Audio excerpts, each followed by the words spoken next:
What's going on, guys? Welcome back to United View. Hope everyone is doing very well. We are back for another match view. Yes, it is match view live. It is Manchester United versus Leicester at Old Trafford. And it's Ruud van Nistelrooy's final game as interim head coach of Manchester United. We are about, less now than 24 hours away from the Ruben Amorim era beginning. Not in terms of matches, but in terms of training. Tomorrow, he becomes the Manchester United head coach. No interim, no manager, no anything like that. A new era, a new day, if you will. I'm not talking about wrestling. It's a new day. Yes, it is. No, it's a new day tomorrow. Yes, it is for Ruben Amorim. But first, we have to play Leicester at Old Trafford. Ruud van Nistelrooy thus far undefeated as interim head coach of Manchester United. He's already played Leicester once, defeated them by 5-2, but that was Carabao Cup. That was Carabao Cup. That was a B team, a C team, if you will.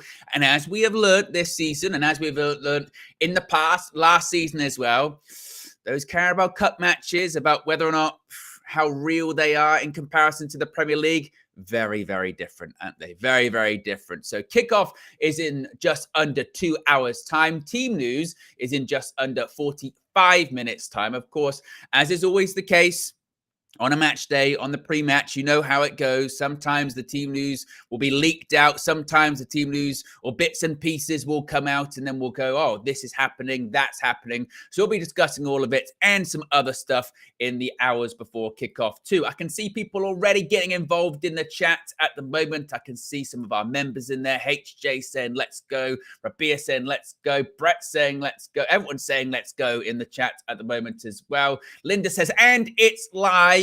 Indeed, it is live. Mr. Shatter says, big up, Owen. My birthday was yesterday. Hope for a good result. Well, many happy returns. And hope you had a great birthday as well. Big up to you. I can see Javid's in there too. I can see who else is in there at the moment. I can see Rashid says, Amorim era is about to begin. Still a lot of debate of whether it's era or error. We shall see when it comes to that. But how are we excited? Are we feeling good? Let me know your thoughts. Let me know your predictions. Let me know your predicted lineup, predicted scoreline, all that fun stuff in the chat. We'll get it up on the screen as well as any other information that happens indeed whilst we're live too. But before we get to that, we've got to do some business first, beginning with fail forward. Yes, as you can see on the sidebar right there, as you can see beneath me, as you can see what I'm wearing at the moment, and I'll tell you what, I think some new garments coming soon. Yes, it's going to turn into the OWEN sort of fashion runway show. I think this is what it's going to turn into eventually. You know, maybe people haven't asked for it, but it doesn't matter. It's happening. You can also, like me, like KG that comedian, like Flex, also wear the Fail Forward apparel. You can scan the QR code or click the link in the video description. It's also pinned in the chat. You can go to their website. You can fill up your basket. The holiday season is now upon us. You know, how many things are coming? Not holidays are coming. How many things are coming? And I tell you how many things are coming. That's up to you. Go to the Fail Forward website and you can use the code UnitedViewFF for 20% off your next purchase. That's right, 20% off your next purchase. And for a little bit more information, here's KG's favorite Nigerian once again, Alex Iwobi.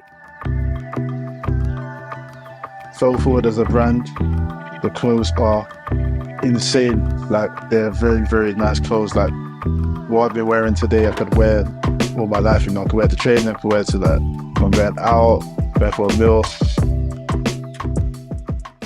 You can wear them all the time. You can wear them out, going to meal training. It doesn't matter, as The Rock would say. It doesn't matter. It does matter. Scan the QR code. Go to the website, UnitedViewFF, 20% off. In addition to that, we've got some Omelie action coming up later today too. You can also see that on the screen at the moment. You can scan that QR code. You can download the Omelie app. Lots of people getting involved with Omelie at the moment. Lots of people enjoying it. And this evening, we've got another Omelie live show on the Omelie app. With Flex, he's going to be discussing, hopefully, a 3 points for Manchester United. Hopefully, he's going to be discussing another victory for Ruud van Nistelrooy, the final victory for Ruud van Nistelrooy as the interim head coach of Manchester United. He's going to be discussing it with fans, and fans can jump on. They can have their say, and they can discuss what's next. Possibly a lot of discussing maybe not only the match today, but also discussing about what's to happen in the future with Ruben Amorim at Manchester United. Now, you might be saying, Owen, you know, you're saying all of this stuff and you're saying it very, very quickly. And for that, I apologize. I'll try and slow down. I'm very excited. It's match day.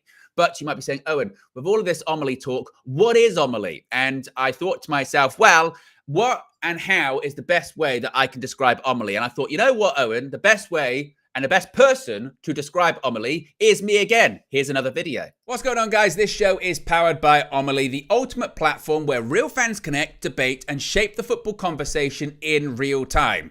Whether you want to host a live show, jump in as a guest, or just listen in, Omely is the place to be. It's a great app where you guys get to debate and chat with your favorite influencers, host your own audio shows, listen in, and chat with us too. Basically, have your own audio podcast. All you have to do is download the Omely app. Sign up is really easy and quick, and the cherry on top is you get to create your own AI avatar. We've all done it by uploading a picture. You actually get some pretty hilarious results. Mine is a mixture of Harry Kane and a baby David Brent. It's audio only, so it's super easy to use. There's also a unique scoring system, so the more you engage on the app, the higher you can climb the ranks as well. Just search for and follow the United View channel. Join that live show, vote for the best debate, and you can join in and talk too. So click the link in the description or scan the QR code to download the Omely app, where fans like you and me shape each conversation. We'll see you there. We'll see you there indeed. Yes, as I just said, you can scan the QR code on the screen right there. Link's also in the video description. And you can follow United View on the Omely app. You can see Flex right there. You can see his avatar, which always makes me laugh. Whenever you see anyone's avatar, it is fun. It is quite fun about that. Sometimes, and you have the chance to do it over and over. You're not stuck with what you get straight away. So if it's bad, which it might be, you can keep going until you find a good one. And to be fair, like I said, that was the best one I got, which was not amazing. But you can join Flex on Omely later on this evening, 7 p.m. That's UK time, GMT. Discuss the Leicester game, discuss the Ruben Amorim era that is upon us, that begins tomorrow, and have a lot of fun doing it as well. So big up to Omely too. Right, what are people saying here in the chat? What are people discussing at the moment? What are people saying? Ridwan says, Ruud's Reds posted, Owen. Garnacho bench. Very interesting. That is very interesting. Shall we have a look to see if we can find that? I can't see that yet, but that doesn't mean it's impossible. Now, this is always the case, isn't it? You've got to find the new Ruud's Reds. Oh, what's actually the handle? Is it? I've got it. I've got it. Technology. So Ruud's Reds is saying in the last couple of minutes, the leaked team news, this is how it starts on a match day. You know, it comes to the pre-match. Amad Diallo, Marcus Rashford, and Rasmus Højlund start for Manchester United today, which is not, I suppose, totally surprising or shocking. I think it was quite expected, to be honest with you. The only question really was going to be, is it going to be Rashford or is it going to be Garnacho? If there was no chance, was there? Just no chance that that Amad Diallo was not going to start today. If he hadn't, I mean, I kind of joke about this quite a lot, don't we, on these pre-match parts of the match view, and we say meltdown number one. There's a three meltdowns, isn't there? Meltdown number one is when the team news comes out. Meltdown number two is at halftime. Meltdown number three is at full time. And recently, the kind of actually pre-match meltdown hasn't actually been that severe, has it? I don't know. Maybe it's just me sort of overthinking it, but I don't think it's been as severe because there's been this general acceptance of Man United aren't that great. We've had a few injuries as well. It doesn't really matter who plays too much. But today, had Amad Diallo not started, then I think legitimately there would be a meltdown, and probably right reasons for that as well. People would be like, what more does he have to do? I mean, we saw a game against PAOK on Thursday that, make no mistake, it was a win, which we needed. We hadn't won in a year in Europe, or over a year in Europe. So it was needed. It was one of those typical Thursday Europa Leagues, no kind of energy or atmosphere kind of games. Very happy we won, but again, make no mistake, it was a horrible game of football. And it was a bit like that against Chelsea last weekend, wasn't it? You know, there was maybe a bit of concern, apprehension, some positivity, being like, well, it doesn't feel like it's a guaranteed death sentence that we're going to lose 3-0 at home again, like we did to Liverpool or Spurs or whatever. But when you kind of then were watching the game, watching the football play out, you go, this isn't a very good game. This is not a very good game of football. And it was kind of like that Thursday, isn't it? And to be honest, I'm kind of half expecting that today. My prediction for the game on Thursday was a 1 or a 2-0. Not a great watch. Very, very difficult. A real lack of quality, but we'll win. And I'm kind of in that same remit at the moment with today. That's how I'm feeling about today. I'm feeling a bit like, you know what? I think we win today. I don't think it's comfortable because I don't think anything's comfortable with Manchester United at the moment. So I'm going to, once again, I think I've gone with 1-0, maybe a 2-0 or a 2-1, something like that. It won't be pretty. It won't be, I tell you what, we played some bloody good stuff today. Or we were electric. It was really high energy and our passing was so crisp and our pressing was so crisp. No, it ain't going to be that. Not that means that you can't be frustrated with it. And not that that means you can't be annoyed with it or anything like that, because you watch it and go, legitimately, sometimes if I'm walking past a park on a Sunday, I might see better football than this.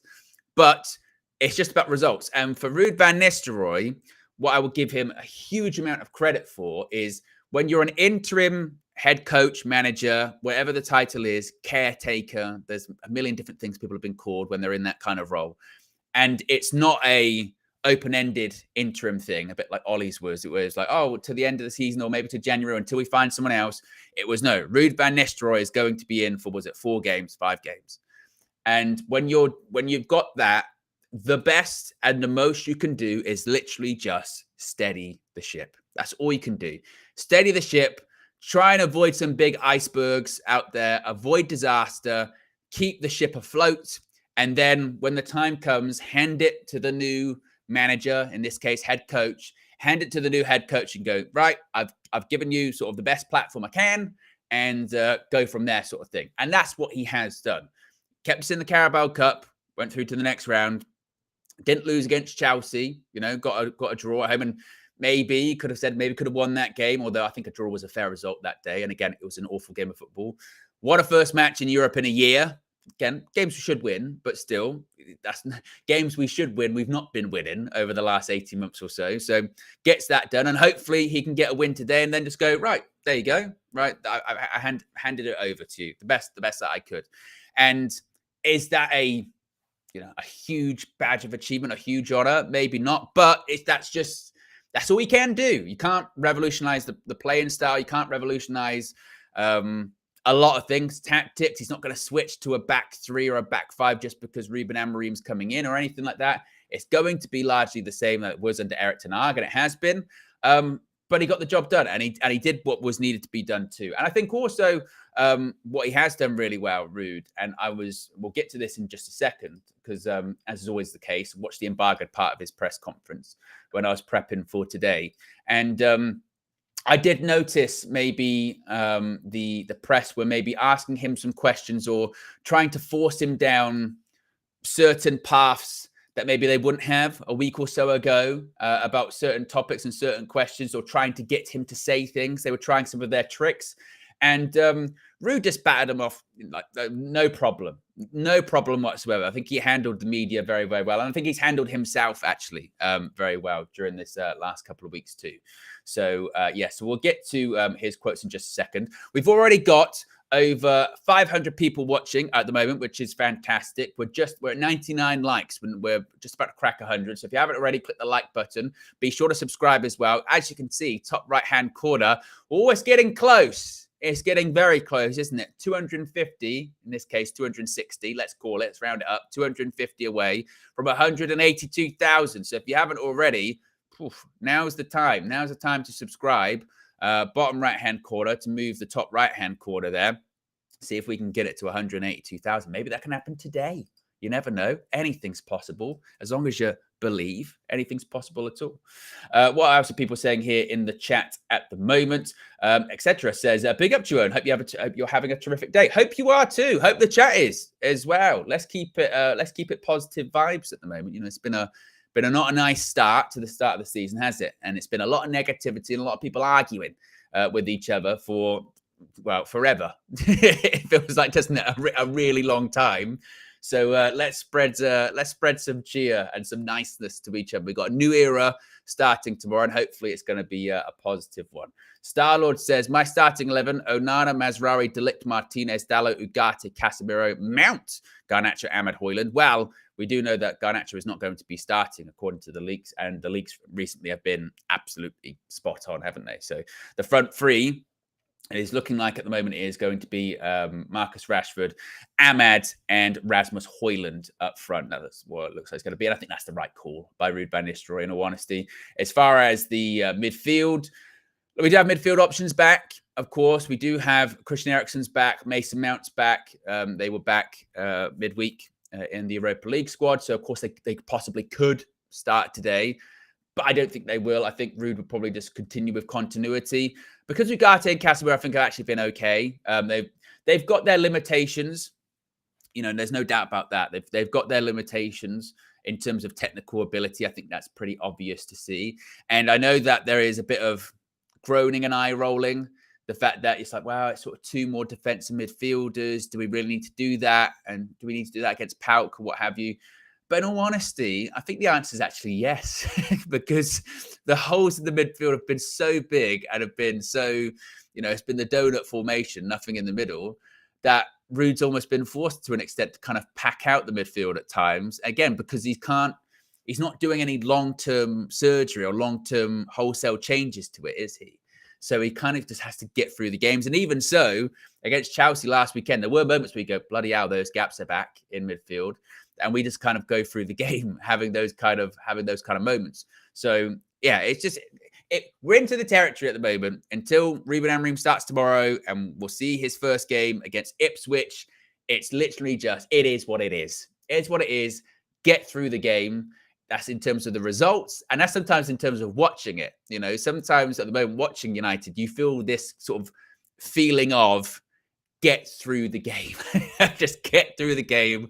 Get a positive result, and then just kind of move on. That's kind of where we're at a little bit with it. That's how I'm kind of feeling anyway.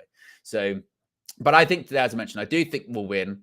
Again, it's not the same Leicester that we played in the Carabao Cup exactly. Of course, that was a much weakened Leicester. We were pretty strong, weren't we, that day? And we did look, we got a bit of luck that day too with some of the goals that we scored.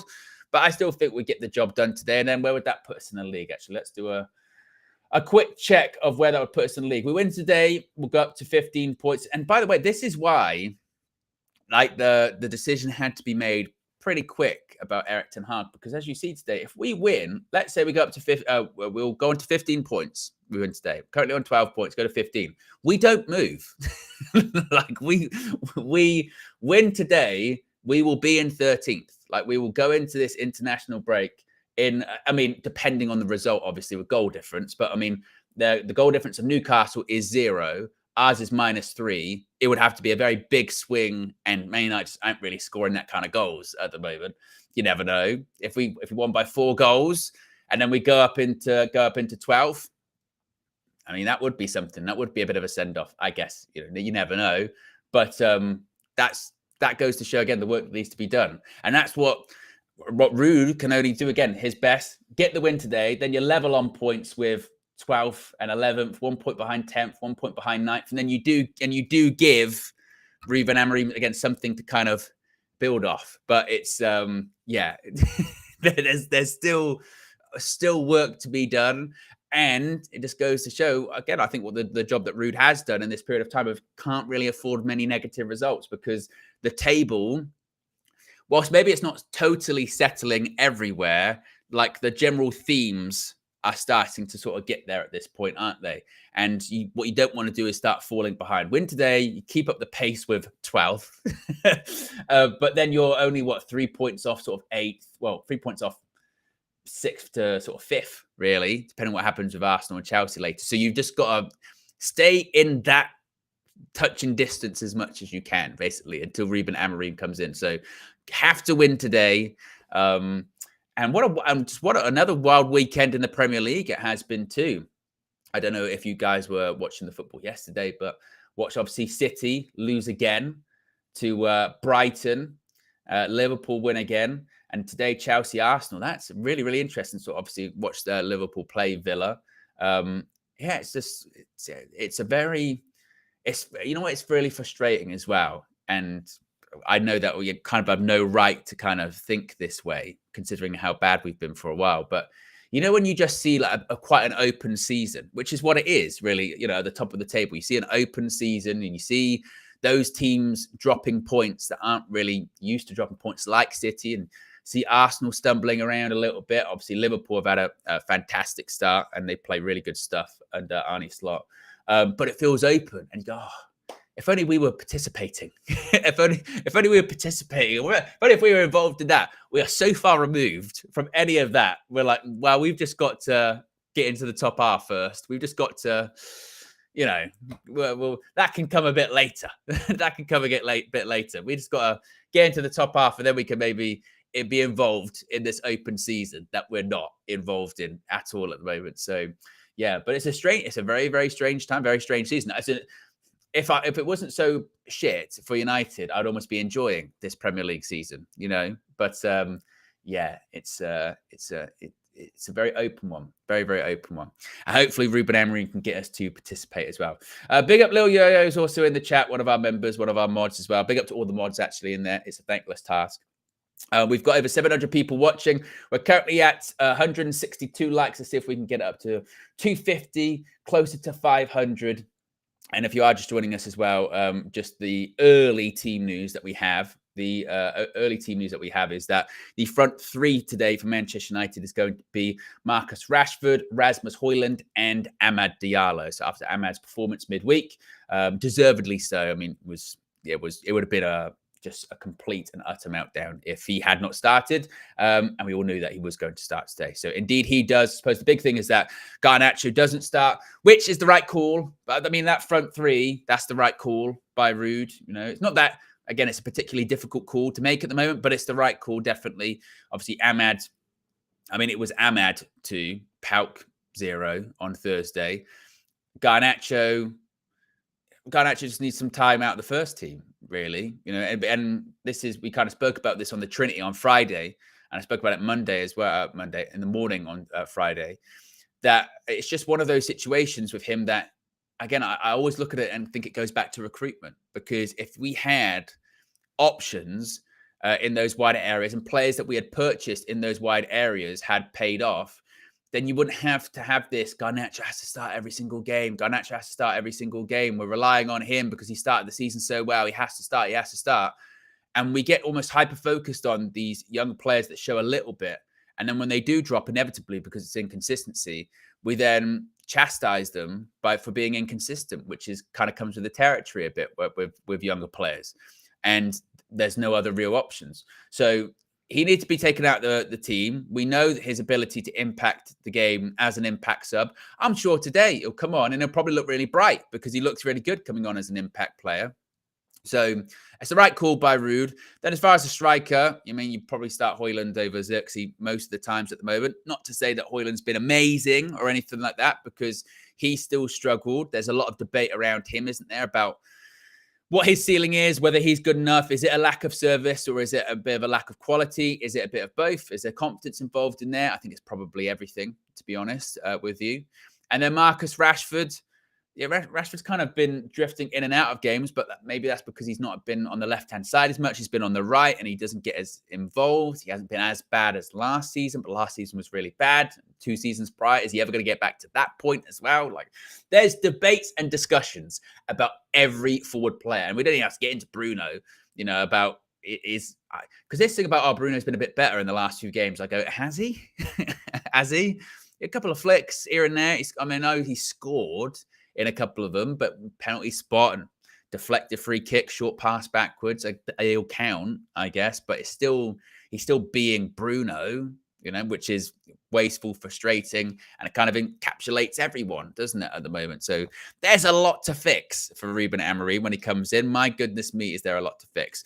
But first, let's talk about Ruud van Nistelrooy. Let's talk about some questions he was asked in the embargoed part of his press conference. This was, of course, on Friday that he did this presser.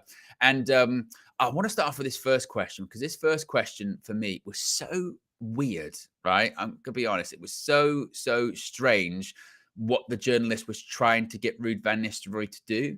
So the question, and I don't know which journalist it was, I sometimes you can't really tell or hear, but he was asked, Ruud, the manager at Manchester United is always in the spotlight. Is there an argument to say that Ruben has taken on one of the toughest jobs in football? And Ruud was like, well, that's part of it. And before he even started that, you could tell the journalist was like trying his best to get Ruud to say something quite sensational, sensationalistic, something that was very headliney. And, he's taken on the biggest job in football. He's taken on the hardest job in football. He's taken on the most grueling task in football. He wanted him to say something like that, because when Ruud even goes, that's part of it, he then goes, well, United's more under, than anything is under the microscope, bigger than anyone else.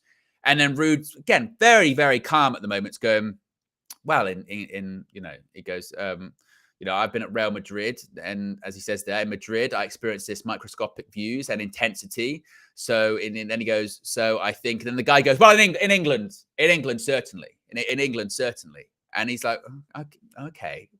Okay. It was just like, it was so weird. Like, yes, it's one of the biggest jobs in football, and it's the biggest job in England. Okay, cool. Like, this is when, people like Ruud have more patience than me, because I would be at that point, I'd be like, what do you want me to fucking say? Yes. Oh, he's going to have a terrible time here, and he's definitely going to fail, and the pressure is too bad for Ruben Amorim. Oh, he's going to come in and he's going to sit in this chair, and you're going to fire these questions, and he's not going to be able to deal with it. Like, oh, it was so like, just ask him the question and then be quiet. You've asked him the question, and they would just kept going, like, in England though, and his toughest job. And it's like, oh, okay. Ruud's very calm. And he goes, in Madrid, I experienced microscopic views and intensity, 20 pages in the papers every day, radio station, social media. When you go to manage or play for the biggest of clubs, that's part of it. All over the world, really. United is there. But that's also the challenge. To play and manage this club is a huge responsibility. And I see that as a challenge, whoever is here. And I go, that's a very good answer. That's a very good answer. And that's what it needs to be. And, it was, again, just one of those weird instances. And this will happen with Ruben Amorim, by the way. And it happened with Erik ten Hag. And this is why I mentioned it was an interesting final press conference, pre-match presser from Ruud van Nistelrooy, because they were trying to, for the last week or so, there's been no shit to stir. Suddenly now, Ruben Amorim starts Monday, and it's like, right, let's stir some shit. Let's get some things going. let's get some, I don't know, some controversy. Let's get some media narrative. Let's print some headlines. Come on, Ruud. Say something nasty about Ruben. Say he can't handle it. You're like, oh my God, honestly, he's not even here yet. And suddenly it's all this kind of stuff you're trying. But Ruud handled it like he does, very, very calmly and with class. He was then asked about, some people say when they work at Manchester United or they come to Manchester United, it's only when they step through the door they realize it's even bigger than they thought. Is that a moment where you first came in and thought that? And Ruud said, for me, it was when we landed in Bangkok in 2001. I saw 100,000 people at the airport. That's when I thought, that's when you realize what it is on a worldwide scale. And at Real Madrid, it's similar. Wherever you go, the attention. And it's a very, very big club. And I'm sure that Ruben Amorim might have the same things where he comes in and, experiences the pressure and he goes, bloody hell, it's a lot of pressure here. But Ruud was asked something a bit about that later on. And I think he gave a really, really, really, really good answer, actually, about it. So we'll get to that quite quickly. He was also asked about the timeline for meeting with Ruben Amorim. Of course, he does start tomorrow. He does start Monday as new head coach. Naturally, then becomes all of the discussion about Ruud van Nistelrooy's future at Old Trafford, if there is one or there isn't one. And Ruud said, quote, let's wait and see how that goes. I'm calm, to be fair. I'm trusting the process. Speaking to Marcel, obviously. I believe the outcome will be good because I believe that as long as there is no news, I'm here at Manchester United. So that is my focus. I am calm in that sense. And whenever the communication would take place, I will see. But obviously, we know what the timeframes are. So I'm aware of that. And for me, it's tomorrow's training session and Sunday, 2:00 is the only thing that is on my mind, to be fair. When it comes to, Ruud's future, we spoke about this a bit, didn't we? In the Trinity and other shows that we've done recently, I don't think there is one for him at United. That I think that decision should be solely up to Ruben Amorim, to be honest. I think that, particularly with how the role is changing too, it's no longer the manager, it's head coach. Your job, responsibility, you're coaching the first team. You're the men's first team coach, head coach. And, you've asked with Amorim, you've gone after him for a specific reason, for the football he's playing and for the successes he's had at Sporting. Part of the deal is that he's bringing his backroom staff with him.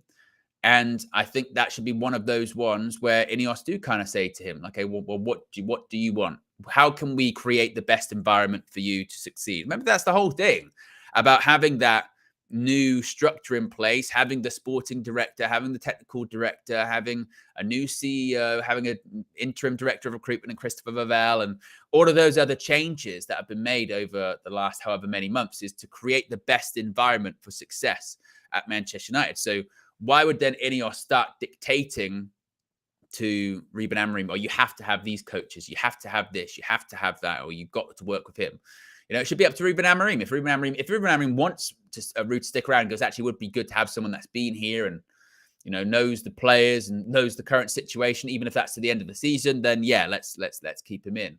Then he should stay. But I don't think that should be an Ineos call. I think that should be up to Ruben Amorim. And frankly, with the way that it looks like and the way that he's been talking, it feels like it would just be, Ruud would go and Ruben Amorim would bring his own coaches in. And I think also for Ruud van Nistelrooy, I know he's very keen on staying and said, like, look, I want to help out and I want to stay. But I don't know, the more I watch him, and touched on this recently too, and it was something Paul Scholes said after the Pout game Thursday, and I do totally agree with him, that you just, when you see him in these press conferences and you see him on the touchline, and even this is even when Eric was here, by the way, when Eric was there and Ruud would be in behind him, you just kind of thought, hey, Ruud's a manager. Ruud's a head coach. It doesn't feel right that he's there as a number two. It doesn't feel right that he's there as an assistant. And I can't really pinpoint or articulate why I'm saying that or what I mean by that, because it's just like a feeling.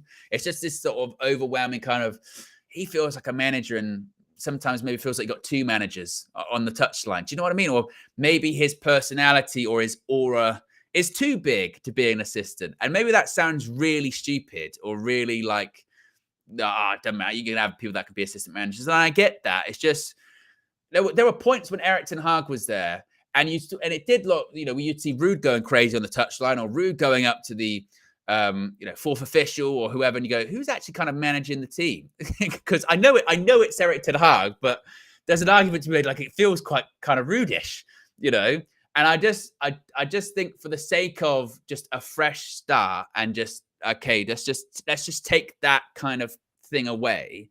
It'd be best for him. Amorim's got his own guys. He has his own people.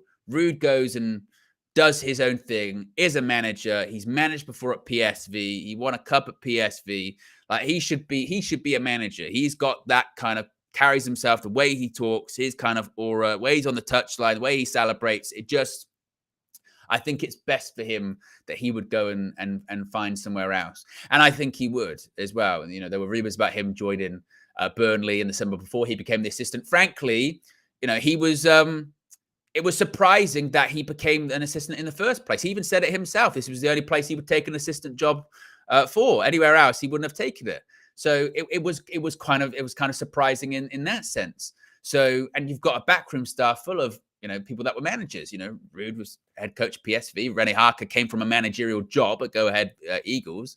And again, maybe that's just because René Harker's less well known and he never played for Manchester United, and that you just didn't get that feeling with René Harker. With Ruud, you did.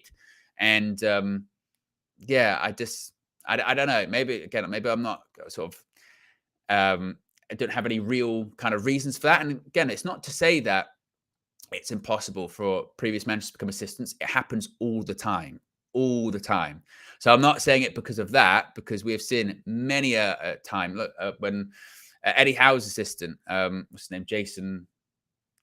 Oh, what's his name? I forget. Someone let me know in the chat. He was previously manager of Bournemouth, head coach of Bournemouth, and worked with Eddie Howe before. You've got so many people, assistants have been head coaches or managers elsewhere. It's just that is how it works a lot of time in football. But I don't know, with Ruud, it just kind of feels like a bit of a weird fit, perhaps.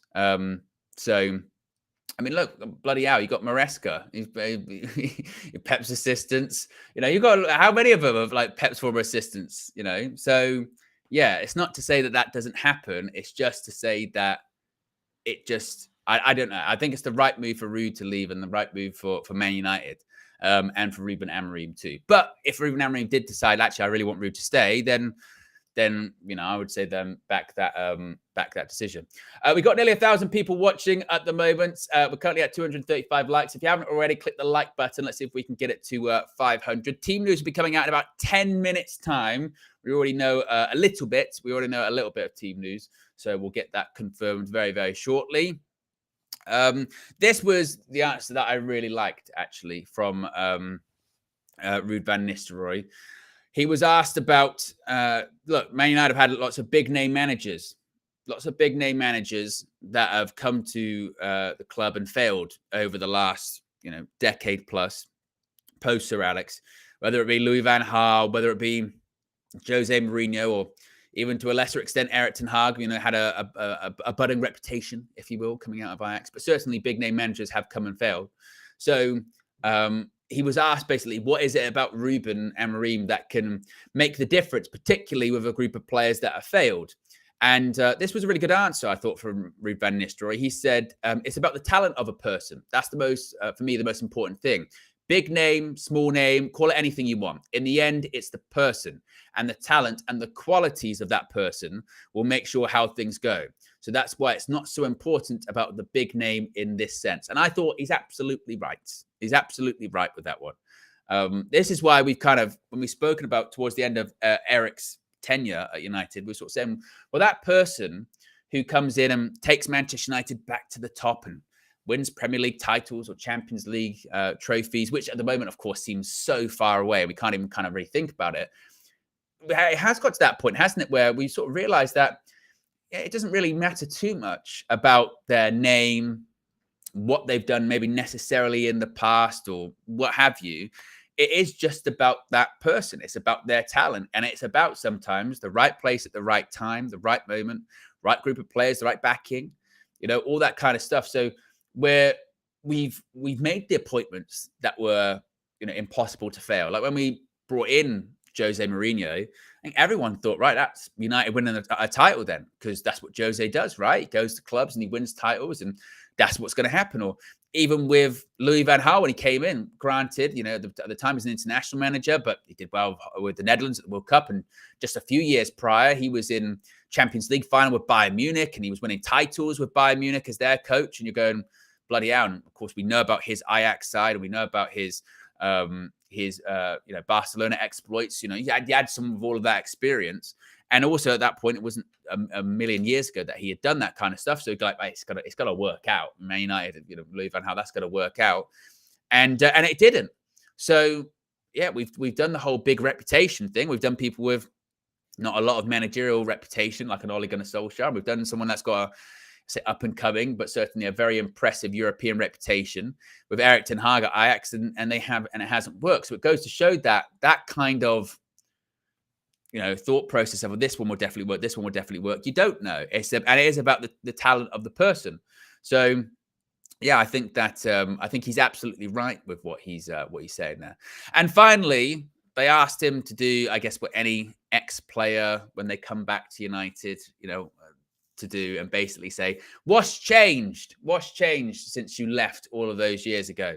It was asked, you've come back at a difficult time. What's changed in that period? Have you come back to a different club? Is it because of bad decisions, this, that, and the other? And of course, Ruud van Nistelrooy is not going to slag off his current employer. He's not a madman, and he actively wants to stay at Manchester United. So I don't think he'd do that. But he said, leaving in 2006 is 18 years ago. It's quite a time. I wasn't part of the club. So it's such a big question to answer to see what happened in those 18 years. For me, the challenge was to come back, and the motivation to be part of this. I feel the potential of this club will always be there. The people are here and are working. That's what I experienced when I joined the club. That feels similar. It feels like the same club, that togetherness, that willingness to do better and to do well. That's what the motivation is for all the people that work here and for the players. The target is clear. from where we are now to improve. That will take time and it will take hard work, but that is the challenge for me, not necessarily to analyze what happened in the past, but to make things better. And that's what I try to do every day. So once again, trying to, Ruud, it come back to a different club. Have they changed any of the gym equipment? Do you fancy going to talk to Piers Morgan, that kind of stuff? And it's just like, well, whatever it is, can't change that, but can try and get better, can try and help. And that's Ruud van Nistelrooy's kind of, that's really what he keeps saying over and over again at the moment, really, isn't it? Just, I want to help. I want to try my best. I want to keep helping. And hopefully, and then he's like, and hopefully I'll stay. And it was quite interesting to hear him say about potentially meeting with Ruben Amorim on Monday and how, what that will look like and his hopes to stay. And basically, if I don't hear anything, then I'm still here. It's a bit like, remember Erik ten Hag was saying some similar stuff, wasn't he, towards the end of last season? Remember those press conferences in and around the FA Cup final when all of those rumours and reports are out there about meeting with other managers? And they were like, so have you spoken to the Ineos about what's going to happen? He went, I haven't heard anything. So, I haven't heard anything, so can't. So until I hear anything different, I'm here. Business as usual. That's what it is. Business as usual. We got over 1,000 people watching. We're currently at 271 likes. Let's see if we can get it to 500. See what people are saying in the chat as well. You can see in the top right-hand corner, getting closer to 250 subscribers away from 182,000. On top of that, team news will be coming out in about 3 minutes' time. And we'll find out who indeed is starting for Manchester United at Old Trafford. I mean, again, this isn't confirmed, but if I had to predict what I think it's going to be, I think we're probably going to see Onana in goal. Back four, you would think Mazraoui, De Ligt, Martinez, Dalot, Ugarte, Casemiro. We already know the front threes, Ahmad, Rashford, Højlund, and then you think Bruno Fernandes. I think that's probably what it's going to be. We'll wait and see if that gets when that gets confirmed by Manchester United. But I think that's what it's going to be actually looking like at the moment. I can't imagine a huge amount of difference from that. I mean, we did see, of course, rotation, didn't we, on Thursday with the centre backs? Well, I don't think there was any kind of that there was anything wrong with them or what have you. So I think they'll be back in. Mazraoui was brilliant on the. He was right hand side, wasn't he, on Thursday? That was what was quite good actually, seeing that link-up play between Mazraoui and Ahmad on the right-hand side was actually quite good to see.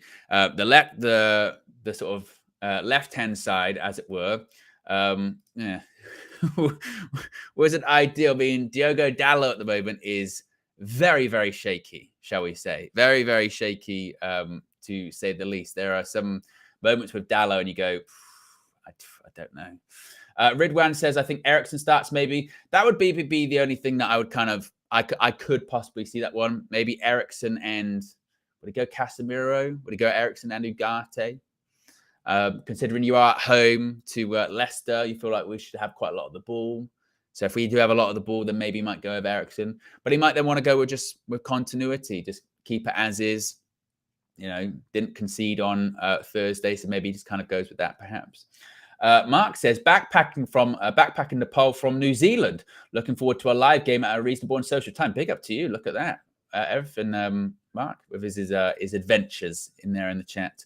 Skilliano says, Eriksen's football IQ is needed, but ahead of Bruno. Well, that would be very surprising, wouldn't it? That would be very surprising if Bruno Fernandes did not start in the 10. It was Christian Eriksen. I mean, under Ruben Amorim, I guess anything's possible. I mean, I do think people have maybe convinced themselves that something is like going to happen when it's not with Bruno Fernandes, with Ruben Amorim.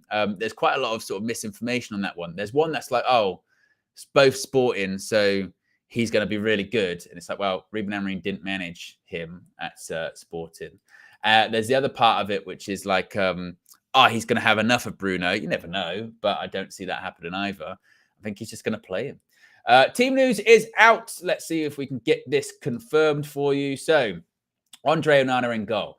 A back four of Mazraoui, De Ligt, Martinez, and Diogo Dalot. Midfield is Manuel Ugarte and Casemiro. Number 10, it's Bruno Fernandes. On the right-hand side, it's Amad Diallo. On the left-hand side, it is indeed Marcus Rashford. Through the middle, it is the number 9. It is Rasmus Højlund. As far as the bench, we've got a couple of goalkeepers on there as well. Actually, let's check this. We've got Bayendia, Heaton.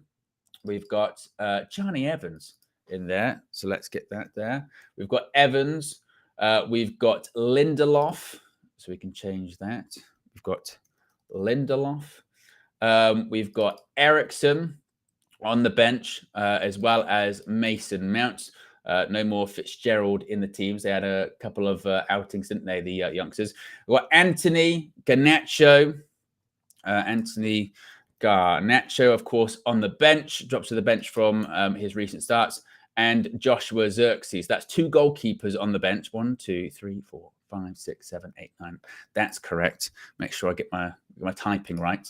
And that is the Manchester United starting 11. So pretty predictable. I think, again, I don't think many people expected it to be any different today for Manchester United. I know certainly I didn't expect really any different from that. It's not too surprising. I mean, the only real question, wasn't it, was about does Garnacho start, or what is it, Garnacho or Rashford, basically? And I think that's the right call for it to be Marcus Rashford instead of Alejandro Garnacho. That makes the most sense to me, considering the recent form. I said the recent form. It's just the recent overplaying, isn't it? That's what it really is. It's the recent overplaying. He's just been overplayed a lot, and it makes sense. Rashford now is back on his sort of more natural left-hand side too. So again, not too surprised with that one. I think the most exciting starting 11 now is going to be what happens with the first starting 11 with Ruben Emery, really, isn't it? What does that first starting 11 look like, and is that formation going to be indeed the 3-4-3? Is that what we're going to be seeing? I'm very, very excited for that. All right, let's have a look at the Manchester United starting 11. Indeed, it's on the screen right now for those that are just joining, and you can see on the side there, you can still scan the QR code to go to Fail Forward. Use the code UnitedViewFF for 20% off your next purchase. And the same for the Omeli app. You can scan that QR code for the Omeli app, and you can join Flex later on this evening, 7 p.m. He'll be live after the game discussing everything that happens in it, as well, I guess, as the Ruben Amorim era that is coming up. But that is the Manchester United starting 11. In goal, we have Andre Onana. Back 4 of Mazraoui, De Ligt, Martinez, and Dalot. The assumption would be that it would be Mazraoui and Ahmad once again on the right-hand side, considering how well they linked up on Thursday, which means it's going to be Dalot and Rashford down the left-hand side. Midfield, we've got Ugarte and Casemiro. Bruno Fernandes in the 8, and Rasmus Højlund through the middle as the number 9. On the bench, we've got Bayendia, Heaton, Evans, Lindelof, Eriksson, Mount, Anthony Garnacho, Xerxes. So we do have options. We do actually have options, which is not what we had a week ago, right? When the team news came out a week ago, and for that Chelsea game, the first thought really, wasn't it? The first thought really was, that squad is weak. That squad is weak, and we don't have many options. Today, that is different. We do have options. If we do need a bit more creativity, okay, then you got Eriksson, you got Mount. You can bring on Garnacho as an impact sub for where he's probably best suited at the moment. Joshua Xerxes, he looks a player just devoid of confidence at the moment as well. And also there's still the big discussion, isn't there, about just where he does, where he fits, into the team and fits into the formation, and what kind of player did we purchase. But we do have more options than we had last week. Now, you can make, obviously, the discussion about how much can maybe some of those options contribute. I think we've seen this season, certainly, you get Christian Eriksen, you can bring him on, can contribute, can change the game, pass before the pass, or have a defense-splitting pass, certainly. Garnacho, I know, again, people are a bit sort of sour on Garnacho at the moment because maybe his form's dipped and he has been a bit wasteful, but coming on as a substitute, again, we know that's, but most people sort of say, well, that's where they would like to see Garnacho, right? Coming on, impact substitution. So if it is, let's say it's 0-0, 65 minutes, 70 minutes today, and you see Garnacho coming on for Marcus Rashford off the left-hand side, I think people will be largely positive about that because they know that he's going to get the ball, run at defenders, and try and make something happen. The frustration comes for Garnacho is when it's in, the first 15, 20 minutes and the decision making's not there, or the fullback's a bit sharper, and that's where it is. So I'm not shocked. I don't think I probably would have made any real changes to that starting 11 from Ruud today. Again, maybe you could have had an argument of Eriksen in for either Ugarte or Casemiro, just to have maybe a bit more sort of technical prowess in midfield, as it were. But not too shocked by that today at all. And I do think Manchester United still will win. I'm going to go over 1-0 or a 2-0. Some people are asking if the match is on TV in the UK. The answer is no. No, it's one of those Sunday non-televised games here in the UK. So I guess a bit of a pre-warning here. We're going to have a lot of people at different points and at different times, as is always the case. Try and sync up your feed or how you're watching it or what have you with the timer that we have on the screen, and we'll then be linked up together. But yeah, it's one of those situations, unfortunately, with non-televised games. Hopefully that ends, by the way, very soon, because the envy that I have for people in other countries, that they get, they'll pay for, whatever package they have, and they just watch every Premier League game, or they get the option to certainly watch every Premier League game. Over here in the UK, where the game is, can't watch it. can't watch it. It just makes no sense at all, does it? No sense. And I don't get me wrong. I know the argument is, that means you go to the game or go support your local and all that kind of bollocks. But it's 2024, isn't it? You know what I mean? 2024, and that assumes that you could even afford to get a ticket to watch a game. Sometimes they're bloody expensive nowadays, or you've got fans all over the place can't watch them. It's just. It's very strange. I do think my prediction is, by the way, with that is, I think that the Premier League at some point, and the only thing is, I kind of weigh up. I kind of weigh up how profitable this would be for the Premier League. But I just think surely if the Premier League centralized their own television rights and just said okay, we have the Premier League app, like the Premier League app, and there you go, right? You pay a fee every year, whatever, and you can watch every Premier League game through that Premier League app. They would just make so much money. They would make so much. But then I think, would they make as much money as the broadcasters who pay the rights fees all over the world? So let's say, for just an example, this country, Sky Sports, TNT, Amazon Prime for the games over the holiday period. Would they make as much? Probably not, I think, because I think they're kind of they probably overinflated those prices. But yeah, it's crazy, absolutely crazy. And it isn't just boohoo cry for United, because we're actually very fortunate here in the UK when it comes to when it comes to Man United games, because more often than not, Man United games are televised. It's not like other clubs. But there must be, if you were a fan of, let's just say, of one of those sort of mid-table Premier League sides that isn't on the TV all the time, it must be oh, bloody hell, and you don't happen to live close to the ground, you can't afford to get to the ground or anything like that. It just must be very, very, very, very frustrating, mustn't it? So yes, today is a non-televised game, so people will be at different times. So no spoilers or anything like that in the chat. I know you guys would be very, very, very, very good about it. We've got over 1,300 people watching at the moment. We're 150 likes away from 500. So if you haven't already, click the like button. Be sure to subscribe as well. Maybe you can get your super chats and your members chats as well. Major Key says the profit margins would be smaller, but the revenue would be pretty good. That's what I was thinking. I was just thinking about actually what would be the cost to actually run that. You know what I mean? Because that would be a lot, surely. But I think it's going towards that, isn't it? I mean, it's what fans absolutely want. No doubt about it. So yes, if you are just joining us, this is the Manchester United starting 11 at the moment. As far as actually our opponents today, we can double check this.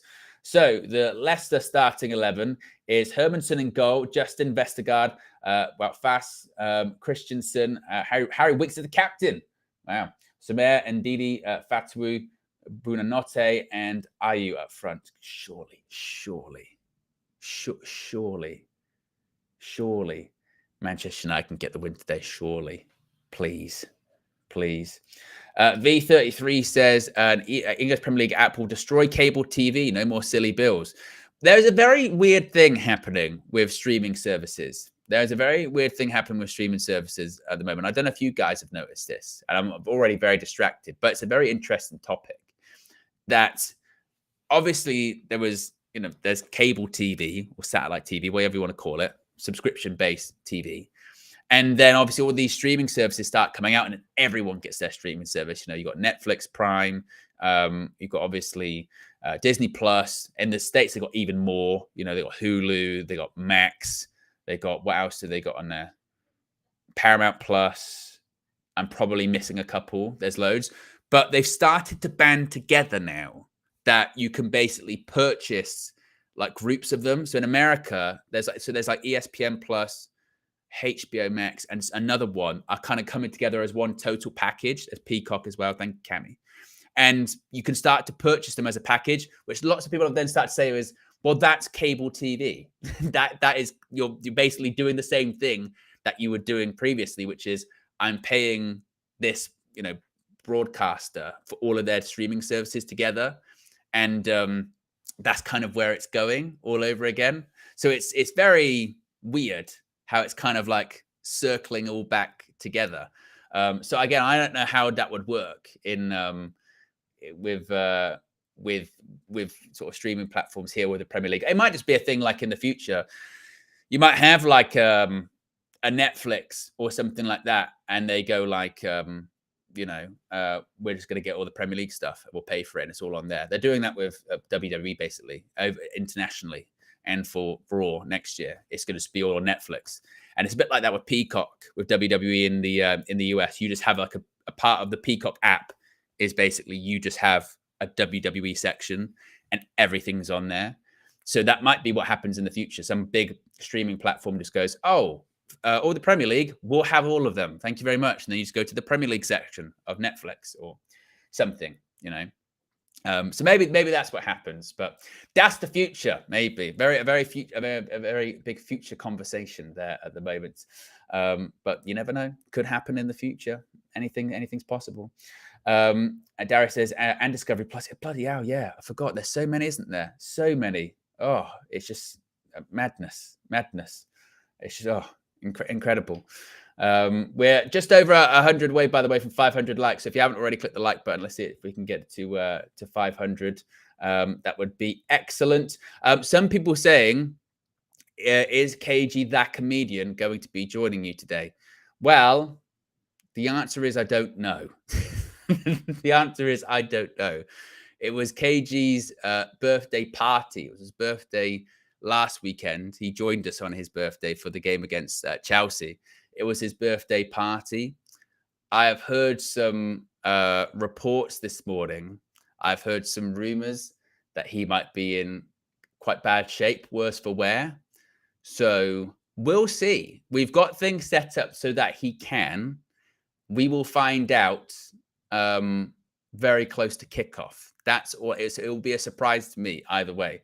He did say on Thursday, he said, I will come close to kickoff.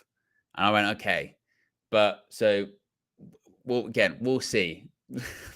we'll see what happens. Things are set up so he can join in. But if he doesn't, then if the game kicks off and he's not here, we know why, basically. So that's kind of the situation with Mr. the Comedian at the moment. Yes. Yeah. So I haven't heard from him today either. That's the other part of it. But that could mean anything. That could mean anything. So, let's just see. It'll be a nice surprise either way. We do actually get a little bit of that from Flex, who mentions this in the road trip. So maybe we check this out. This is what Flex had to say in the road trip about the game, but also about 1kg that comedian. For Ruud van Nistelrooy, the final farewell. It's Ruud's last game as interim manager before we welcome Ruben in one day Yeah, Ruben Amorim starts his job tomorrow at Man United. It's a crazy time. But today's all about Ruud. Today is all about Ruud. We're not going to talk about Ruben Amorim. We're not going to talk about the future. It's about today. It's about the game against Leicester, and it's about Ruud giving us the 3 points before he signs off in what I'm going to say is style. Well, I say style. I'm going to use that term loosely because, listen, boy, I'm not really play with too much style. You see me? Boy, when you really say, I'm going to play with style. No, but I go on with the style apart from Ahmad. Yeah? And that leads me to the first thing, Ruud. Yeah? Because we'll get to the emotional bit and stuff at the end, and you get an amazing reception, win, lose or draw, to be honest. But let's just start with the Ahmad thing. We have to just go there. I don't want to talk about this too long, but I feel like I might have to, just out of making sure the energy's right to make sure this boy starts. Like, Ruud, like, there just can be no discussion. Do you know what I mean? Which is weird because I'm about to talk about it. But, like, in theory, yeah, there should be absolutely no discussion as to whether Ahmad's starting this game or not. He must be starting tonight, today, this afternoon, right? And let's be honest, in terms of who you drop out of Rashford and Garnacho, it doesn't really matter. It doesn't really matter. Like, you know, it depends on, you know, take your pick. They've both been just as bad as each other in recent form in terms of not producing. So in terms of a new player playing in one of their positions, neither of them could have any complaints. And even if they did have complaints, because like it was harsh because one of them was playing quite well, with what Ahmad did on Tuesday night alone, you know, our first win in a year, massive pressure on that lot. You know, we haven't won in Europe for so long, and you know he's given Ruud a win in his period, so Ruud should be thanking him, and the squad should be thanking him, because, you know, for large parts on Thursday night, we were a bang average team. Do you know what I mean? We were a poor side. Yes, the defenders did their thing, but what I'm saying is it was boring, and in terms of the creation and the stuff that was going on at the top of the pitch in the front 3/front 4, it was really, really bad. And Ahmad just decided on his own that he's not part of that, and I'm going to rescue this game or take this game over the line for us. I'm going to do it by myself, especially with that second goal. So he should be starting. There's no two ways about it. Like that's it. I don't even feel like I need to say any more on that. We all know why. And on the left-hand side, like I say, it is a take your pick vibe, isn't it? I think Garnacho could probably do with the rest maybe a little bit more. I mean, Rashi's in this little period where he's neither, you know, over miserable or upset or annoyed at coming off or not starting. It doesn't appear that way anyway in his body language. There's a couple of little moments in games, and we're talking they've become quite thin, quite scarce in the last few games. You know, against Chelsea, had that half moment where he took the ball round Gusto. He had the chance at the end of the first half where he hit the crossbar. Obviously on the bench against Pauk, didn't reach it. Came on, he should have scored actually. Who else have we played? I've forgotten. Leicester the first time, the 5-2. I think he played in that one as well. Did he score? I can't even remember. But he hasn't been perfect. His work rate is good off the ball. You know, he's working hard, but it hasn't really clicked for him like going forward. I think he's got 1 goal this year in the Prem. And Garnacho, you know, a better goal return and a better assist return, I believe, than Rashford this year. But in the last couple of games, Chelsea and Pauk in particular, I just think he's in a little bit of a period as well. So listen, whichever one of those goes on the left hand side, it doesn't really matter. Back 4. I mean, look, it's injury dependent, isn't it? I mean, I saw Luke Shaw's on his way back now in training. Yoro back now in training. I think after the international break, I think Malassi is going to be doing team training. So we got to be steady with those guys. But with what we've got available, which is the likes of Johnny Evans, Lindelof, Maguire's still out, Martinez, De Ligt, Mazraoui, Dalot. I think he just goes strong again. You know, we need to win this game. There's no resting players just for luxury. The only time we should be resting a few players is because they can't do it. So I'm expecting the full strength back 4.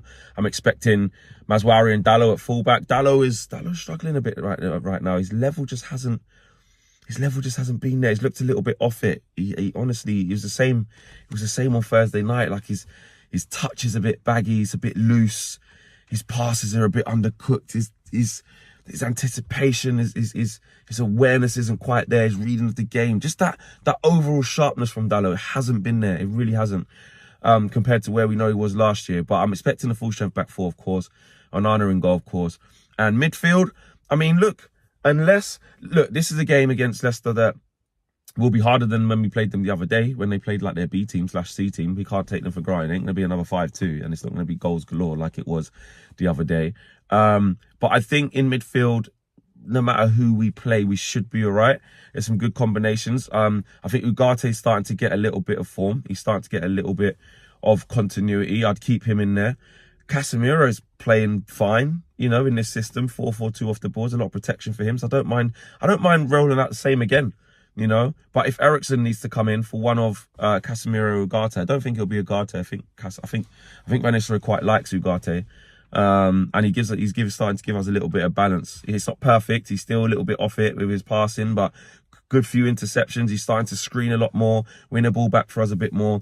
He's growing into it, so I would keep him going. And Casemiro, to be fair, he's been a goal threat recently. He's been getting assists. He's been doing well, man. So I probably would keep the midfield the same, but if Eriksen needs to come in, no problem, and Mount is back as well. He played 10 minutes on Thursday night, so I don't mind that in midfield. Bruno, one thing I will say, Bruno needs to improve these corners, man. Well, we've been saying that for a hot minute. Like it hasn't been good enough. And to beat Leicester today, we're gonna have to be better than we were against Pau. You can't just ask Ahmad to just do what he did, replicate that like on the Europa League night when he just decided to do it. It's the Premier League, man. Leicester are fighting for their lives. They're a better team than Pau. You know, they're going to come back with their proper team.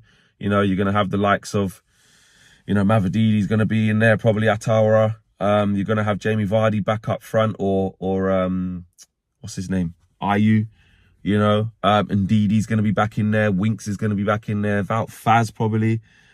James Justin, I think he might have played against us in the first game, actually. Pereira, I don't know if he's fit or what's going on with him, but my point is that their players are back, you know, their players are back, and that's not, I'm not saying we should be scared, oh my God, but I'm just saying, like, we can't take it for how we played against them last time. This is going to be a difficult game, and we still need to remember where we are. There's going to be points in the game where I don't think we're very good. I don't think the atmosphere is going to change dramatically at the beginning for Ruud with the reception, yes, but as soon as it's kick-off, like we say, it's over to the players. But Old Trafford's been so boring for so many years because the football hasn't been good. The atmosphere has not radiated all around the stadium. This, you know, the singing section, Red Army, do their best away in the Stretford end behind the tunnel. And that sort of gets things going. But overall, the crowd it shouldn't be like this. I know it should be like loud all the time, but it's just our reality. Like the crowd is pretty flat because the football's been flat. I think if there was a routine of front foot football, attacking football, goals and chances and stuff like that, Old Trafford would be at a default level a lot louder, but I don't think that's going to change today.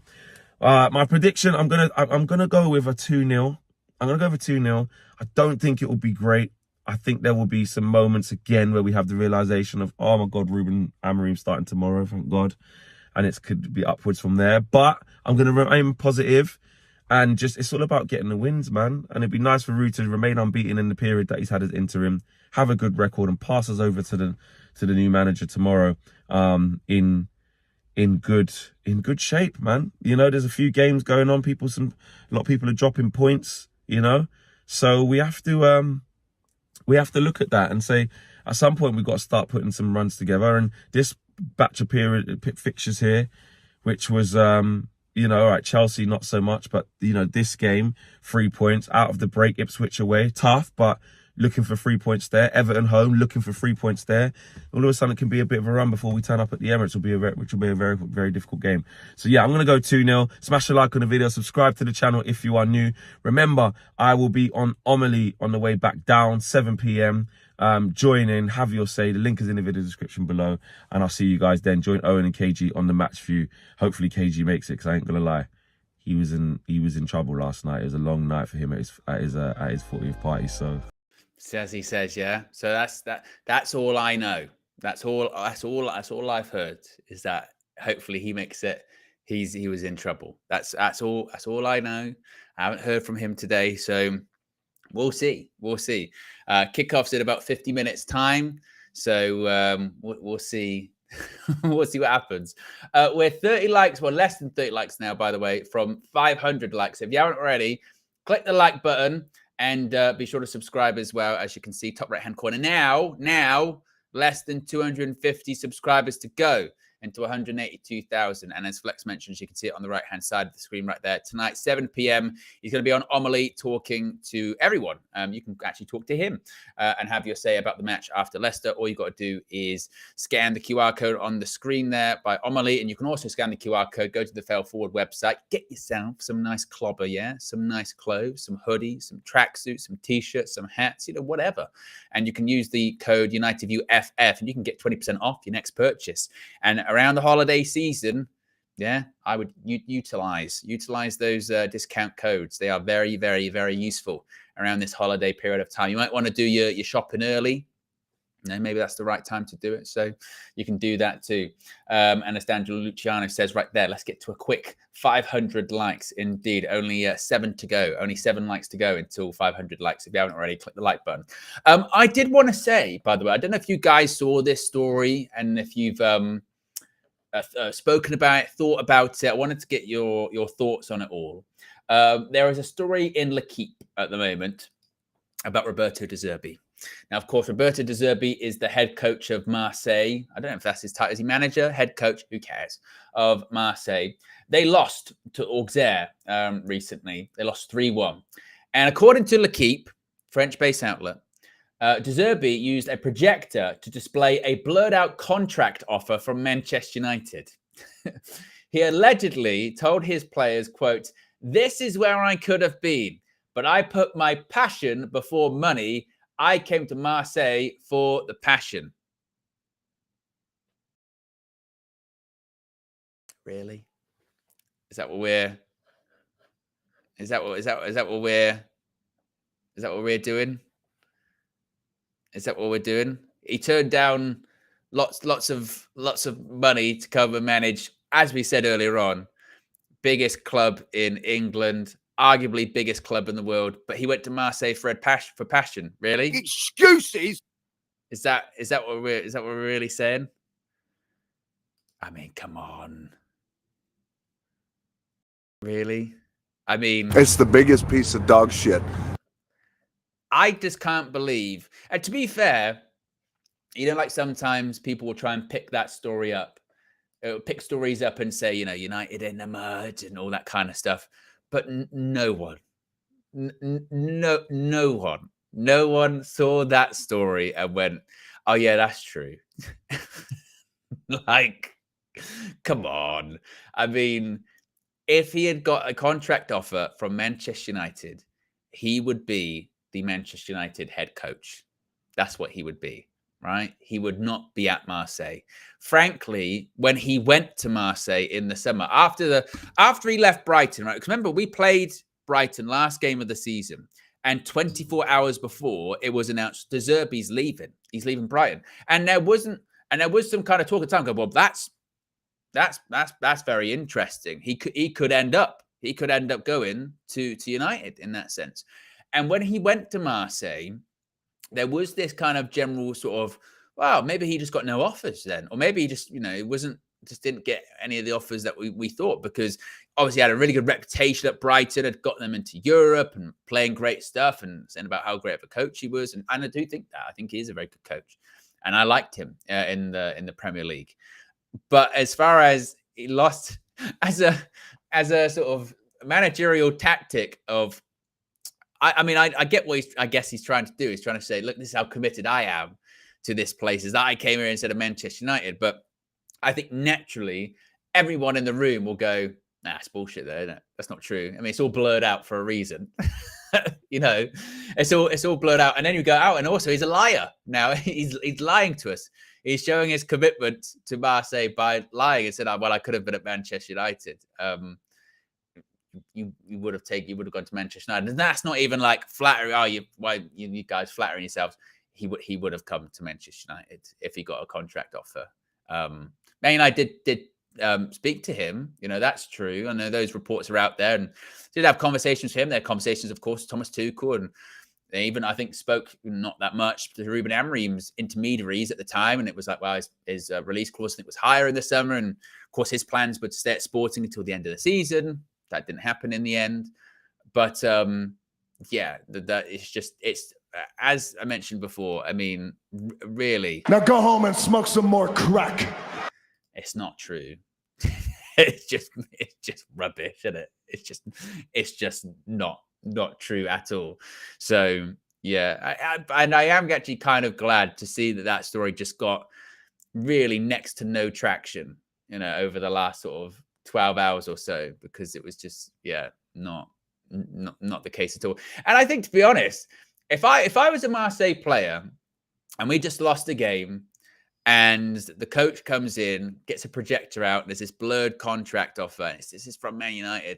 I could have been there, but I didn't go there for the money. I came here to Marseille. I'd be like, you're full of shit. And even if it is true, why'd you come here? Go. You should have gone. I'd believe in him even less. I'd go. There's two outcomes here. He's lying, which now I'm in the room talking to a guy who's openly brazen enough just to lie to my face like this. Or two, it's true and he's an idiot. So which one would you rather be? Would you rather be a liar or would you rather be an idiot, basically? Because that's the two outcomes of what that could be. I'd be like, you should have gone.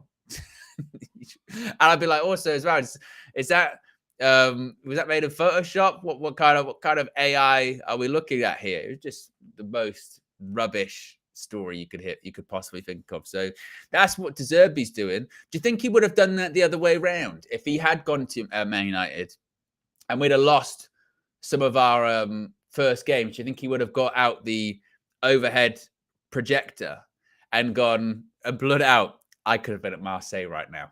Yeah. Guys, I want to show you my commitment all around the room. I could have been at Marseille managing Liga at the moment, okay?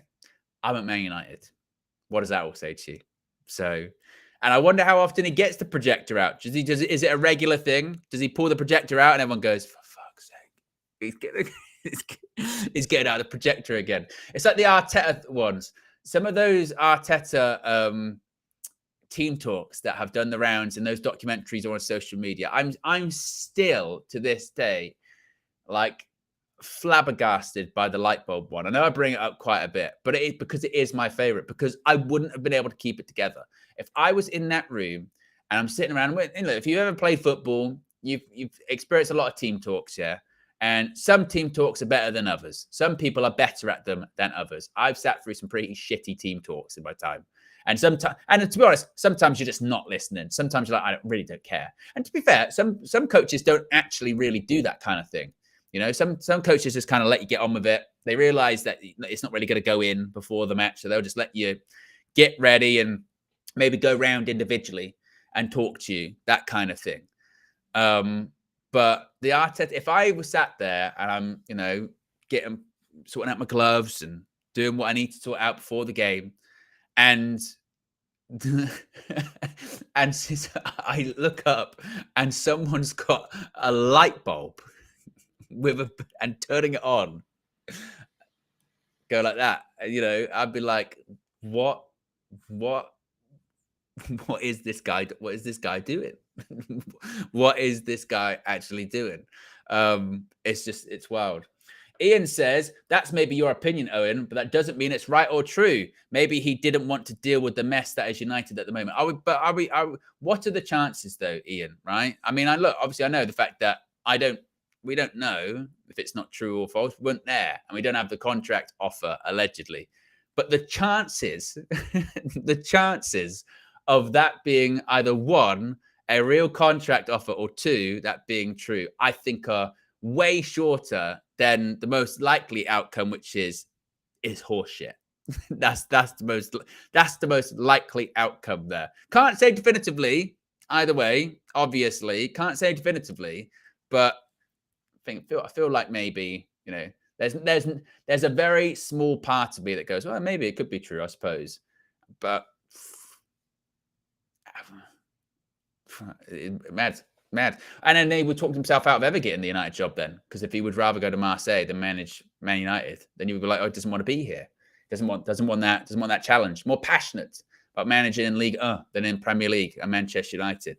My goodness. Yeah, that would be just insane. I forgot that one as well. I forgot that one about Arteta in the pit and the pit pockets. Bloody hell. Oh, I forgot that one. And I saw, and it was, who was it? I think it was Julian on AFTV. No, it wasn't. It was Laurie on AFTV was saying that was about how you need to be careful with what's on your phone as a footballer in 2024. And I thought, what kind of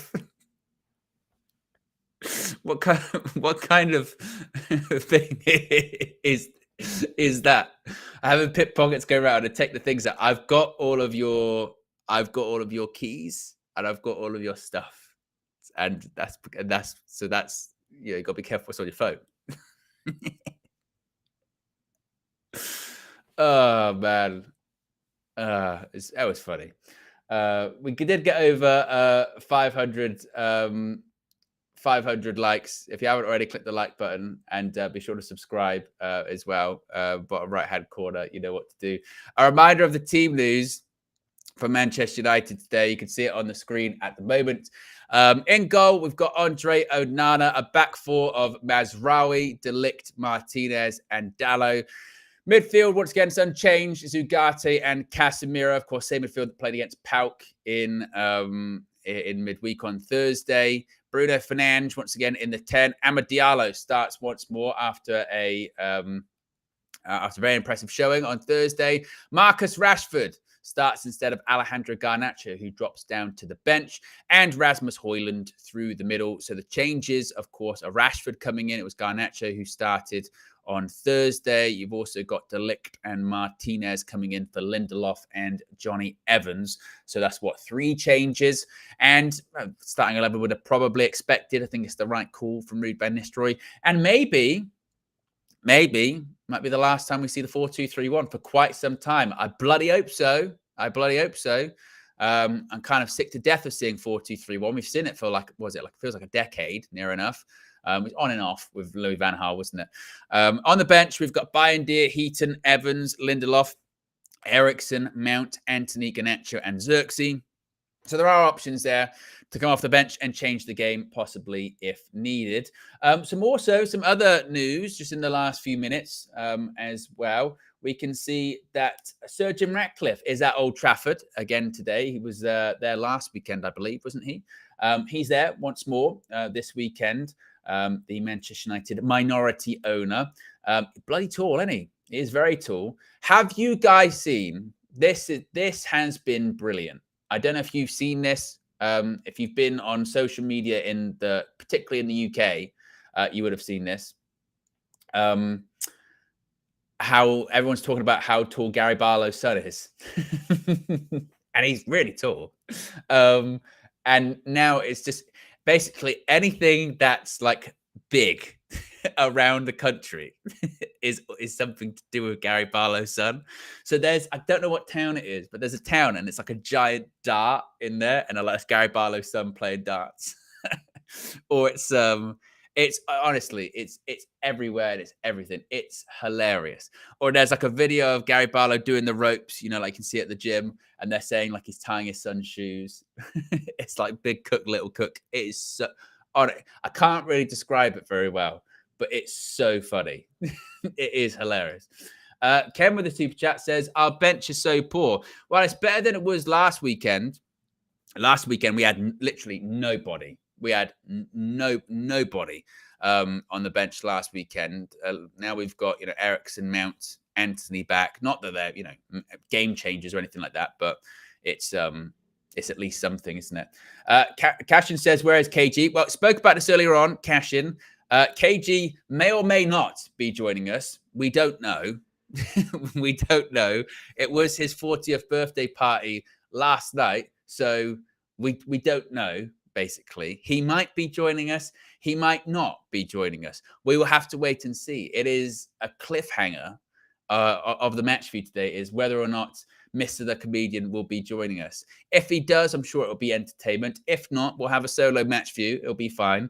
There is the potential for him to join us, but we don't know. I don't know. I have not spoken to him today, so who knows? Genuinely, I can neither confirm or deny this, and it's not even Arsene Wenger territory. I didn't see it or anything like that. Or Jose Mourinho, I prefer not to speak. I don't know. So even if the answer is yes, he is going to be here, I don't know what version of him will be showing up. So it's anybody's guess. Anybody's guess is as good as mine. Jadine says, check your email. Legitimately, I did during the road trip bit. Legitimately, I did check, because I thought actually he might do that now, because problem is if he's established the email thing, then I might have to check it. So I have checked it, and as of now, I do not have an email. But I believe there was a pigeon bouncing into this window a little bit earlier on. He might have been trying to send a message that way by carrier pigeon. Who knows with KG? Or if there happens to be some kind of bottle that finds its way of sort of washing up near me with a message in it, that could very much be a way that he might communicate with me. So I don't know, to answer your question. Red Barrow with a super chat says Liverpool's wingers track back. Salah tracking back at 32 years old and has pace/quality infinitely above Rashford's. Mo Salah, he's just something else, isn't he? He's unbelievable. It's funny, isn't it? You know, talking about him, and I think he's out of contract in the summer, of course, isn't he? He's just ridiculous, isn't it? And it's funny because we're talking about some, players at our club going, let's say, for instance, Bruno. It's a bit different. We're like, oh, getting to 30, maybe numbers might start to drop off a little bit. Or you're talking about Casemiro going, hey, Casemiro, legs are starting to go a little bit. Mo Salah, yeah, he's just a different animal. How old is he, Mo Salah? He's 32, by the way, 32 years old. And nowadays in football, 32 years old, you're ancient, you're finished, right? Yeah, you've got no chance, right? We're talking about, how's Casemiro? I don't know, it's different positions, but same age. We're going, Casemiro can't walk anymore. Mo Salah's sprinting up and down the touchline, no problem, cutting inside, scoring goals. Talking about Bruno, as he's starting to peak a little bit, as he's starting to go down, he's like 30. Mad. It's, again, different animal. Mo Salah, different animal. Just Josh Media Graphics Guru Visual Ninjas in the chat as well says, where's KG? Don't know, mate. So we'll see. we'll see. This is actually an insight behind a peek behind the curtain. Yeah, I have to, when I prepare for these shows. So like today, I've sort of had to prepare two outcomes. I have to prepare two sets of shows. Basically, I have to prepare a show with Kevin Gary and a show without Kevin Gary. So my workload doubles. I have to prepare for two separate outcomes. And we are prepared for two separate outcomes. So we'll see what happens. Like I said, at the moment, we are set up so that he can join me. If the game kicks off and he's not here, then we'll go to the other setup. And maybe he will join me. And then maybe we'll see what happens as well. So, yes, it's a cliffhanger. It's exciting. Are we not all excited by that? Maybe that should be the poll in the chat, to be honest with you. Maybe that should be the poll of, is KG going to come to work today, perhaps? I mean, if it was me, not so much for this job, but for other jobs, if I was hungover, I wouldn't go in for work, pull a sickie. For this, it's different. Can't let the community down, mate. Yeah, can't let the UV community down. Yes, we've got close to 1,500 people watching at the moment. We're over 600 likes. So if you haven't already, click the like button. Let's see if we can get to 750. Well, and there's also a rumor, actually, if we can get to 1K likes before kickoff. Oh, bloody hell. I didn't think you were going to show up. Yeah, well, this is going to get interesting. It's going to get very interesting. Well, let me just bring you into the show. I didn't expect you to be this dressed up either, as well. To be honest with you, I got my full fell forward on. yeah. Yeah. Well, you're in the show now. What's going on, everybody? You know when you have that adrenaline got me out of the house and got me ready to but then adrenaline's gone. But I've got this though, Owen. You've got a Red Bull. Got a Red Bull ready to go.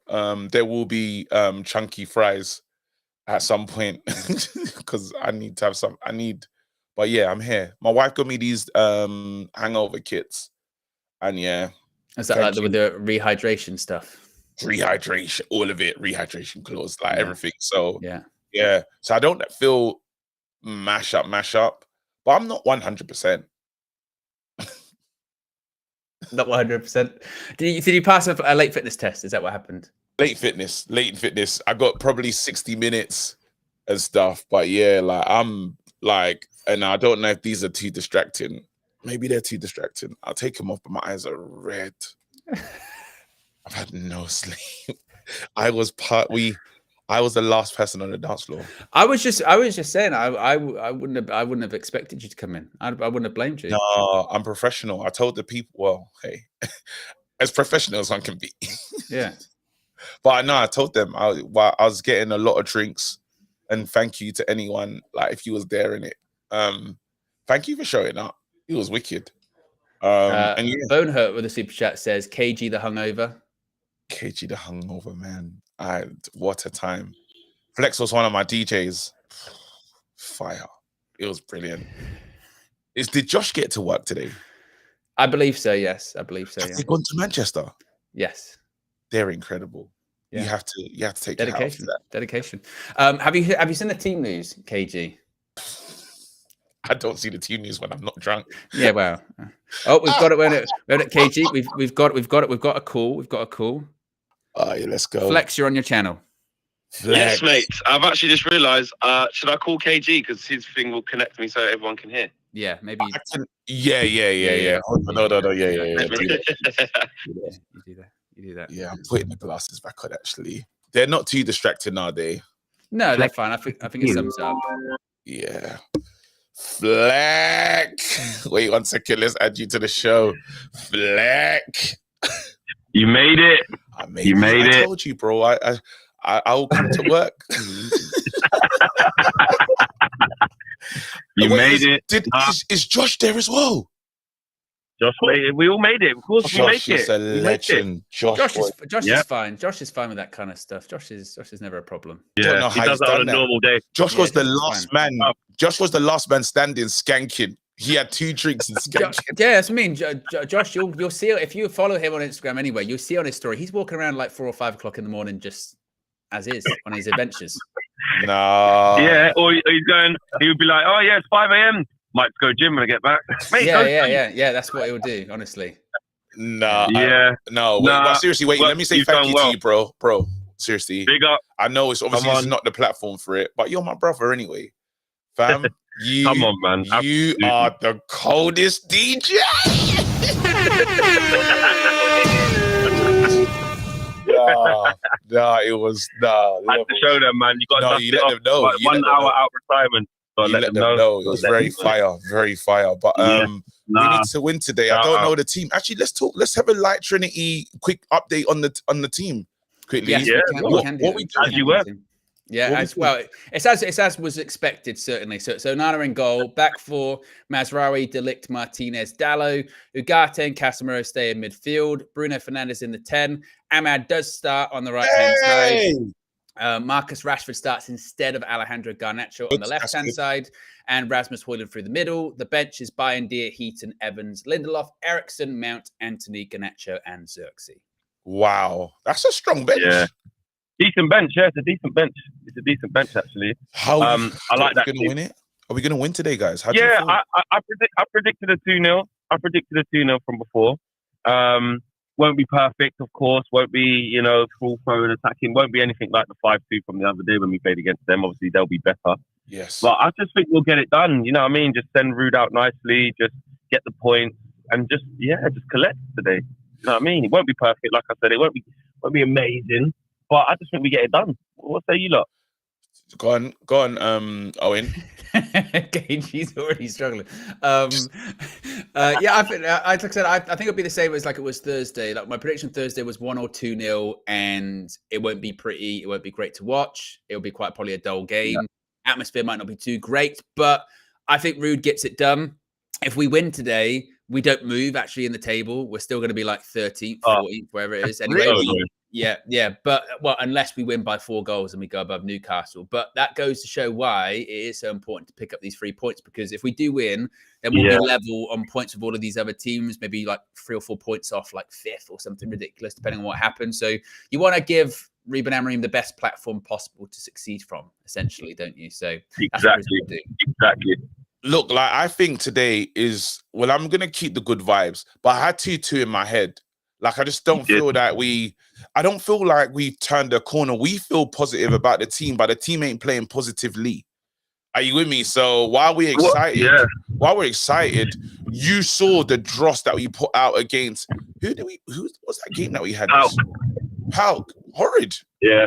Horrid. Yeah. I wouldn't say I'm excited for that. I'm definitely not like, I feel excited for Ruben Amorim, but I don't feel excited like saying like today I will mash these lot up, and no, like I really don't feel that. I just think we just get it done. I just don't think we'll lose or draw. I think we'll get it done. But Ahmad, look, we can't just always expect him to just do everything. Like, people got to turn up. Nobody else turned up. The whole front 4, minus Ahmad, so the front 3. Yeah. The last game.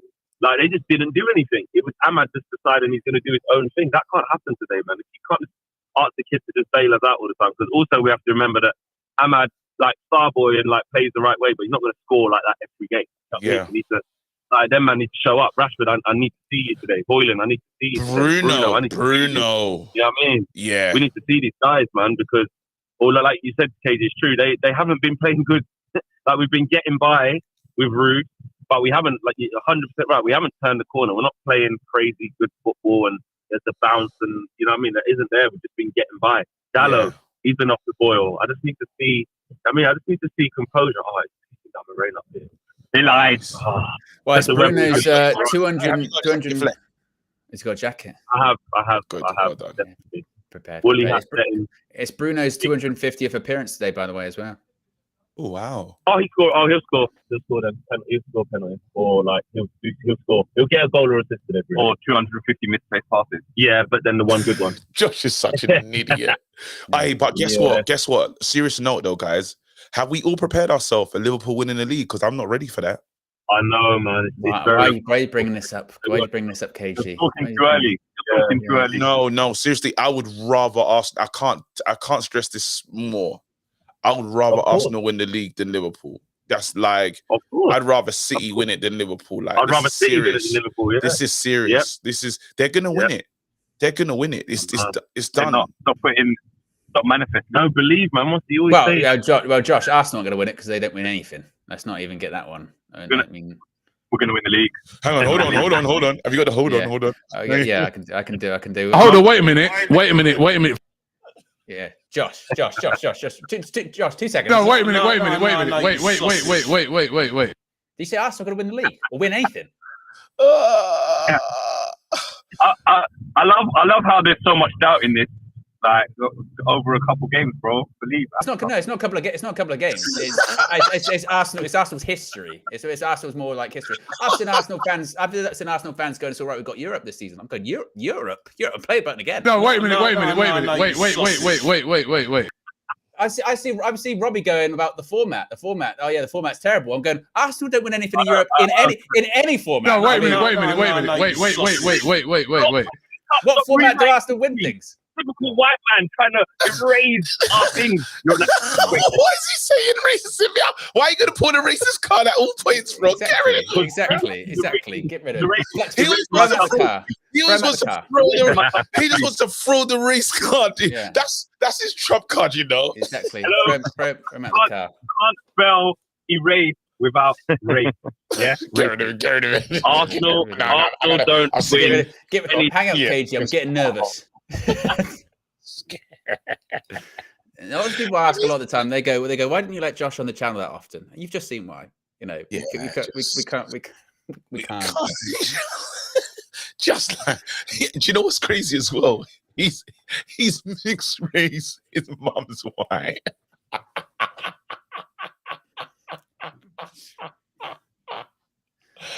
Oh no! Am I going to get through this? I think you'll be fine. But I think you'll be fine. What else can I make you laugh with? Well, there's a picture of Sir Jim Ratcliffe with Bruno Fernandes there, holding up 250 his 250 shirt. Lots of people have been saying about Sir Jim Ratcliffe, the stuff about Josh is Polish. People don't know Josh is Polish. Yeah, And he's got all the cultures. Yeah, he's the most cultured non-culture person. He's every culture, bro. Anyway, let's carry on. Sorry, it's not even funny.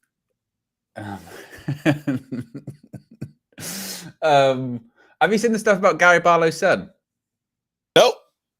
Have you not seen that? What's he done? No, he's not done anything. Gary Barlow's son is really, really tall, right? Like really tall. So now it's become one of those.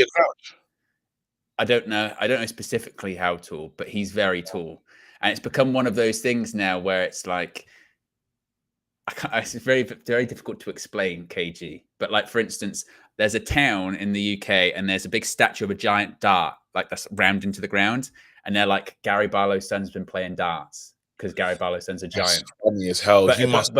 But it's everywhere, KG. It's everywhere. Is it possible that you can show me? That like there's a thing of Gary Barlow, you know, doing the ropes that you would do in the gym. There's like ropes like that, and then like Gary Barlow's tying his son's shoelaces. Wait. Now I had to go to X. If you type in Gary Barlow's son, it'll be everywhere. Like Gary Barlow's son. I haven't got it in me. You know, I'm not gonna do it. I'm just gonna stay whatever's in front of me. That I'm asking to do too much. I haven't got that. I really want to see though. Hello. Is that true? His son's only 6'2". He looks massive. Oh wait, wait! Gary Barlow's son telling his son to load the dishwasher. It's got the thing of Great Khali and Hornswoggle. Honestly, it's stuff like that everywhere. Gary Barlow's son. Oh wait, let me see. I saw one of a skateboard. His son's skateboard. Gary Barlow popping out for a few bits. Our team got involved. They got them. This is brilliant. Oh man, have you seen what's that show called? It's gonna come to me in a second. Have you seen Jackass? When there's that big hand slap that just gets everyone in the hallway. Yeah. He said, Gary Barlow getting a high five from his son. This is wicked. I love it. Not the rugby one. Cashin says, I can just imagine KG's reactions to misplaced passes today. Instead of crying, it will be swearing. No, I'm not going to do that. I promise. Red Baron says, Flex, do you know what a doomer is? Well, Flex is gone. Do you know what a doomer is? A doomer? I don't know. I don't think KG's in a position to be thinking that hard. We've got over 1,500 people watching though at the moment. We're currently at over 700 likes. If you haven't already, click the like button. Let's see if we can get to 1K before kickoff. Kickoff will be in 15 minutes. A reminder, guys, it's a non-televised game, so it's one of those ones where we will do our best today, yeah, and everyone will have to do their best as well. It's one of those difficult ones. Stay close to me. Hold on. That's that today this could be. That's one of my favorite songs. The greatest day of all. I'm aware. Oh, well. Hold on.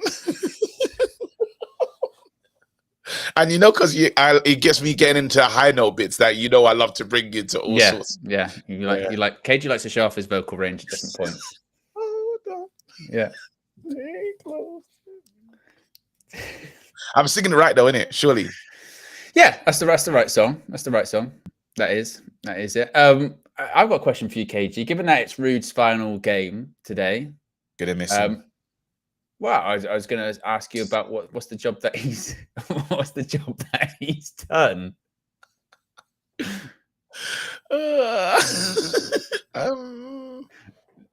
What do you mean? Oh, in terms of the his interim period. I mean, he hasn't lost a game. He beat Leicester, drew a Chelsea, beat Pauk. I mean, I guess it depends what happens today. But if he were to win, be unbeaten, then what would you think of the job he's done? Has he steadied the ship?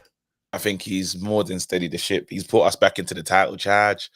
I tell you what, this is going to be a long stream, guys. This is going to be back in the title charge. This is going to be a fucking long stream. No, I'm playing. I'm taking this. No, he's been brilliant, man. We haven't played amazing football. He's just what he's done is really just kind of relaxed the boys. The football's it's been the same as Ten Hag times. Yeah. But then I think they've just been able to focus on the task because it could have even got worse, Right now we put ourselves in a position in Europe. Let's get that. In Europe, we can qualify. We can get to the next phase of that. And that's our best chance for top four. That's our best chance for European football. Yeah. You know what I mean? Like, so I'm really happy with him on that. I think that Ahmad feels a bit more excited and confident in himself. Yeah. With the team. That's important. I think that's more important than we're probably giving it credit for. Like, Ahmad is in a contract year, but you see him holding the badge. Ahmad loves Man United, but he wasn't getting minutes. And I think had Ten Hag stayed, I think he would have been one that will seriously consider his future. Because if I can't get a time now, when am I going to get time at this club? And I can't waste my career. When the day that he saw, I think that was the day that was truly over. Managerial in the 10 was a big. It felt like the end. That kind of like just weird. You know what I mean? And I know a lot of people talk about that penalty that they've now said wasn't a penalty at West Ham, and that because we lost, that's why Ten Hag got sacked. But I mean, everyone realized it wasn't just one game. Like it was, like you said, it was over. Like it was over. I think that's a big moment. I think that's a pinnacle moment for Ahmad because the excuses were getting ridiculous. You're talking about Anthony playing because he trained harder than anyone, but Anthony's not been able to do what Ahmad's done in the Man United shirt. He's only done it once, and that was against Arsenal in his first game when he scored and he done the Tiger celebration. But I haven't seen that Ahmad again, and you're saying he trains harder, but then, you might be might not be the greatest or the best of trainers, but when it comes to the game, who can do something for you? And I remember, did Ahmad score in the lead up to the FA Cup? Right, of course. He scored the winner against Liverpool, didn't he? Of course. Exactly. And it's like he has a great performance under the old regime. And I'm sorry to bring it up, but we should, because it was literally this season. Under the old regime, the goal that Ahmad scored in the week, he might not have been starting today in the old regime. Yeah. Are you like he could have dropped out, and they said, "Where do you drop him out for?" And we would have to accept it. Rotation. You know what I mean? So, yeah, man. Sorry. No. He started. He was going well. It was going well, though. You got there and just kind of came to a real sudden stop. I mean, your breaks are really good, actually. Really, really good breaks. We got 2 likes away from 750. Let's see if we can get to 1K. If you haven't already, click the like button and be sure to subscribe. Kickoff's about 10 minutes away. This is a good super chat from K Flow. K Barada says that 20 years song deserves an Emmy. The roast of Robbie was epic. Love the 80s R&B crotch hold attire. I tell you what, KG, I very much enjoyed that as well. And what I really enjoy with that is, and this is maybe a bit of a peek behind the curtain. So whenever we do the Trinity, KG's just coming from doing Best of Enemies, and he's usually very tired. And I go, I wonder what KG's been up to, why he's so tired. And this time I realized that he put a lot of effort into that performance, a lot of effort into that performance, a lot of energy into that performance as well. It was very good. It was very good. It was, you know what, cooking Arsenal is one of my favorite pastimes. It's just great. It's Sir Jim. Let's go. You know, I'm so happy this man is at this club, you know. Like, I think one day we're really going to talk about him stepping in and what he's going to do for Man United. Because, like, even this Amorim thing, we haven't even truly focused on Ineos's arrival and what it really means for Man United. Man United, imagine Ten Hag, because it could have all fallen to crap, under the old regime, because Ten Hag, the seasons were just getting worse each time. And I don't believe if Ineos weren't there, I don't think we would have had the same level of investment. You know, because the Glazers started to spend less. I just had a feeling, or we would have bought bad players again. Yeah. Are you with me? Like, now we've got this guy in who has high standards, wants more, wants a new stadium. He's built a state-of-the-art training complex. They've leveled that up, so Ronaldo can't just say it's the same jacuzzis. Like, they're literally trying to change everything at the club. And then we hired a new guy within a week of sacking the old guy. Man United would have been asking. We would have had so many arguments of, well, Ruud's won all these games. Why can't he have it? Why can't he be the new permanent manager? You know, because it could have been interim all the way to the end of the season. And if Ruud done well enough, everyone would have probably said, let's give it to Ruud again, not learning from the Oli era.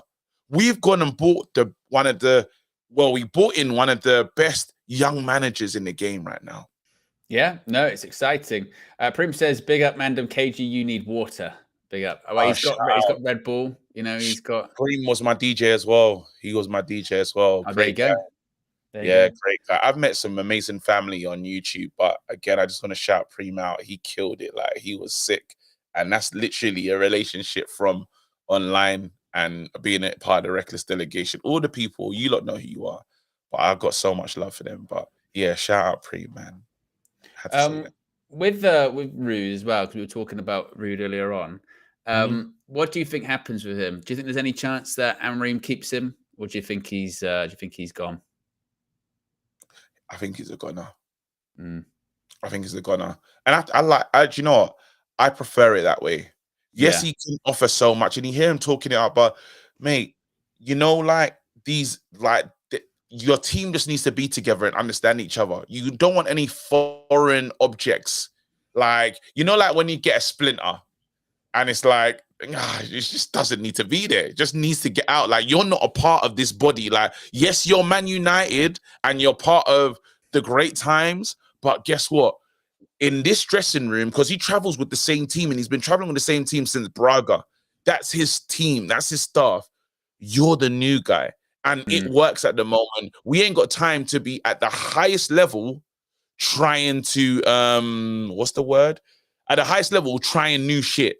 Let's just stick to the plan. And then once I get acclimatized or acclimated, I think that's one of the words, isn't it? Yeah, they've worked. Oh, bloody hell. Yeah, once you get there, then you can really bring people in, really. Yeah, no, I agree. Players are in the tunnel at Old Trafford. I can see them because you're showing it to me. But that's so silly. I've got it. Wait, so what stream am I watching? Are you on 720, 722? What one are you on? Because the first. Okay, cool. but you never know. They're never exact. But look, it's an untelevised game, folks. We do our best. You know what I mean? We do our You're best. trying. It's one of those. I mean, definitely today, KG is absolutely trying his best. He's putting everything he possibly can into this into this at the moment. We've got over 1,500 people watching that at the moment, and we can get to 1K likes before kickoff. If we can't for KG's appearance today, after everything he's been through the last 24 hours. Yes, be sure to do that. So click the like button and be sure to subscribe. We're less than 230 subscribers to go until 182,000 as Amad Diallo walks out onto the pitch. I think Flex said it was raining in Manchester.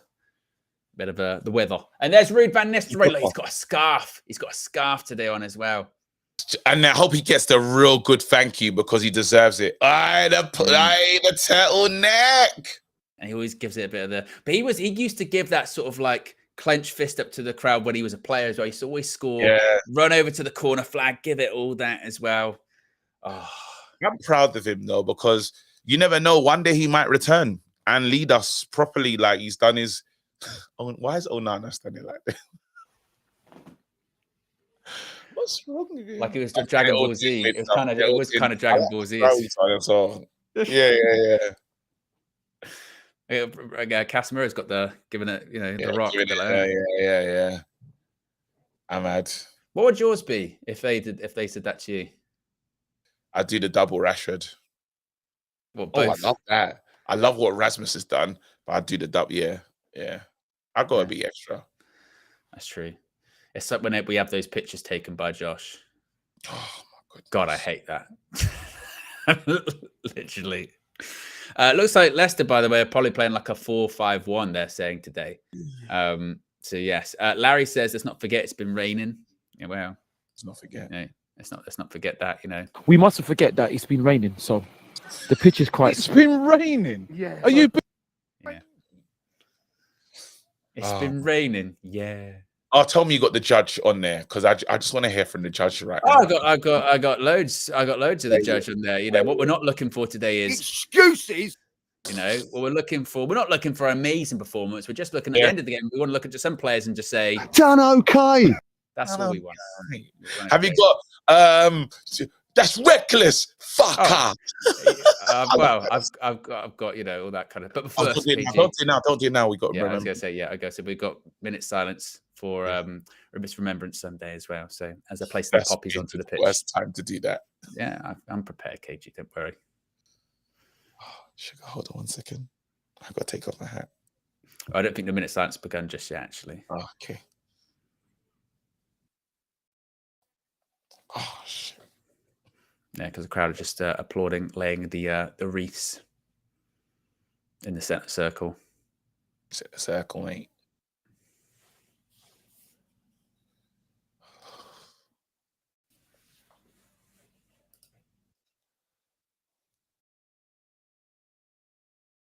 Stay close to me. Hold on. Oh, this is tight.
There you go.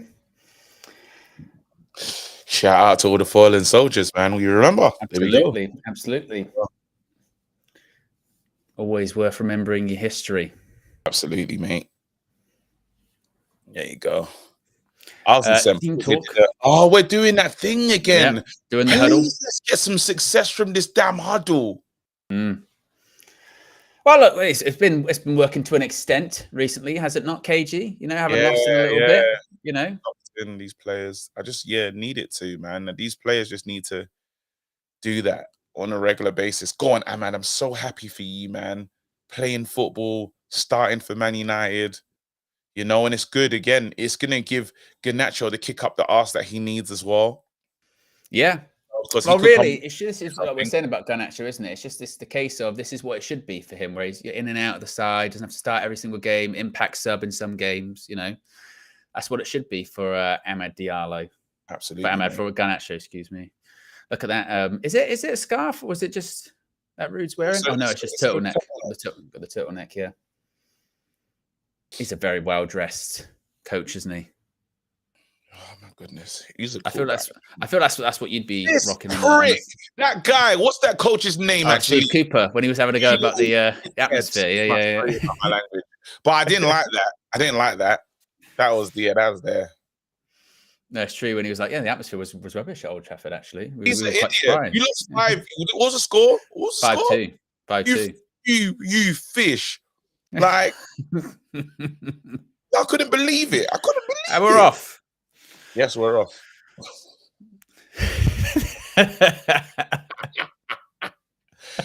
Owen, you're carrying me in this performance today. You know when you got a player that's, you know when you put a youth product in the midfield, and he's just sort of like, listen, hopefully that player. I just like we're off. Yeah, we're off. Yeah.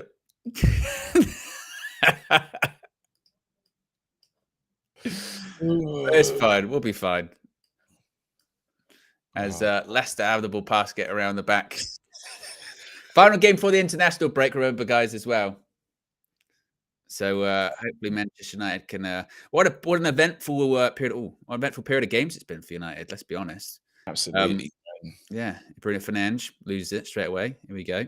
Good start. Can we play, not to be pricks, but can we play close attention to? There you go. Rashford. Well done, Rasmus. But what are you going to do? Rashford gives it back. I thought that was a bit of an opportunity. Yeah, that's an opportunity that we kind of spurned. All right, cool. Can we? Yeah, you know when you ain't got nothing else to call someone, you just call them a fish. I thought, where is the fish thing come from? Oh, I tell you what, here, Bruno's in, cuts it back. Brilliant! Oh, that's good from Bruno. That's a good decision. Into the box, looking for something. Started a bit bright here. Oof. Oh, still got it though. No, leave me alone. I'm working. I'll go put my phone on do not disturb mode. Well, Casemiro's lost it there in midfield.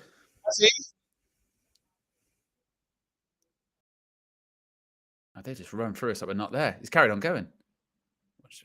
Deals with that. Just a little bit of a. Oh no, he's gone easy. There you go.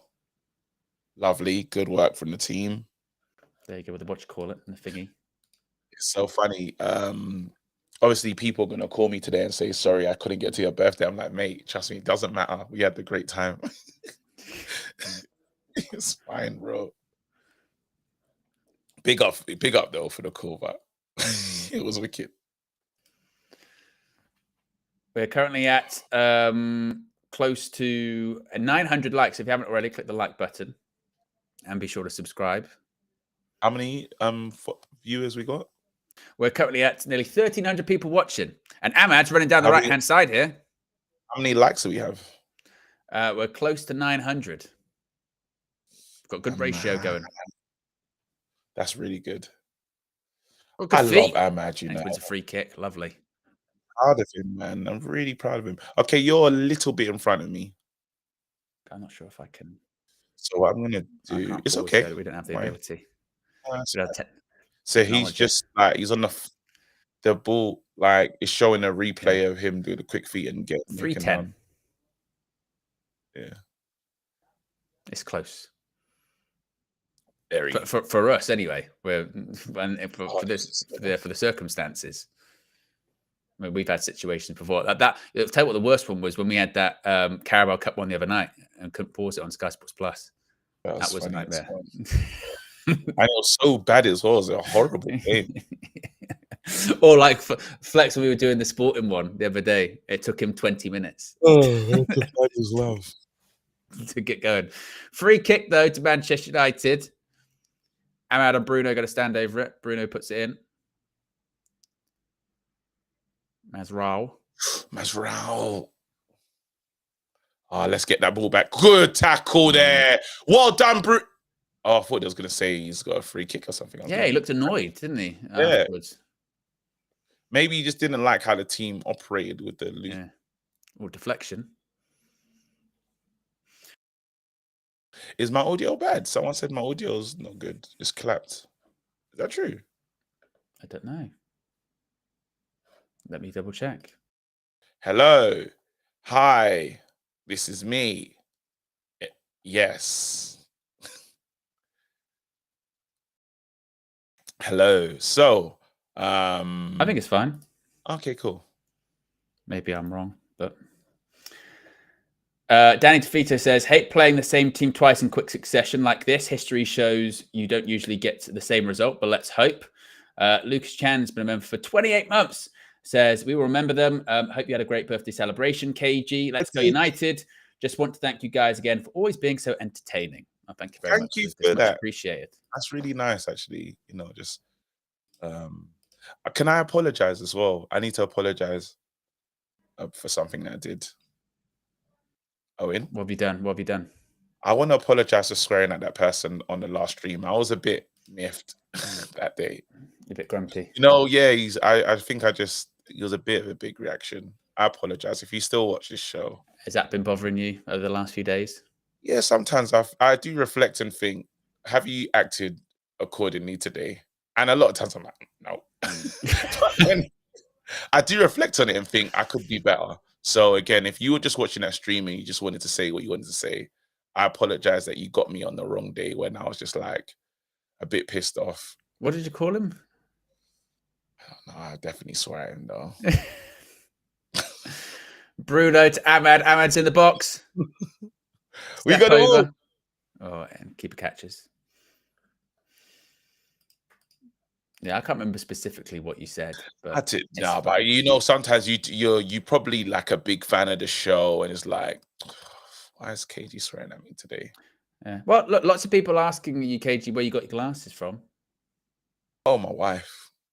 Are they your wife's glasses? Absolutely. They're unisex ones. Some people were sort of saying they thought they were your wife's glasses.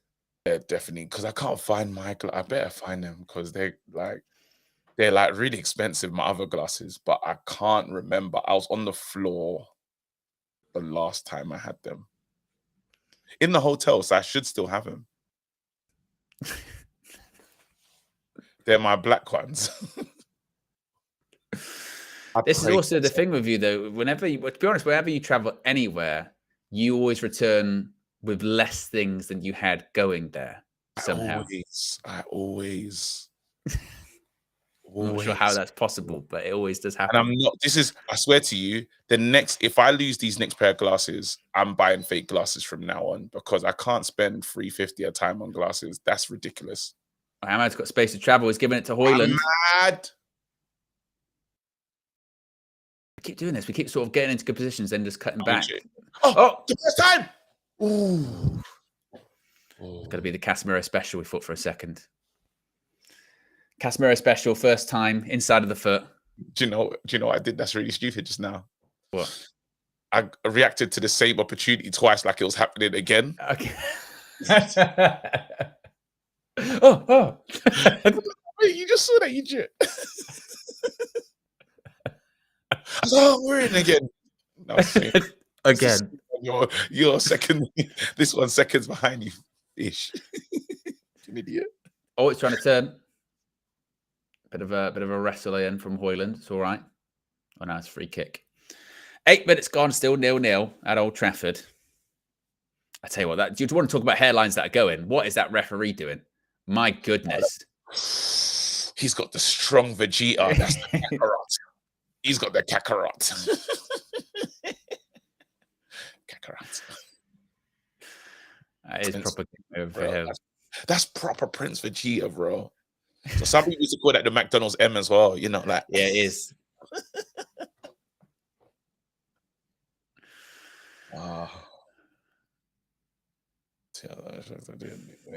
Yeah, big up Joe Black, man. That's my brother as well. I got a lot of brothers, man. Damn. And the worst thing is actually, KG, if you're feeling a bit hungover, maybe a bit tired as well, watching Man United play at the moment is actually not the best thing for it at all. Can you imagine if this was Tuesday's game? Yeah, Thursdays. That's it. No, you're right. Like, I mean, even that day, we were, and that was just tiredness, maybe being a bit of a bad mood. That was like, I'm going to fall asleep here. It was so bad. But this game, we actually look all right. Be careful of this. Said early. Let's get through this. That's fine. The Lit's deal with a bit. Giving it away, though. I want to say that the Lit is really acclimatized well again. Yeah, well, you know, it's so weird, you know, when those kind of signings, isn't it? When, like, and this is what it's like, I'm supposed to be a Man United fan and have to deal with the ops and the media. Because whenever we sign any player, the immediate reaction of, he's not as good as you think that he is, he's actually terrible, he will not succeed, is like so overwhelming. And sometimes you kind of buy into it a little bit, don't you? And then De Ligt, like, I think, was it his first game? I think one of his first starts, he might have struggled or something. You go, actually, yeah. It might be Liverpool. Go on, Rashi, down the wing. What? Oh, it's like I think it might have been Liverpool. Like, he's not that good. He's not that good. And then, like you said, actually, he's acclimatized very well, very quickly. You know, he's been better than Martinez this season. He's been, and you know, I feel like people struggle to give praise. Some of it. Someone said, Ahmad Dassan said, "Take the glasses off. The glare is annoying. You got to deal with that, mate." Yeah, they're not coming off now. I've closed my eyes so many times in the stream. Yeah, it's, you know, it is what it is. They're not coming off. Sorry, bro. You just gonna have to deal with it. Imagine that, though. Anyway, don't start, KG. What? Take your glasses off? Yeah. I'm not gonna respond. And I like Ahmad as well.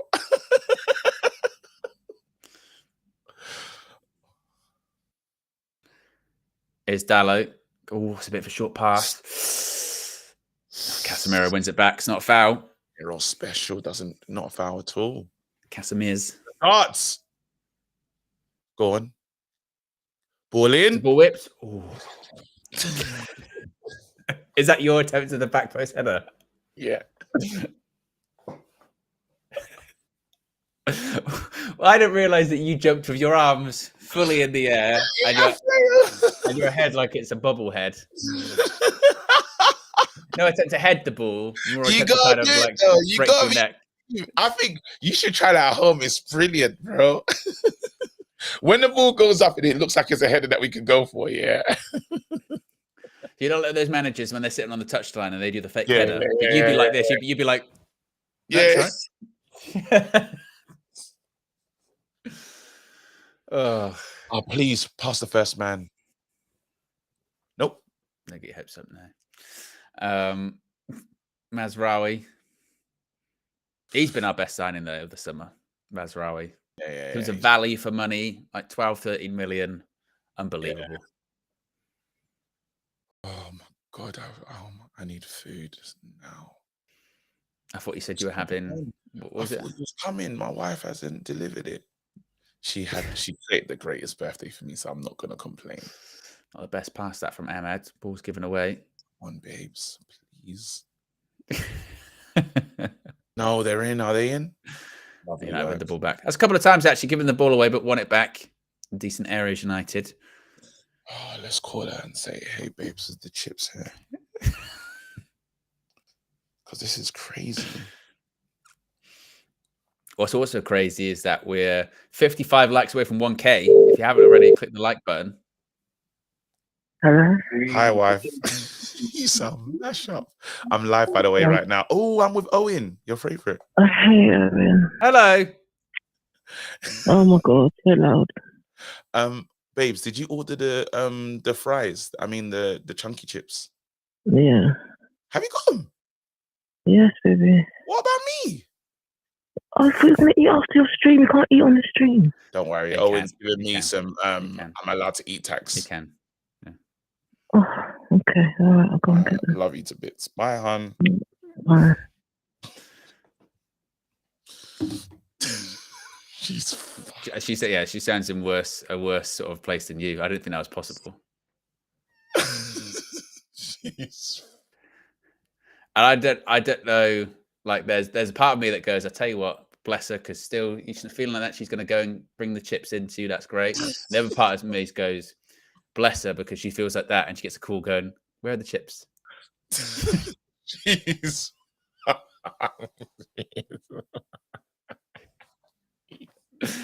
Have you got the chips? Yeah. What about me? Oh man, she's ruined. Yeah. Someone said that's nasty work calling for chips when That is nasty work, especially when you've used the phrase "What about me?" in the phone call. Oh, babes, you're the greatest in the whole world. Oh, no, I don't want any sauce. That's not going to do good. That's a bad idea. Thank you, wife. You're the greatest. I love you to bits. Well, here's Ahmad.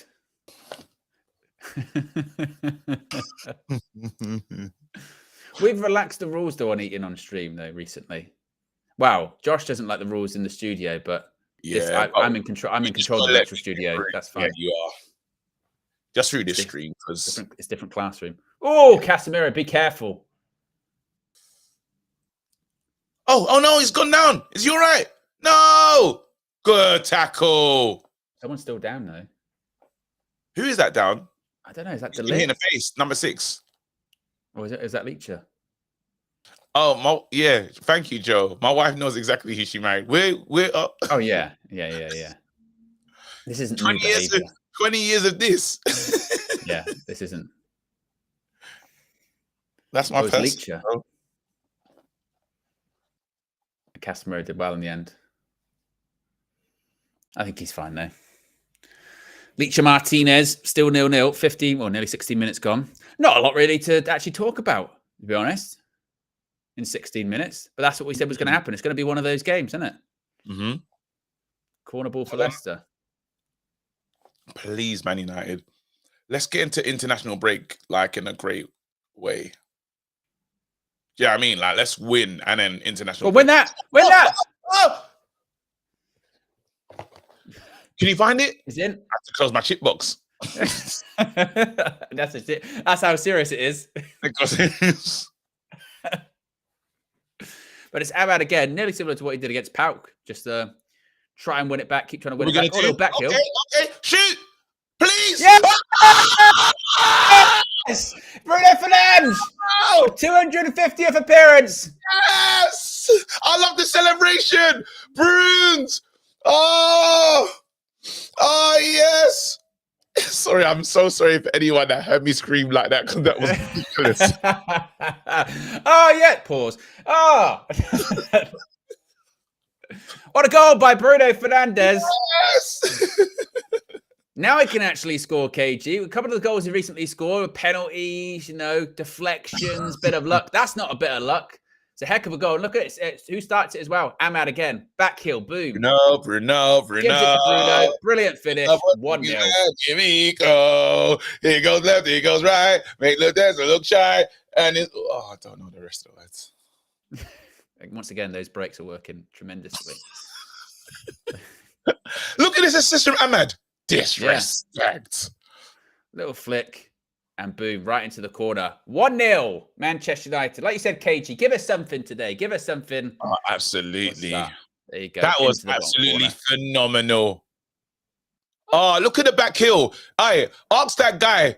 I don't even know what that manager's name is, but how's it sound now? Steve Cooper. Yeah. Fucking idiot. Steve Cooper, also known as Fish. Fish. KG metal. Death That metal. wasn't. That was. Man United scored.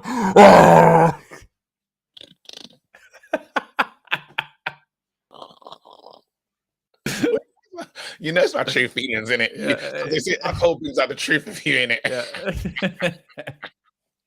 At my core, I love United. He laughs the clap. He loves the club. He laughs the clap.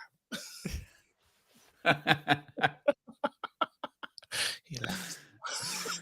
I'll give her the ball away there, though. Casemiro. Be careful. Literally, I don't know if I've ever heard KG scream like that, to be honest. No, never. Books is in the other room going, he bloody likes those chips. He bloody it's a hitting. Oh man, I'm gonna go sleep straight after this. I'm gonna do my fan view, and then I'm getting sleep. It's a free kick though to Leicester. He does like those chips.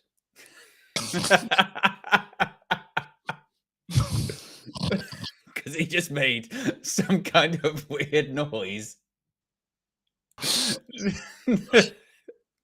Oh man. There you go, ball in. Oh my goodness. Take your profit with the super chat. Says Erik ten Hag fired himself benching Ahmad. What a baller. Yeah, gets an assist today. Yeah, 2 rough goals, night. Assist as well. It was a rough night. We celebrated my birthday yesterday. Best thing ever. Literally. And I really want to shout out. Again, I've given a lot of shout outs, but I have to shout out my missus. Like, she's absolutely like essential to my life. Literally. No, she's essential. I just need her. No, yeah. Oh, you already know. Yeah, that's why I'm saying literally. Like, it's not even like, you know, some people say stuff like that and they're being like, the KG's in the literal sense. she is essential to KG's everyday functioning. He's essential. Yeah, I mean, yeah. So he's literally wearing her glasses right now. If that doesn't give you an indication, I need her. You know what I mean? Put these on, Kevin. Okay. Oh my goodness. But man, I 1-0 up thanks to a Bruno Fernandes goal. With an Ahmad. Yeah, look at that. Oh, he's feeling himself, KG. He's in control, yes. Ahmad. Oh, he's brilliant, man. And hopefully, look, mate. Well, this isn't for Man United stand. This is an early goal as well. There could be more. What do you want? Oh, who's done that? That's brilliant. He won the ball back there. No, Mazraoui, isn't it? It's Mazraoui. Mazraoui. We've also got over 1,600 people watching us at the moment, KG. 1-6. And we're currently over 1,000 likes. But we can go higher. Let's get the ratio higher. Danny DeVito. Oh, okay. Can't say that, KG. They're saying stuff about baby oil and party. Oh, that's ridiculous. Yeah. There was no baby oil at this party. Wasn't that kind of party, no. There was no baby oil at this party. That's funny, guys. Forest are winning. Are they? Yeah, true, Geordie, you prick. Do you know what he's been doing? What? You know he watches every United View stream because he loves to see us in pain. You know, because Newcastle have this weird obsession with Man United, like we're rivals. Yeah, we're rivals. We're rivals. Not. Yeah. We're not rivals. Where have they got that from? What is that? Did you hear the thing that I think there's some like analyst that's gone from Man United to Newcastle, and United put it on gardening leave. That's so unnecessary. That's so unnecessary. Well, I don't want to be a stickler for the rules, but you got to be on garden leave, so you know. And then the best thing is as well with that is that they didn't even get the money they wanted for Dan Ashworth in the end anyway. It was like a couple of million. Take your profit with the super chat says, talking of wifey, randomly saw your first episode of Talking Shit. You are one blessed man. Big ups. I am. Oh no, they're on attack. He plays it back into the midfield. They go wide again. Who's there? Is anyone there? They're going to cross it in early. No, they're not. They choose to go down the wing. Is he giving away a free kick? You know what? That's too much hot sauce. Delo doesn't need to. Those are the cheap free kicks that we should try our best to not give up. Like that's unnecessary. You It's saw probably that a in free it. kick. Yeah, it's probably a free kick. I tell you what, I enjoyed before the game, KG, when Sir Jim was giving Bruno his 250 appearance shirt. He had to jump up onto the pitch because of the little wall, and I thought to myself, I wonder if he thinks the same. I wonder if he thinks this wall's got to go. New stadium, no wall. As a chemical guy, like a guy, and you know, like is in that part of the world. He's like, why have we built this? Who is this helping? What is this? What's the meaning of this? That stupid hill. Yeah, I don't think that's going to be in New Trafford, or the Ineos Arena. Ineos Arena. Their free kick, ball in. Oh, thank God. It's fine. Onana picks it up. I don't even want the Nigerian tax to hit today, bro. No, not at all. They've had a few Nigerian players play for him in the past, haven't they? Leicester. Yeah.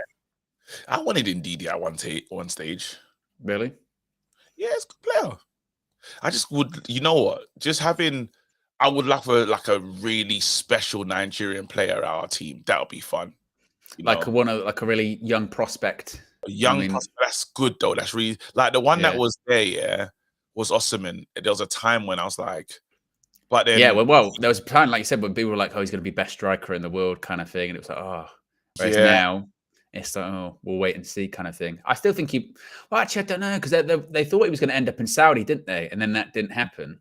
But then he fired his agent, didn't he, after everything that happened over the summer? So, and it doesn't look like he's going to go back to Napoli. So it'll be interesting to see where he does indeed end up. Ball through the middle, doesn't go anywhere. Yeah, but I still think, because we need a striker. And I think, do you believe that Napoli is going to take a cut price on...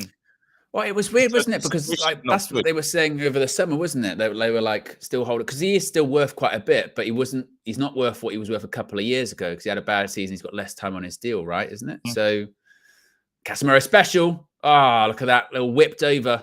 Mazraoui with a touch as well. Mazraoui, don't take the liberties. Go on, Maz. What's he going to do? That right-hand side with Mazraoui and Ahmad actually does look really good. It's suddenly actually technically proficient. Oh, what a little pass. Oh, I didn't get there. Oh, want it back maybe? What's crazy is Man United actually looking all right in this game. Are we fair to say that?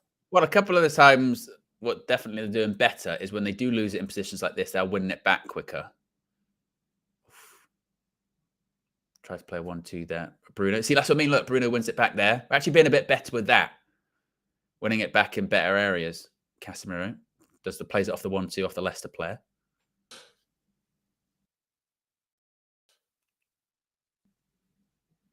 But it's nice to actually be in front early on. Pass the ball around a little bit. Composed for now, anyway. Oh, that's close. Oh, there you go. And that's what you've got to be careful about. Got to be careful of the counter. You go for a shot. That's ridiculous. Don't even try it. Onana, he's been there, yeah? His first get of a game at Old Trafford. KG, you were there. Wait, Joe Blackman saying he hasn't been home yet. Whoa, what a madman. Where has he been? He was at the party. Yeah, but I mean, where has he been in the hour since? Yes, we'll sort that out. Remember, it finished at 5 o'clock. Yeah, KG is 2:30. Yeah, that's crazy. Lissandro's booster seat says, KG, why is your middle finger involved in consumption of those chips? It's supposed to be index finger and thumb, not middle and thumb. Do better. How do you eat your chips? Like how I eat a bar. Because I think he's saying you would be like this, and you're going like this. Mm. But you're not doing that. You're doing like everything. Basically. What's that? It's how I eat like pounded yam. I don't know what that is. I'm just Nigerian, man. Except it's what it's what you're it's what's described as the Nigerian grip. The Nigerian grip. Oh yeah, just collect. Just collect it. Collect.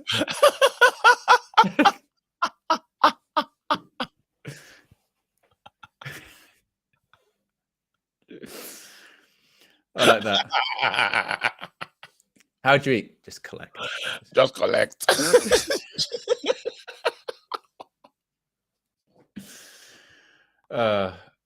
Martinez.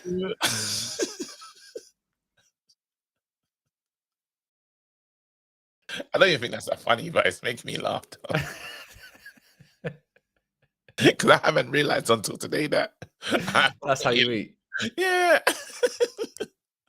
I like the way that's your go-to as well. Anything that's like people go, "What's that?" Then you just go to. It's probably a Nigerian thing. Yeah, Like... absolutely. I think I had my first Yorkshire pudding at university. You have to understand how mad that is. And what did you think of it when you had it? I was still like, you know, when people are like, did you expect it to be pudding, like, you know what I mean, sweet? Is that were you thinking that? You know what? I didn't know what to expect from it, but there was a lot of noise about these Yorkshires. There was a big, like, load of fuss, and everyone's like, "Oh man, how many Yorkshires are we getting?" But I didn't have the I'm not connected to them as much as everyone else is. Like, they're nice to have, but then they don't like I think they get more credit than it probably deserves. They're nowhere near plantain. And I know that's not like, have you had plantain? Yeah, I had it when I that thing we went to, that Caribbean thing. Yeah. But they're like they're aside. That's totally different. That's totally different. No, but again, you know how people are like, they want the Yorkshires, like they're like, "Oh, please give me, can I get more?" Well, if you're having like a Sunday roast or whatever, that's staple. What have we done there? Give it good pot. Oh, unlucky. Yeah, if I'm thinking of a what's going to be the equivalent on a? Oh, he done him there. I don't know, but you're sort of saying that that's not the main part of the meal. It's just a kind of side. It's a side. It's like a hold that kind of thing. This is going to uplift the meal. You know, I feel like that's a Sunday roast, a staple part of it. Have you ever had? Have you had the big ones where you have everything in it? To Yorkie's minimum. See, that's what I'm saying. Wait, did he just say I eat Yorkshire puddings by itself, dry? Some people do, yeah. That sounds like just. I mean, mine's usually gravy and all that.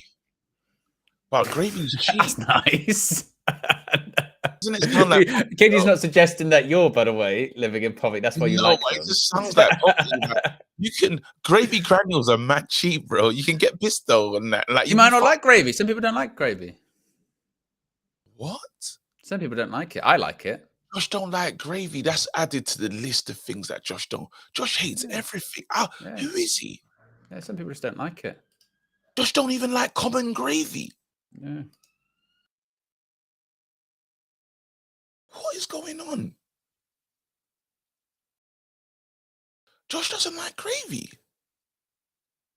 I think he might have said that before, but I mean, Josh doesn't like anything. And this is why I always push back when they go like, "Oh, I'm fussier than Josh." I'm like, "No, I'm not." I'm like, "Have you this guy? Like, no way, no way." I can't believe that. I'm actually shocked at that. So what is he? Josh's list, you're ridiculous though. You're willing to try stuff. Josh doesn't like a whole lot. There's a whole lot of things that he absolutely doesn't like. No. He has no time for. I said, have you ever had the bit like a giant Yorkshire pudding and everything's in it, basically? You had that? Wait, hold on. I've heard Ipswich are leading. Who they playing? Don't know, but Leicester on the attack here as well. Today this could be.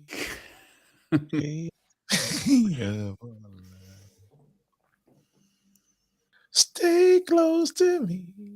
Ball in or headed away. What's the world going on? That's close. How about Nana? Pav says you guys just missed a one-on-one for Leicester. Did we? I didn't see that. Full Chris Kamara settings. Must have missed that one. Did we? How are we missing the one-on-ones on watch alongs? Unless it's like yet to happen, maybe. But I'd be that behind. That's mental. When did we miss that? One-on-one, you said. Shit, that's really bad from us.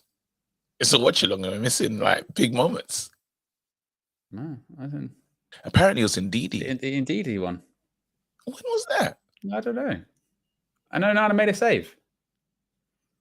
Did he? Is that me? Was it that one-on-one? Bloody hell. Did I see it? They said I saw it. Big up J Brew for saying I saw it. See, I saw it, mate. Maybe we did see. Maybe it was like 6 minutes ago. We must have seen it then. Shocking chance. I blame the manager. Yeah. Someone said they're watching the game through my glasses. That's hilarious. They told me to be still. Get closer. People used to do that back in the day, like on social media and stuff like that. Yeah. Oh man. 30 into the 35th minute. Still Manchester United 1, Leicester 0. No, that's a big chance. Is he in? Penalty? Are they gonna? Praise God. Nathan with a super chat says, KG, you're an awesome guy. Bless up, bro. Always positive with a right attitude to life. Beautiful wife and kids. Well done. Thank sir. you. Stay blessed. No, that is really lovely. Thank you That's a so very much. nice super chat. That's a really lovely super chat. You know, I actually really appreciate it, actually. Thank you. Do you know what my love language is? What's that? I know this is not the conversation. Well, I'm very curious about generally what that sentence was as well. So, because I didn't understand a lot of it. So, go on. Oh no! So there's like apparently there's 5 love languages, right? And then yeah, but it's words of affirmation. I like. So there's some people that like acts of service. So this is things that you like: acts of service, words of affirmation. Some people is touch. Physical touch. Oh, I can't remember the last 2. Where is this going, KG? Don't know. But go But on. I'm just saying you should know what you like. Like I can't remember the. Someone said my love language is the same as gal. Wait, access. I can't remember this. Well, by the way, you were handling those chips. Apparently, your love language is what is it, curly chips or whatever it is. Wait. Oh shit. Quality time. So Quality time. Well, Lissandro's just 5. So you should work out what your one is. Because it's like booster seat. He said something nice as well. He says, Owen, you're an awesome guy. Bless up, bro. Always positive with the right attitude to life. Beautiful wife and kids. Well done, sir. Stay blessed. Thank you very much.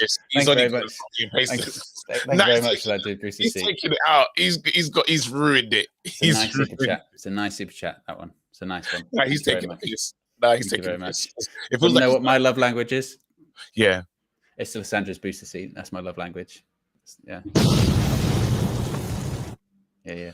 Oh my goodness, that's taking a piss because he said you got a wife and kid. I don't know if that's going to pass the plagiarism check, but we'll give it a go. Let's bang out more than that. Oh my goodness. We still got over 1,500 people watching. We're currently closing in on 1,100 likes. If you haven't already, click the like button. Let's see if we can get it to 1,500. Why not? Get a ratio of 1-to-1. Since it's 1-0 to Manchester United. Bruno Fernandes scoring. You don't know. Second goal in 2 games in the Prem. Owen, I'm tired, bro. Like, it's ridiculous. It's because you've eaten now. That's what's happened. Yeah, you're crashing. I was thinking, what's going on?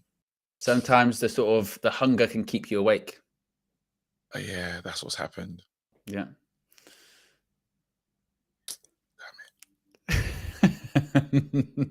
Oh, and also you did say when you joined in, didn't you? You said that and Alessandro boosted seats back with a lot of like heart emojis and said Owen XOXO, you know.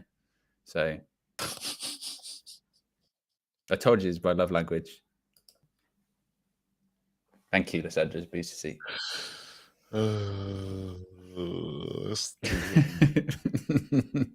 Oh my god! I've just good pass, Ugarte. I just realized what you're saying. Oh, it's 2-0, KJ! It's good. It's that Bruno. Things are Portuguese magnifico. Here goes left, here goes right. And it's 2-0 to Manchester United. And look at that, 2 goals in the first half, KG. What is happening to us? What is happening to Manchester United currently? Oh my. Go on! Ball in. It was a good ball as well. Finally, Bruno. You waited Oh, it's 250 games. Mazraoui. It's Mazraoui, of course. A little deflection. Mazraoui. Finally, Bruno. This is what we've been waiting for. Gets a lot of that. Yeah. Yeah, a lot of that. I don't know. We're not going to complain. Mazraoui is getting prepared for the life under Amorim, yeah. Well, I tell you, it's the right hand side, isn't it? I said it's Mazraoui, it's Ahmed. Both get assists in this game. That's what they do. Right hand side. They're the answer, KG. They're the answer to the right hand side. You were asking the question all this time. It was Mazraoui and Ahmed. Mazraoui and Ahmed. Mazraoui. Oi, I wonder how that environment is. I wonder if the group wait, is it are they putting down as a home? Is they putting down as their own goal? I don't know. Don't do that. Are they who they giving a goal to, everybody? They give it to Bruno, surely. And look, there's the fish on the touchline. Are they saying it's going to be a Christensen own goal? Or are they saying it's going to be Bruno? That shit. There's just pricks. You don't have to take it personally, KG. It's all right. Sorry, that's what I'm saying. There's such overreactions from me, mate. The ground. Well, the Premier League app's got Bruno down as a scorer. Just give him the goal, mate. 5 minutes to go to halftime. 2-0 to Manchester United. Mazraoui is apparently on the left. We've been getting that wrong, mate. You've got a stinker there, mate. I thought that when you said that. I thought, but I think he's in thingy position. He's in, he's on the left position. Do you know why I got confused? It's because when Ahmad gave the flick, he was on the left. Racismo. Is that what it is? Yeah. You thought Rashford was Ahmad. I knew it was Ahmad because I said Ahmad with the flick. No, you're watching on a tiny screen, so we're gonna let you off. Yep, but kind of strong allegations. Apparently, we all look the same. First you, now Josh. Honestly, it was first Josh, now you. Terrible. Racist. Both of you. How dare you? The doctor. Here is Ahmad again. Cuts inside. Oof. I'm fucked still. I shouldn't even be here. This is also KG as well. When he gets hungover, starts just throwing out, lots of allegations of racism. I have a clip says City lost, just in case anyone forgot. Pranav says it flex away of KG performance day, and Adamola says Mazraoui play on the left. Owen, Oh, go on, Bruno. Wow, shoot! Just have a crack. Oof. Oh. Do you know what's so annoying as well? I used to go pick my wife up from work things, yeah. Mm-hmm. And when she's drunk but you're not. Yeah. I still nothing worse. When the missus is drunk and you're not with her. Yeah. So in those moments, I've actually got a created playlist for my wife. So because I just don't want her to talk to me when she's mash up. So it's like Stevie Wonder, all her frames, yeah, and she just sings loud. All of her what? Frames.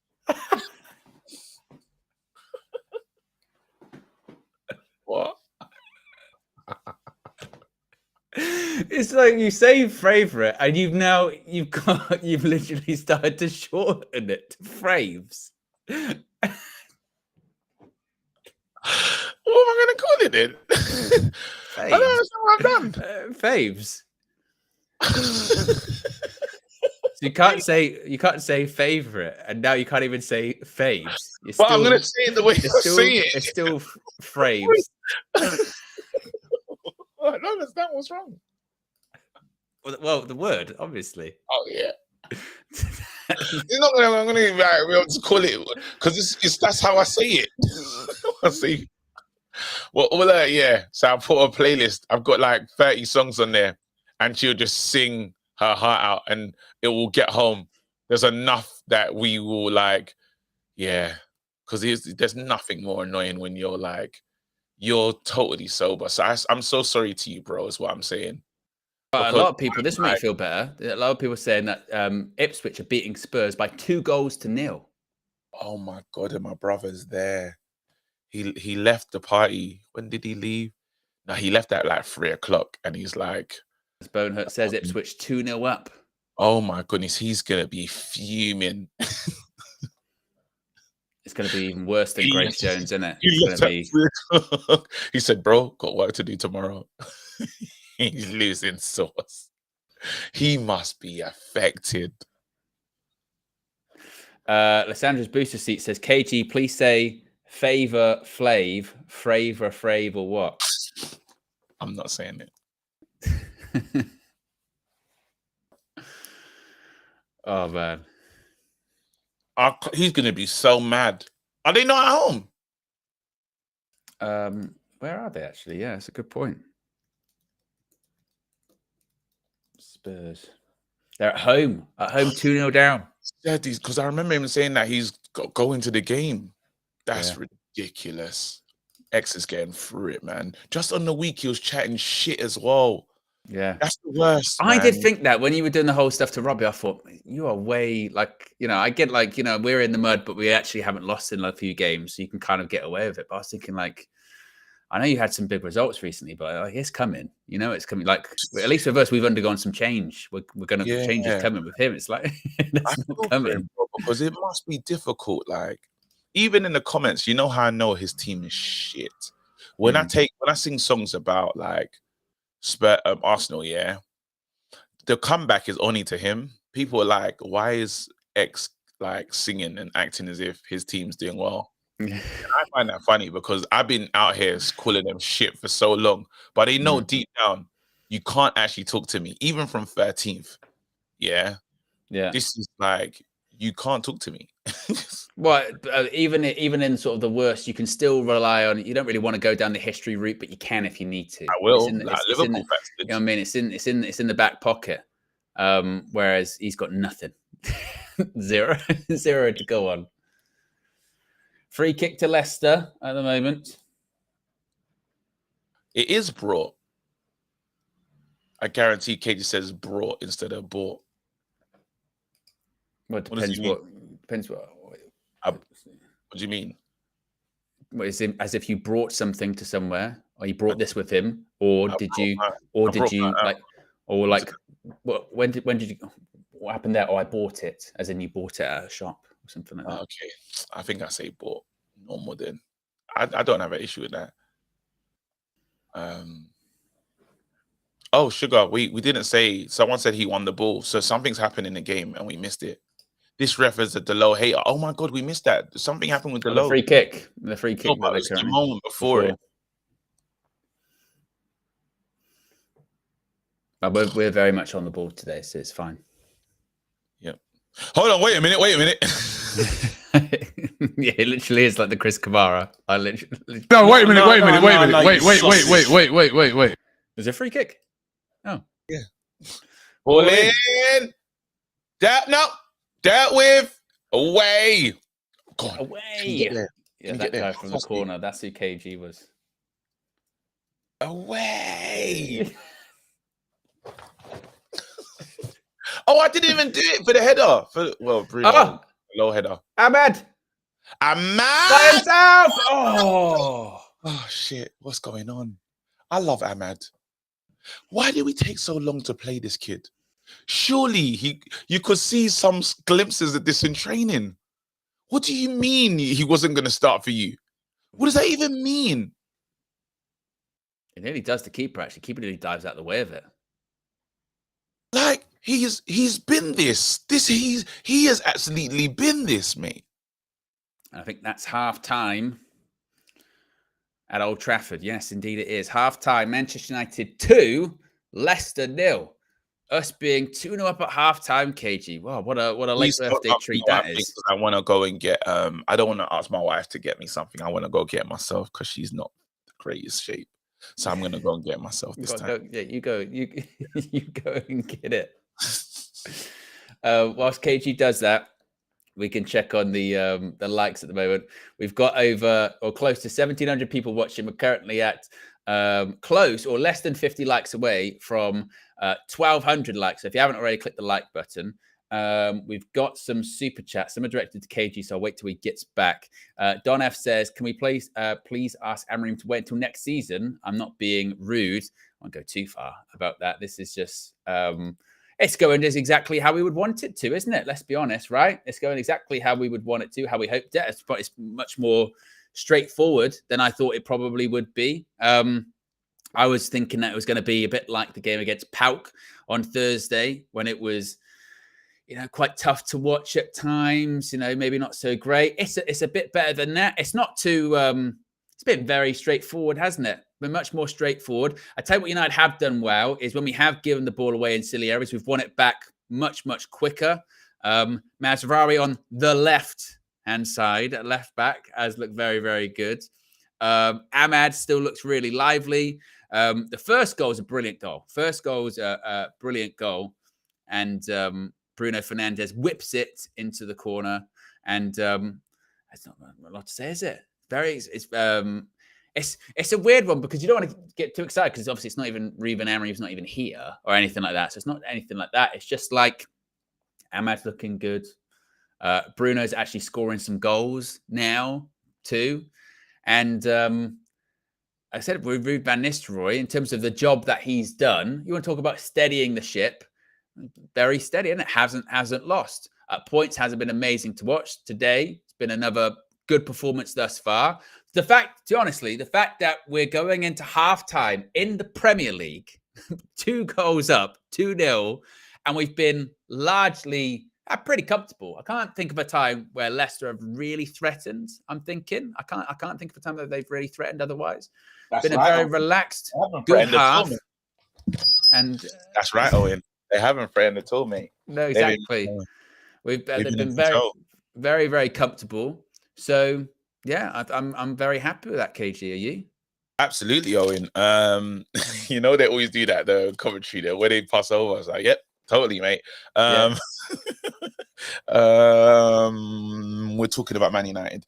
Yeah, so basically, great half of football. And you know who's growing into the game he's come under a lot of critique from just fans of the club and outside fans as well, is Ugarte.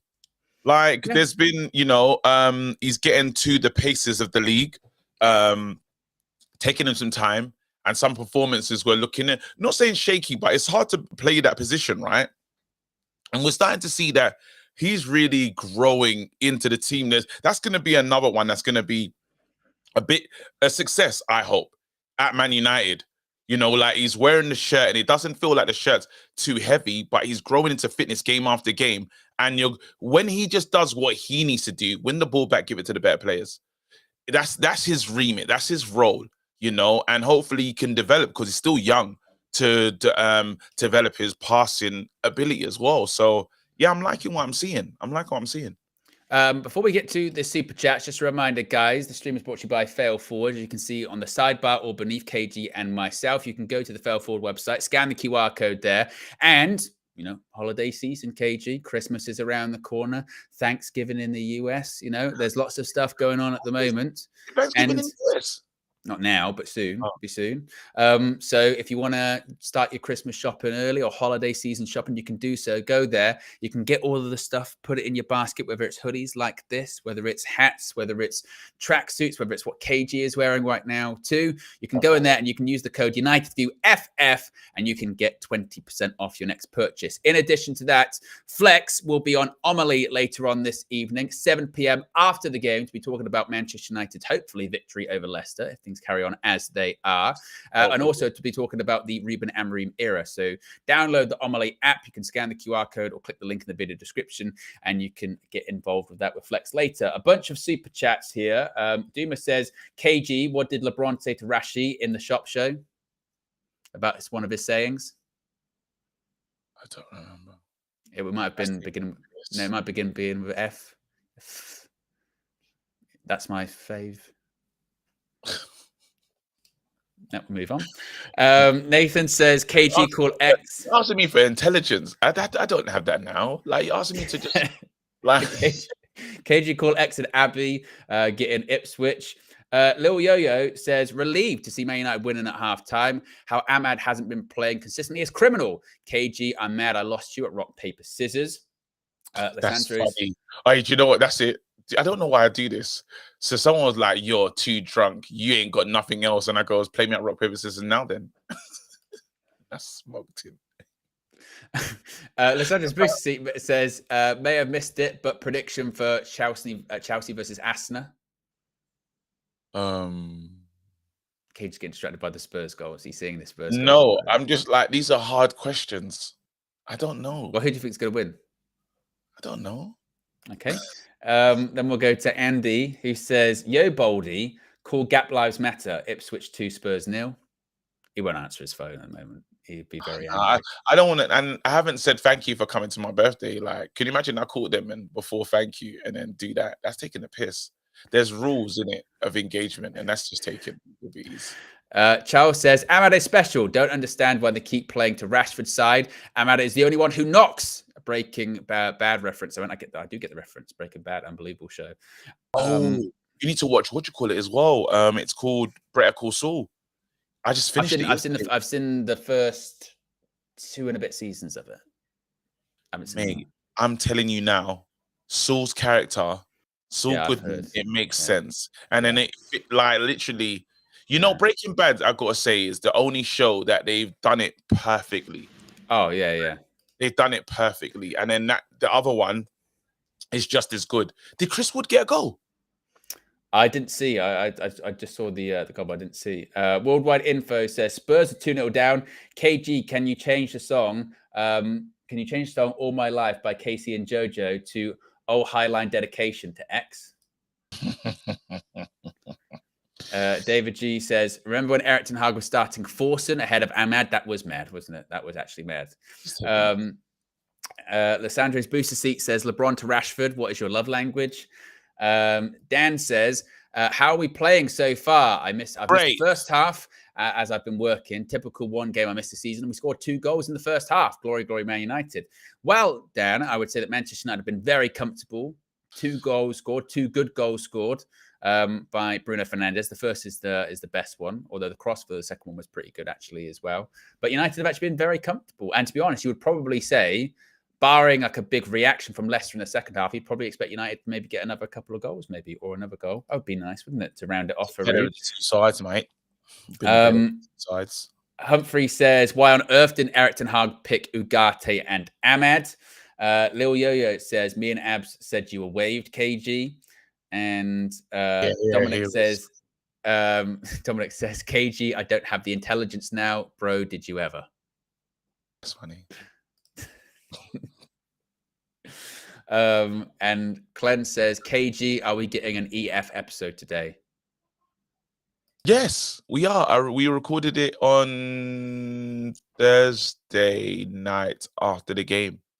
So yeah, you are getting one. Oh yes, of course, because we had the cameo on here, didn't we? It was a very yeah. Well, we had the promo that was maybe the worst promo actually has ever been. Still shit. Hold on. Who's been like cut the worst titrons for, or cut the worst scenes for WWE? Who can you say like? Oh, the worst promo ever. Yeah, like some of the worst.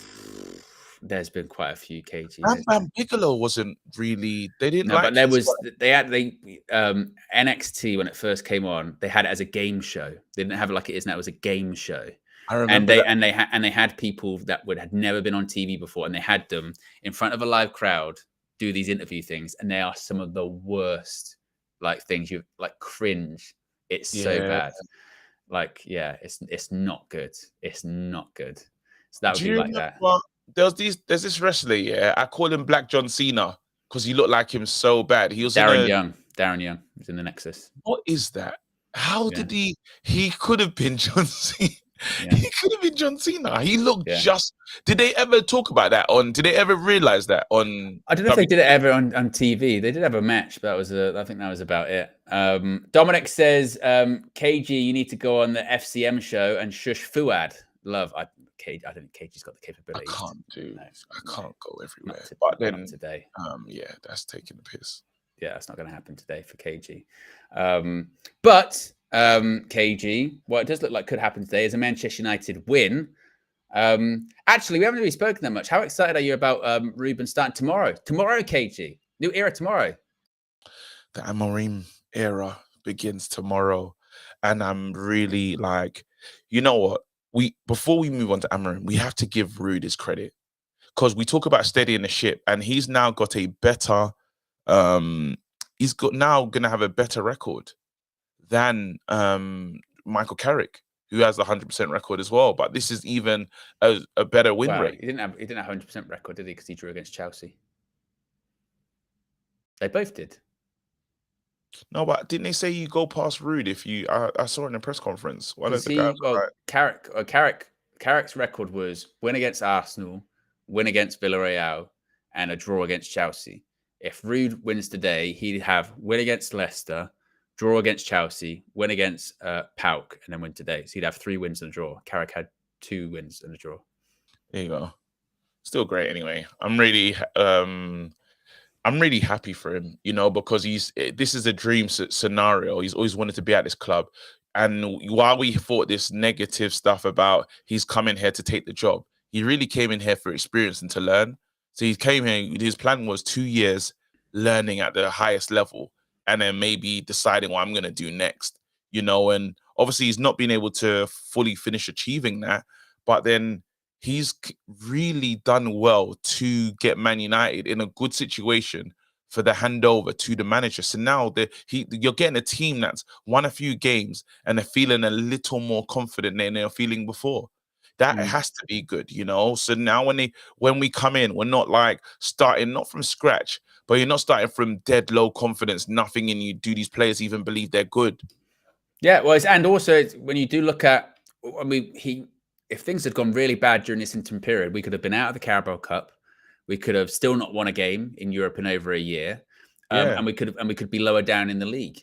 You know, instead, what we've got still in the Carabao Cup, won a game in the Europa League, and you know, in terms of the Premier League, again today we can't really go up much higher. Well, actually, there has been a bit of a swing, KG, because of course Newcastle, they are 1-0 down. So as things stand, we're in 12th, and if we were to maybe get a couple more goals, it could go up to 11th. It could. That is possible. Could move up a little bit. That'd be good. Depending if we score more goals, and obviously depending on what happens with Newcastle too. Can we get into positive goal difference? How far are we from that? We're on -1 at the moment. Okay, cool. We need 2 more goals. And if we do get into positive goal difference, like I said, then we would go up to 11th, actually. Still, we can't get in that top half, but, you know. But listen, in terms of Ruud going, right, here, Ruben, I've given you, this is what I've given you, you know.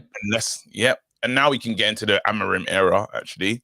The excitement for that is just incredible because you just know that that's the same man. Yes, it's not us. It wasn't us at all. But that's the same guy that got that amazing result against City. But he's built a really solid team as well.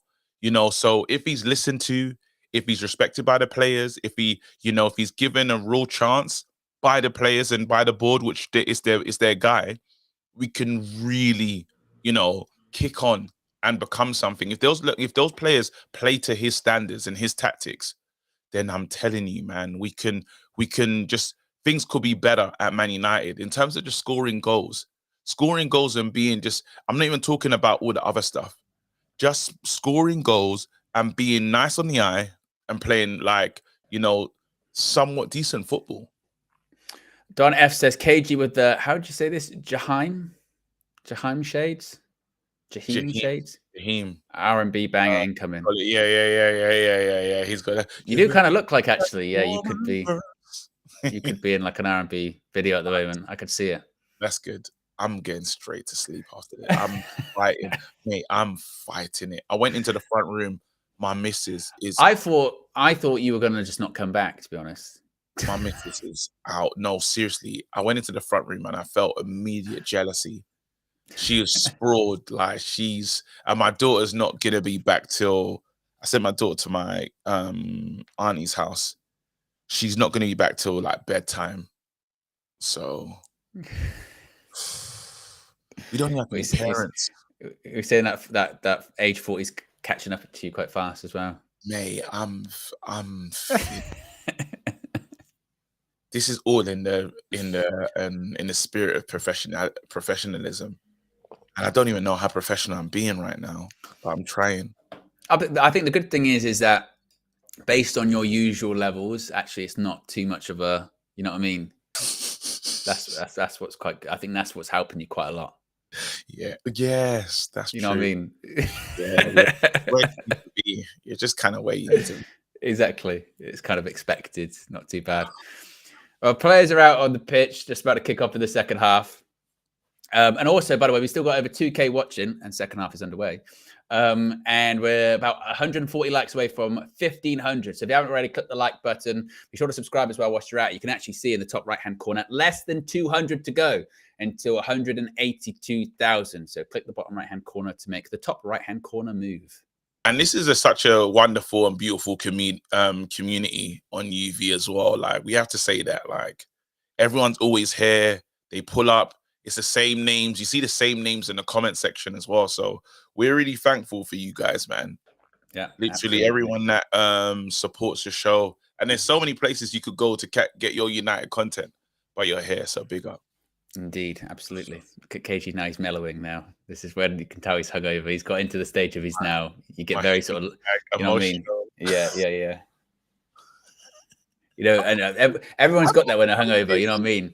You've got it's like different stages of grief. You wake up, you go, I'm fine. I have energy. I'm totally fine. Then you go, I'm hungry. Then you eat, then you start coming down, and go, I'm really tired. Then you go, I'm really, and then you get into the bit where you go, I tell you what, I love all you guys. Yeah. Yeah. Oh, yeah. Remember when I sent you that long voice note? Yeah. Oh, yeah. You know what I mean, mate? Great guy. I was up there. I remember the one when you were in, was it America? And you were like, and you went, I'm sending you this voice note. And it was very nice. And at the end of it, you went, you're also going to need to wake me up. So, okay.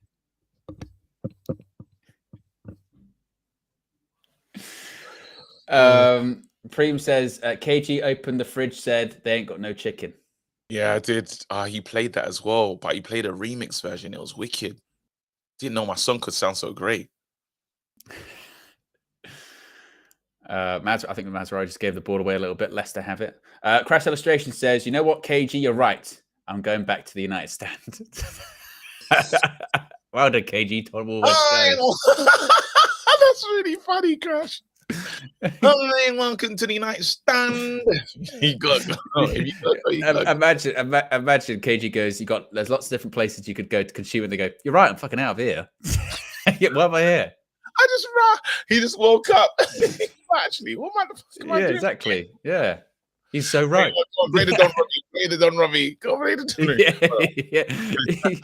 There's lots of different places you could go and get your United content. No, wait a minute. Wait. He's right. That's what he did. Wait, what's going on? Casemiro with a foul. I think they're saying that maybe it wasn't. That's a foul, mate. That is funny, though. What are you saying, KG? Oh, man. Less than 100 likes to go until 1,500, by the way, guys. Big up. Do you know what stupid thing I'm going to do, though?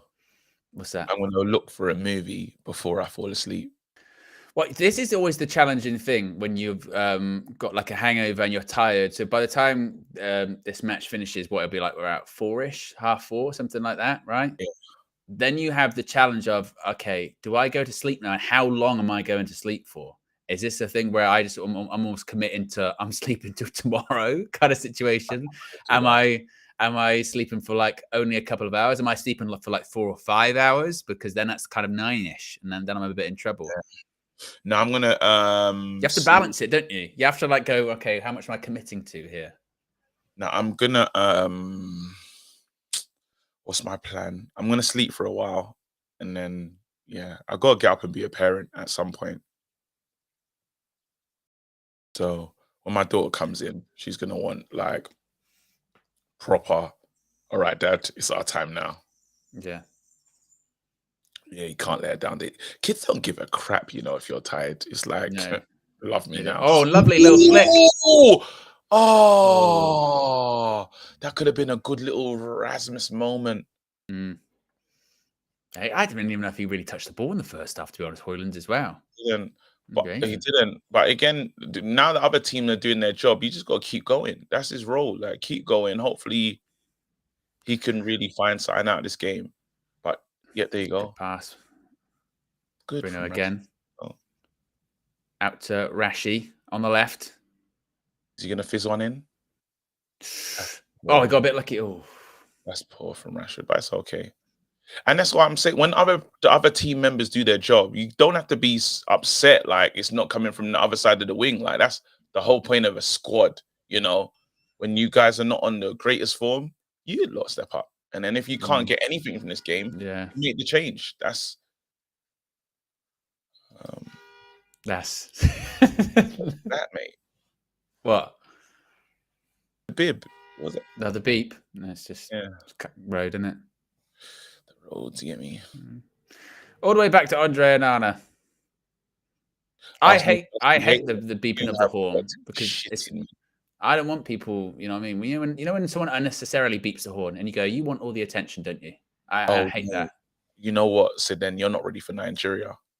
It's part of the driving experience. Oh my goodness. And you know, we reluctantly, there's a British thing where we reluctantly want to hit the horn.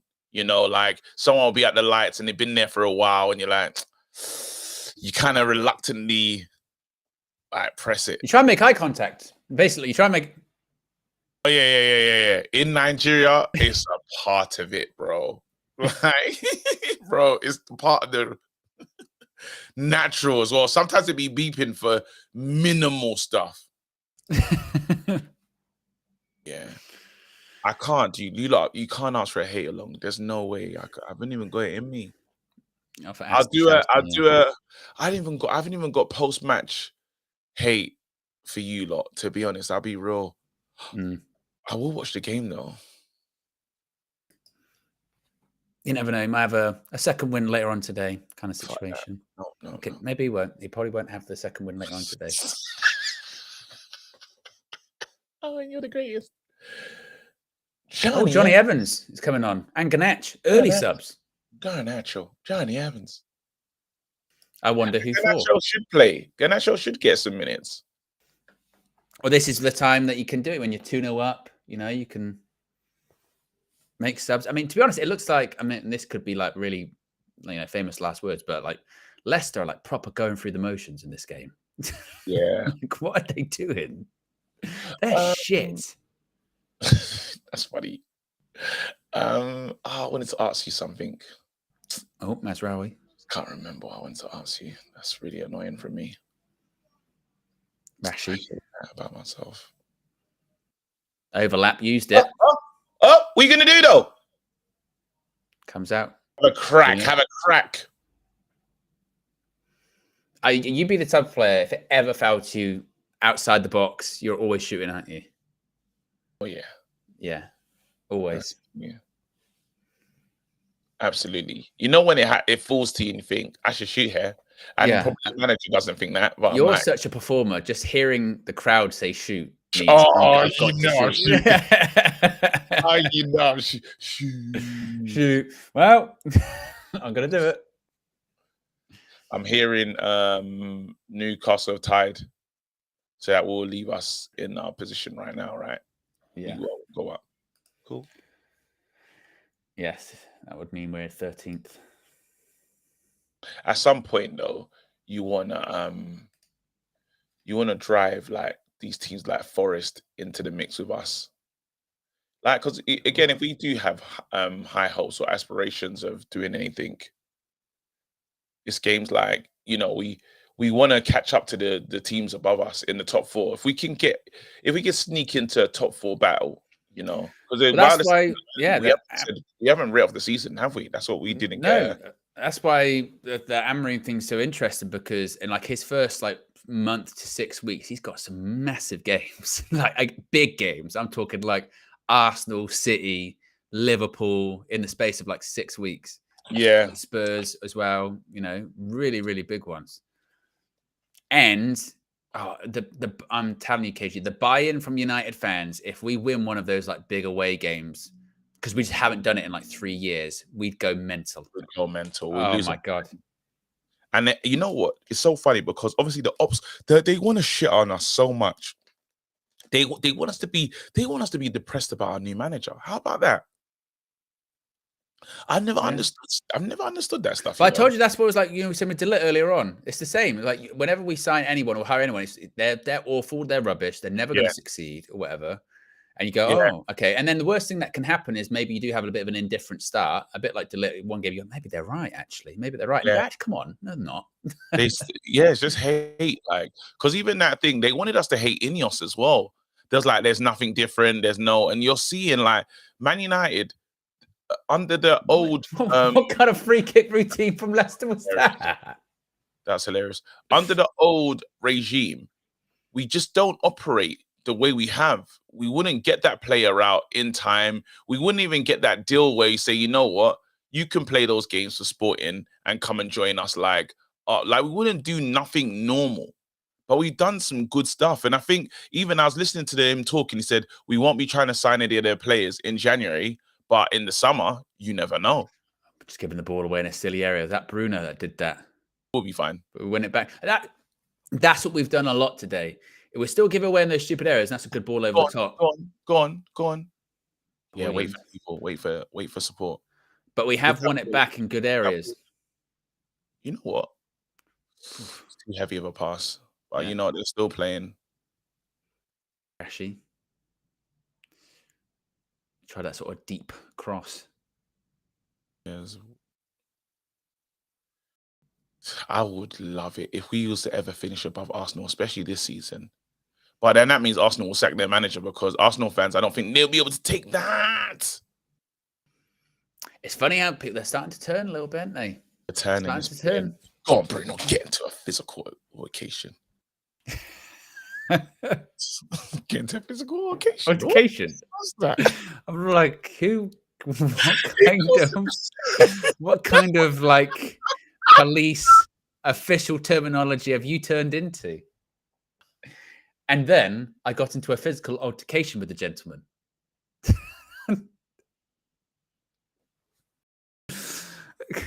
Go on, Bruno. Get into a physical altercation.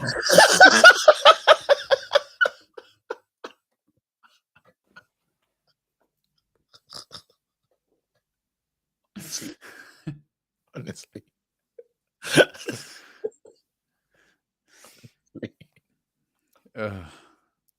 Dallo and Rashford are off. Johnny Evans and Garnacho are on.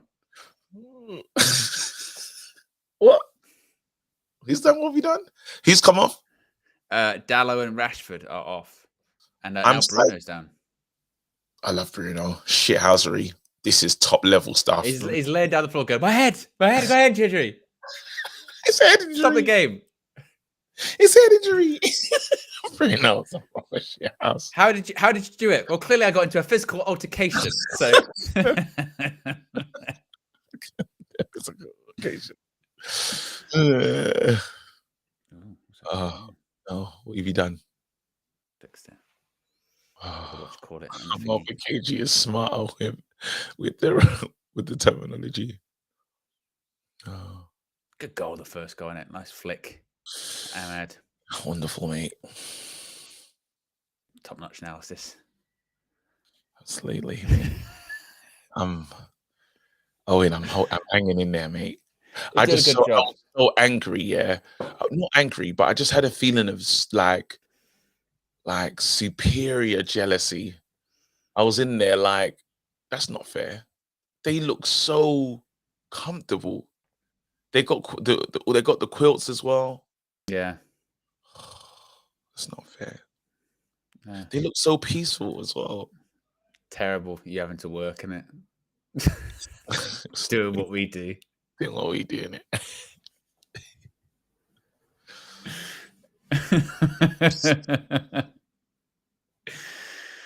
Leicester, ball over the top. Delict deals with it. But then who came on for Johnny Evans? Johnny Evans, Dallo came off. So I think what we've seen, you're looking at De Ligt and Evans centre back, and I think Leach has moved to left back. That's such a great option that we can do with Leach now. And now Mazraoui is at right back.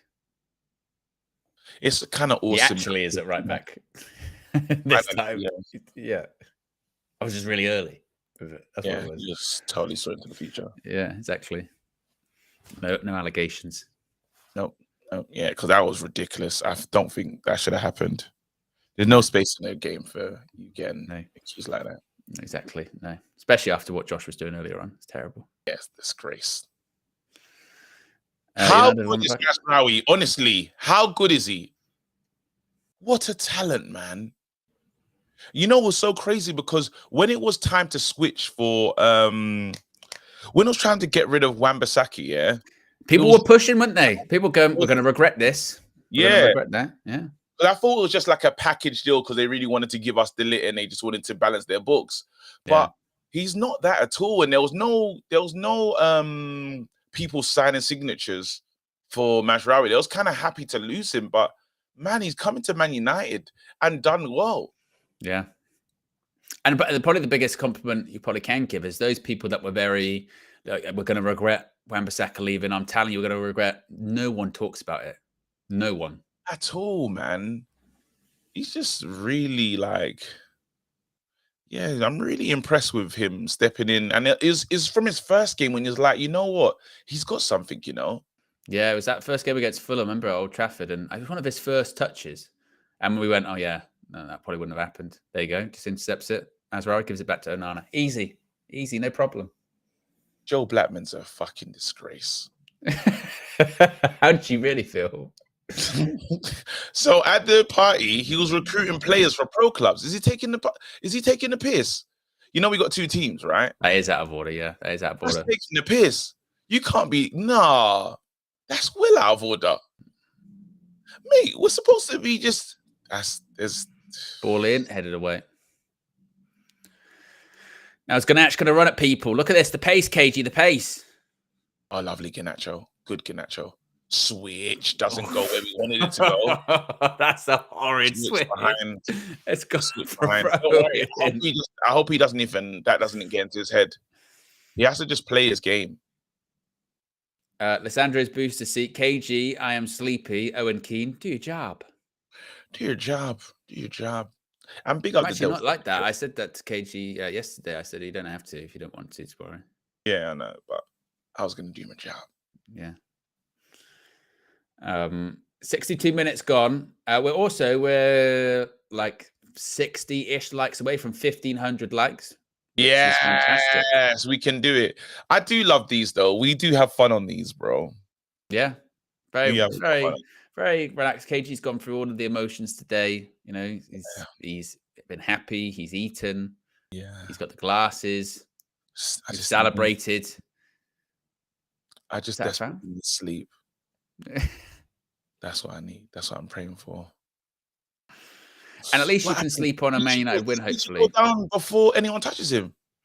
I don't think so. I think they're booking him. So it looks like it must have been a foul. No, I still regret Wan-Bissaka leaving, to be honest. He destroyed us. Mike Drop says that.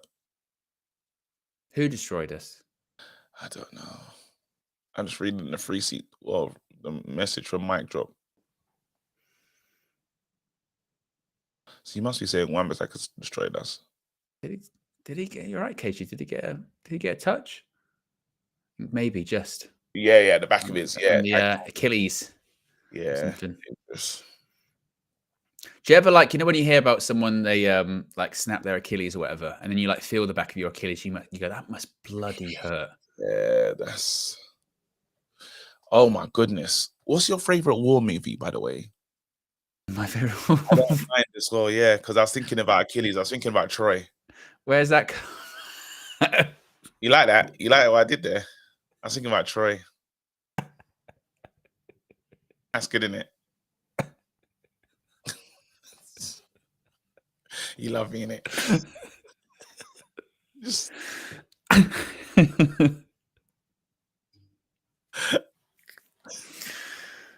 Oh, this guy, honestly, I'm telling you.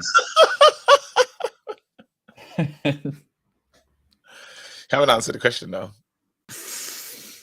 My favorite war movie. Oh, what's that? And it can be modern or you can be modern or old school. Dunkirk. Is that your go-to? I like that. I really like that. I haven't seen a lot of the really classic ones, obviously. Oh my goodness, I love them. I really love war movies. That's my go-to. Black Hawk Down is fun. That's really cool to watch. That's good. We're going to do this again when I haven't seen. It depends though, because then after Tears of a Son, I've seen the. Oh, there is a scene from one, and I can't remember where it is, and they were like, "That's the most accurate description of what it actually looked like," kind of thing. But I can't remember which scene they were referring to. But I've seen the clip of it, and it's it probably doesn't help anything. Onana kicks it out for touch. Oh my god, there's this one where it's set in like Sir Alex in ancient times, and then it's like I think it's Apocalypto. Wait, it's the like oh man, I don't know if it's a Mel Gibson cut. No, it's not in. It's subtitles the whole way. Dan says, KG, you should clean shave and go behind a piano. You would look like Ray Charles, a true legend. That'd be cool. Hacksaw Ridge is good as well. Pocket. What's that one? Kingdom of Heaven is my movie, lad. Have you seen the stuff for Gladiator 2 with Denzel Washington? Yeah, it's mate, I'm telling you, this is my dream. This is my dream, yeah. If you see me, just imagine, because I'll be in character, so I'll be fine, yeah? But then if you see me on a horse doing a speech and running into battle and dying heroically, I feel like I've made it. In that moment, I'm gassed. That is it, like, or the main man does the speech and I go, ah! And oh my god, I would feel like oh my god. They're saying like he could get an Oscar for it, Denzel. Oh, that'd be good. You know, they say it's early Oscar buzz, whatever that means. Oh, not Tropic Thunder, man. I need to be like. Tropic Thunder was gonna give me what I'm looking for. Literally taking the piss out of being a war movie. Keeps it in. Garnacho. Bruno Fernandes. Leacher again. Oh, Outlaw King. Brilliant. There were also new trailers yesterday put out for the Captain America film and Thunderbolts, KG. Oh, wow. Yeah. I haven't seen them yet, but I saw that they were out. Guess what I got for my birthday? What? A Captain Rex helmet. As in, not like Lego. Captain Rex. This might be one of these things that I've seen. You do know who it is. It's from Star Wars. One of the one. Oh, right. Yes. You know Captain Rex. One of the cloners, yeah. Yeah, and he's got all the notches on his helmet for all the people he's taken out. I recently bought some. I've started buying more and more PlayStation 1 and PlayStation 2 games. Yeah. And I bought. I thought I'm going to buy Battlefront on PS2 on PS2, but I got confused about what's the good one, which is Battlefront 2, and I bought Battlefront 1. And I was like, but it's not Battlefront 2. They made a mistake. They sent me the box with Battlefront, with Star Wars Battlefront, but the disc was Battlefront 2. And I actually got Battlefront 2. That was my reaction when I opened it. That was my reaction. When I opened it, I was like, oh.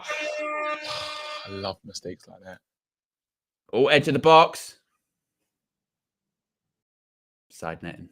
You know what? Thingy's provided such a Ugarte and Casemiro, it's just working.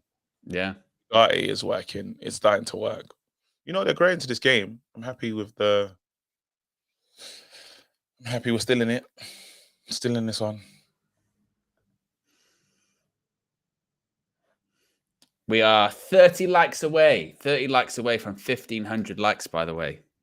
Mr. the Comedian. How many likes away? 30. 30, yes. Oh man. One of my mates, was meant to be in Star Wars. He got so close. They put him in a stormtrooper suit and everything. He thought, "This is it. This is my moment." Hmm. But they gave it to John Boyega instead. Oh, really? Yeah.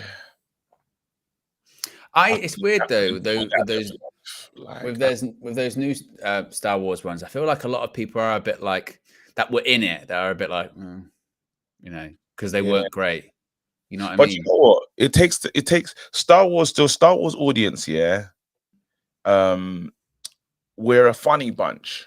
We get angry early and then start to like it as time goes on when it becomes nostalgic. Because people hated the guy that played Darth Vader. They hated him in the beginning. Like, what is his name? Anakin. The guy that played Anakin. Yeah. They literally did not like him. And then as soon as he came back for the recent episodes, everyone was really welcoming to him and made him feel more like a part of things. The prequels are funny, aren't they? Because, like you said, at the time they were like widely criticized. Although I was never in that because I grew up with the prequels, so I was like, that's what was they were coming out at the time, so I didn't hate them.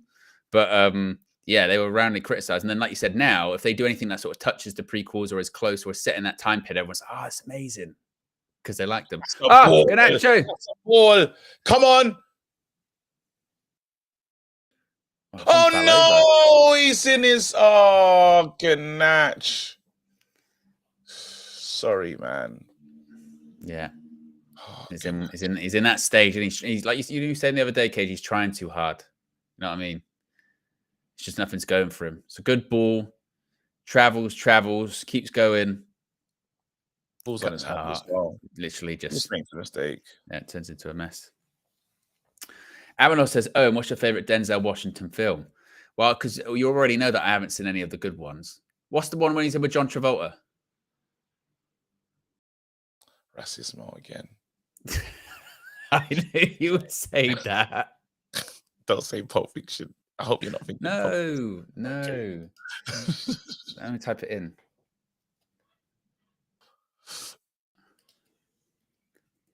Denzel Washington, John Travolta. The Taking of Pelham 1, 2, 3. Pelham. That's not bad. Do you know what the main one is though? Not Man on Fire is wicked, but it can't be that one. It's it's so good. Let me see. People would probably say like Training Day, wouldn't they? And that kind Training of thing. Day is good, but there's a great. And did he play Malcolm X? Yeah, he did. He's good in there. Yeah. Equalizer. Oh yeah. He didn't do like 3 of them or something, 3 or 4. Mate, the Equalizer is ridiculous. Oh my goodness, he's so cool. Oh, we did it, by the way. We hit 1,500 likes. Big up to everyone watching. Good ratio. Oh, Remember the Titans is that's my best sports movie of all time. Right, it's tough because there aren't loads of good ones. We have to put the GOAT sport movie though has to be Rocky in it. The one when he fights Apollo Creed. See, you know what it is? Yeah, this is how strange it is. I didn't even when you were saying sports, I was thinking of how many football movies there are, and there aren't really good ones. No, there's there's the one with Rudy's good.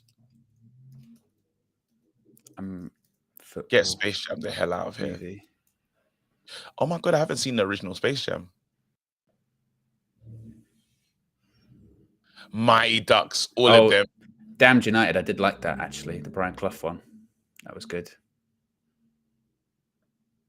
Not Creed, not when we're talking. Creed is actually quite good, you know. I need to put some respect in it. I'm not respecting it because it's new school. Gridiron Gang, that's all right. Oh, Escape to Victory. Escape to Victory, that's what I'm talking about. Yeah. I haven't seen that. Well, we've got Pele and all that in it, and Sylvester Stallone playing as goalkeeper. No. Oh, you're not saying Escape to Victory? Any Given Sunday. That's the way the song, isn't it? That's the Great Escape song, mate. Is it? I thought they have that in Escape to Victory as well, don't they? That's the Great Escape. But I've seen Escape to Victory. It's a classic.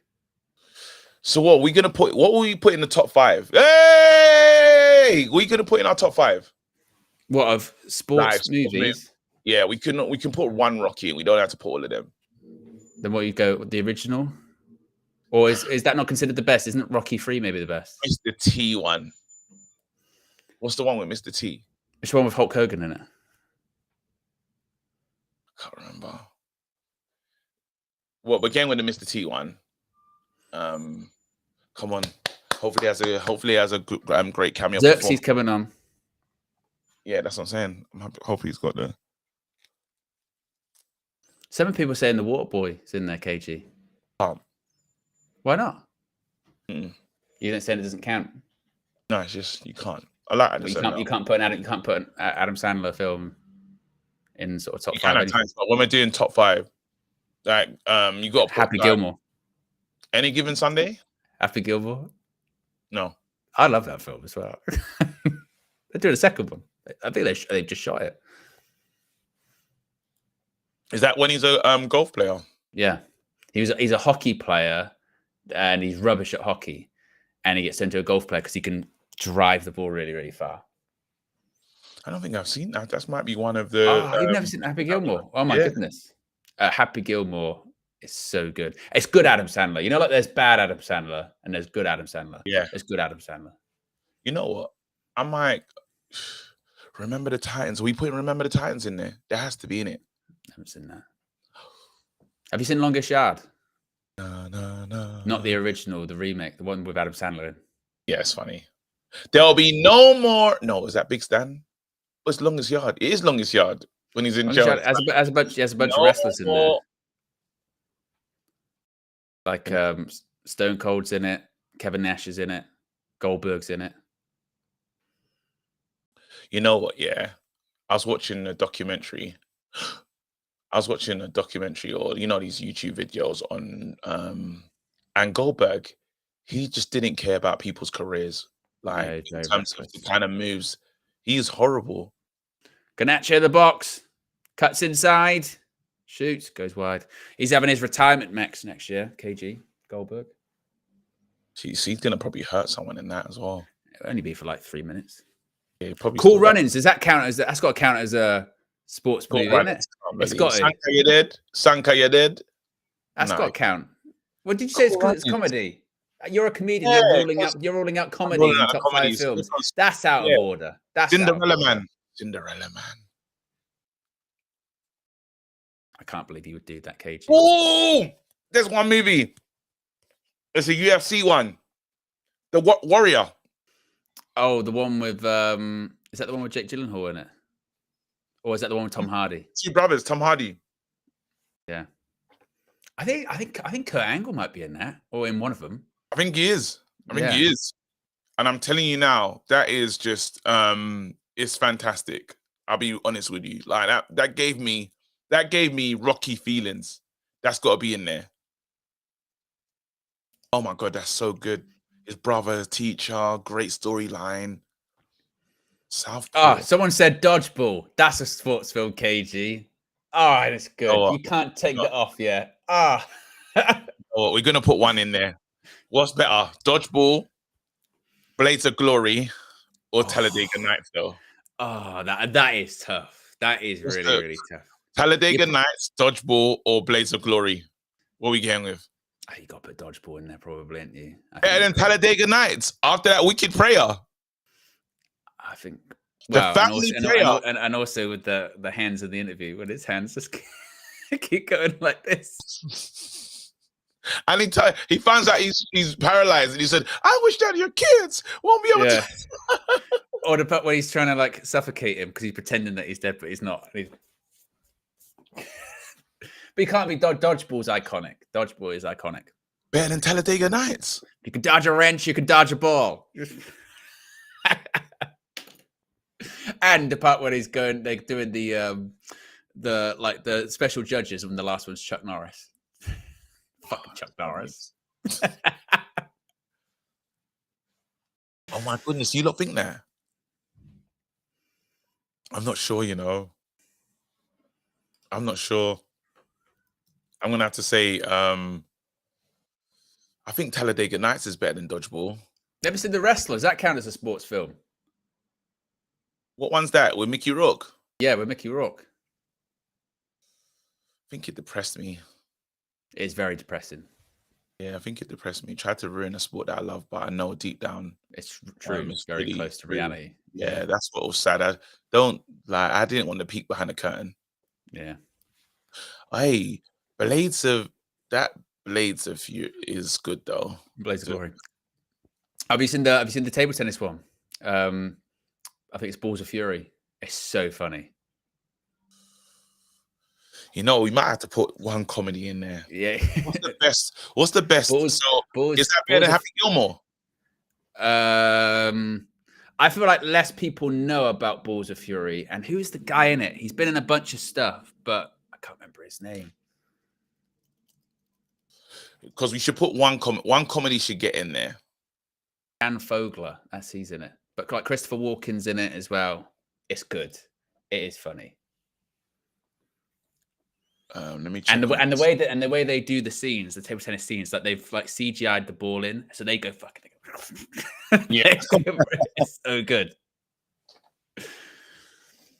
80 minutes gone. It's still 2-0.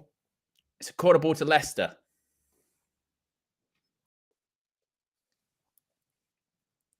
Ball in, headed away.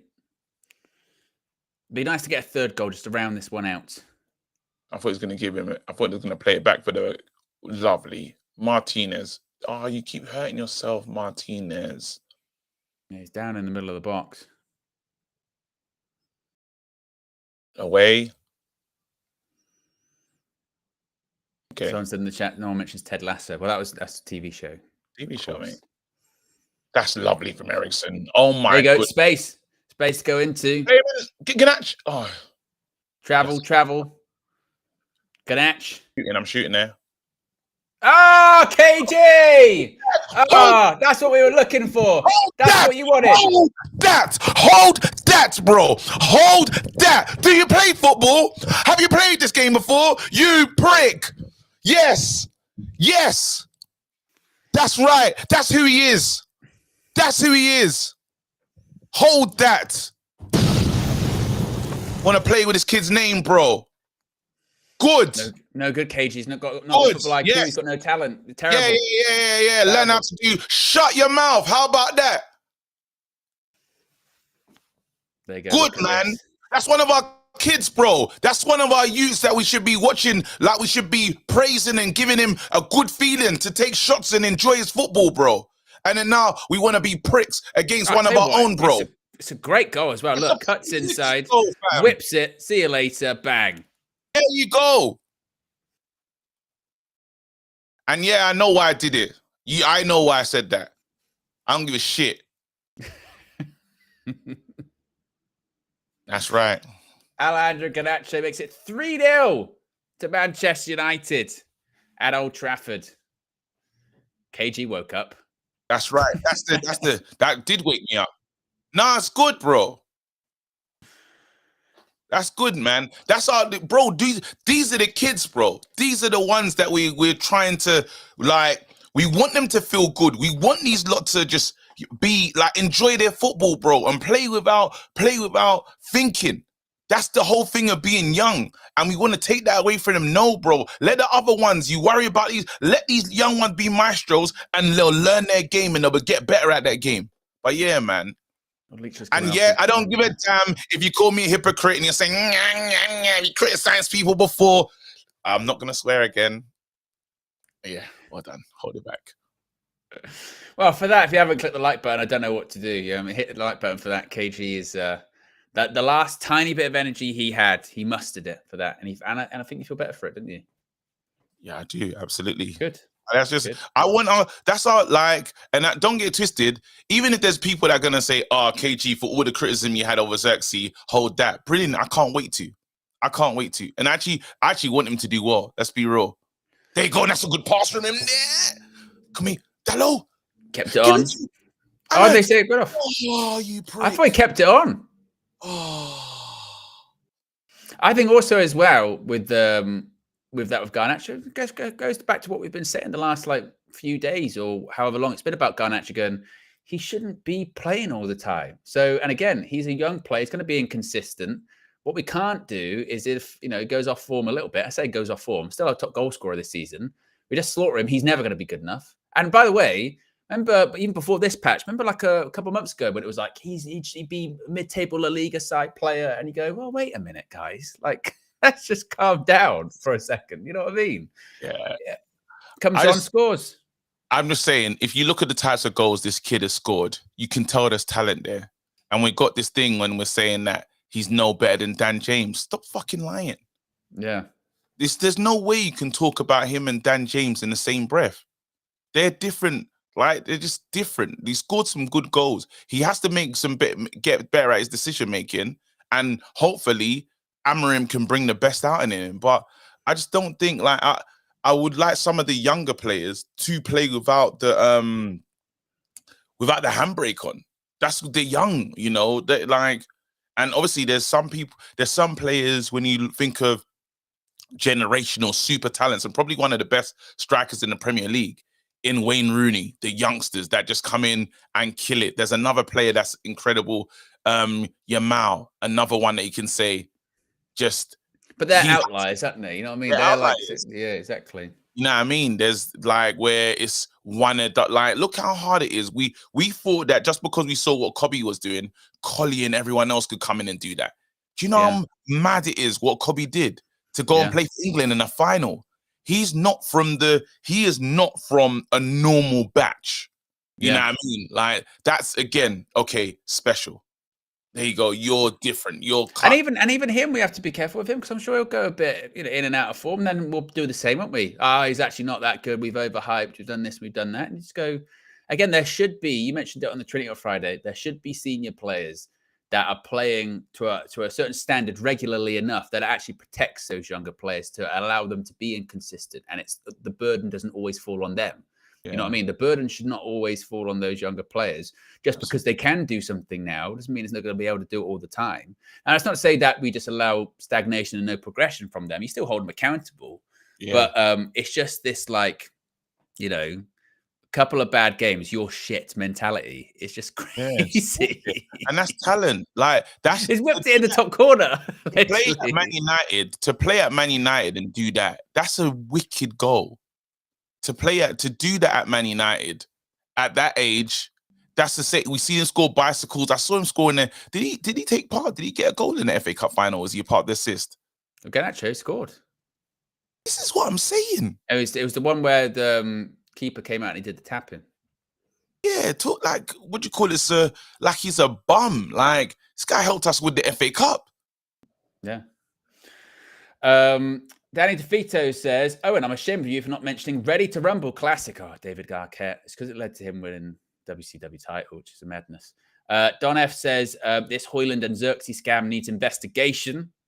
Daniel Luciano has been a member for 21 months, says, 100% we support our youth. Glad you said something about it, KG. Also back to 0 goal difference. We're winning it all.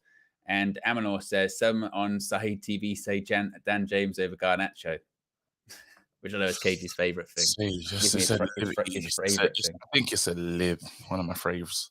Yeah. I think it's a liberty. There's some players that you just gotta be real and say, look, man, you're not like, you've got something different and you got something special about you. While like other people, because if a lot of other clubs had these players, a player like Garnacho was doing that as a youngster that's come through the system, they'll be leaping praise on that player because they've seen him have some good moments, and now it's him of all the players that we want to cuss. I'm surprised I don't think it should be him. And yes, he just lost that ball in that moment, but those things are going to happen. I also know what kind of player is. But when we get to Rashford's age, we're going to have a new expectation. The expectation will grow, but he's still he's actually young. Yeah. Or them people saying I'd replace him for Sancho and some bullshit like that. Come on, man. Sancho, is he good? Is he even in the Arsenal the squad to face Arsenal today? I don't think he is he? There's no way he's not. He's got to be. We'll find out soon, actually. Well, team news should be out, would it not? Chelsea Twitter. Let's have a look. Chelsea to play Arsenal. No Jadon Sancho in the squad. There you go. But he should be back and playing for us. Is it illness or is it injury, this one? Whatever the manager says it is that we want to believe because it's not Ten Hag. Very interesting. He was taken out there. Hey, is that Ugarte? Because if it is, you're just making me love you even more. Take Your Profit says, Garnacho might not be a great goal scorer yet, but he's definitely a scorer of great goals. Larry says, Xerxes plays badly. We criticize only Xerxes. Højlund plays badly. We say Højlund and Xerxes. To be fair, Larry, I would just peeking at the chat, which I can't always do because again, it's a delayed game. But I've seen a lot of people criticizing Højlund today. I think you have to be careful. This is when you get into agendas, isn't it? Of going, oh, it's an agenda on one player that you ignore people saying things that people are saying. You know what I mean? I've seen people. I saw the critique today for sure. For Højlund, absolutely. But then like sometimes in a 3-0 performance, when other people are doing their job, we can be okay with this. Yeah, I mean, and also again, but before this game today, we were like, oh, I was saying well, maybe 1-0, 2-0, 3-0, and completely comfortable. By the way, at no point have Leicester threatened at all today. I will take that absolutely. Elijah's also the latest member of the Members Club, although you've got a gold badge. I think you've been a member for a while. Big up to you. And we're only 8 likes away from 1,600. Go on, Sexy. That's a find. That's a find and a half. Flick back, ball in. Oh, I thought I was going to Ugarte. He had a big plan. If Ugarte scored like that, that man hits it over the bar. That's confidence there. Yeah, that's what you want to see, and he gets a pat on the back. From Bruno, I would have done the same thing. Of course you would. Yeah. You total mentalist. Bruno definitely. Yeah, I would have done. I would have done the same thing. I was like, yeah, we know you would have, Bruno. That's what you always do. You know who's come on and done really well in this game? Eriksen. Yeah, I mean, do you know what actually I also think as well? I think talking about Garnacho, the fact that he is so young and he can get people talking and people are talking about him that much, that in itself probably says something. You know what I mean? Special. He's not a young player that like people aren't talking about, well, what does he actually do? He doesn't really do that much in the match, doesn't really get involved and doesn't really do this, doesn't really do that. We're having genuine discussions about him and he's like, what, 20, 21, if that. Yeah. You go, oh, there's something there, isn't there? You know what I mean? Playing at a big club it's tough. You've seen, there's another player, I believe Martinelli's a really good player, but he's just he's kind of losing his way a little bit, but he's good. Are you with me? And I don't know we'll see if the Arsenal fans are going to have the time to let him recover his form or they're just going to give up on him. But I think there's a good player there. Very dangerous. It scares me anytime we play against him. I'm like, geez.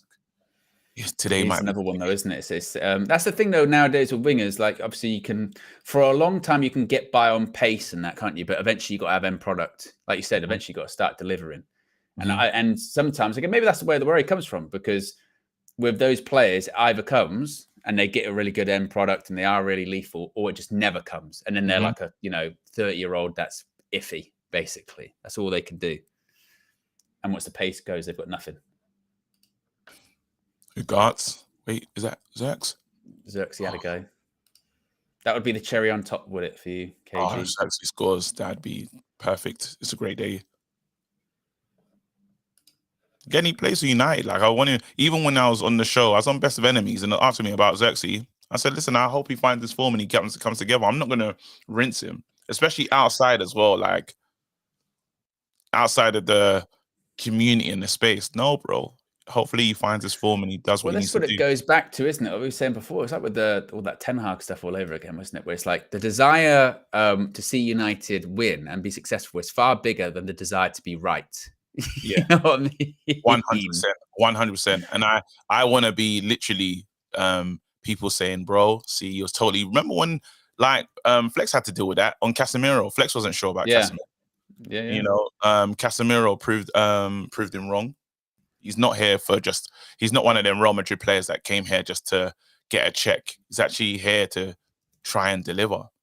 Yeah. But 3-0. Is that? Do you reckon he's pissed off though? Do you reckon our ex-manager must be thinking these goals, these pricks? Well, I don't know because it's one of those ones, isn't it? 9 goals against these. I think is it all in total? Did we score 5? 8, yeah. Okay. I thought we scored 5 in our first. I thought it was 5-1 in our 5-2, wasn't it? Okay. Just 8. No, that's how you know. For some time, you thought this game was 4-0, and I don't know where I got to go from. Number racismo. That's what it was. Yeah. Riri has gifted out 5 UV memberships. Big up, Riri. Appreciate you, long-time member and also mod. And big up to the beneficiaries as well of the 5. Oh, and K Flow, look, matched it. K Barada, 5 UV memberships too, for a total of 10. Do you know what's funny? A little part of me does want to do a hate along. Because I'm in a good mood. Watching us win 3-0, I actually now want to do a hate along. Well done, Sexy. Give a good pass. Good pass as well. What can we do next? Keep going. If he scores this one, part of the big move, please let him score it. I'm mad. I wish you could give it back to him, man.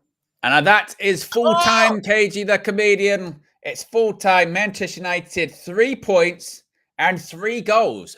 3-0 for Ruud van Nistelrooy. What a brilliant victory that is today. I mean, the most comfortable total victory, because we've won 3-0 this season already before, KG. That must be pointed out. We have won a game 3-0 this season. We beat Southampton. But that game, it was not comfortable, was it? Not like today. This is total dominance, total comfortability. Leicester don't even get a sniff. Manchester United win the game by 3-0. Ruud van Nistelrooy signing off in style, seemingly, at Old Trafford. And what's doing his last game as interim head coach. And look at Bruno talking to Alejandro Garnacho after the game. Look, chatting to him.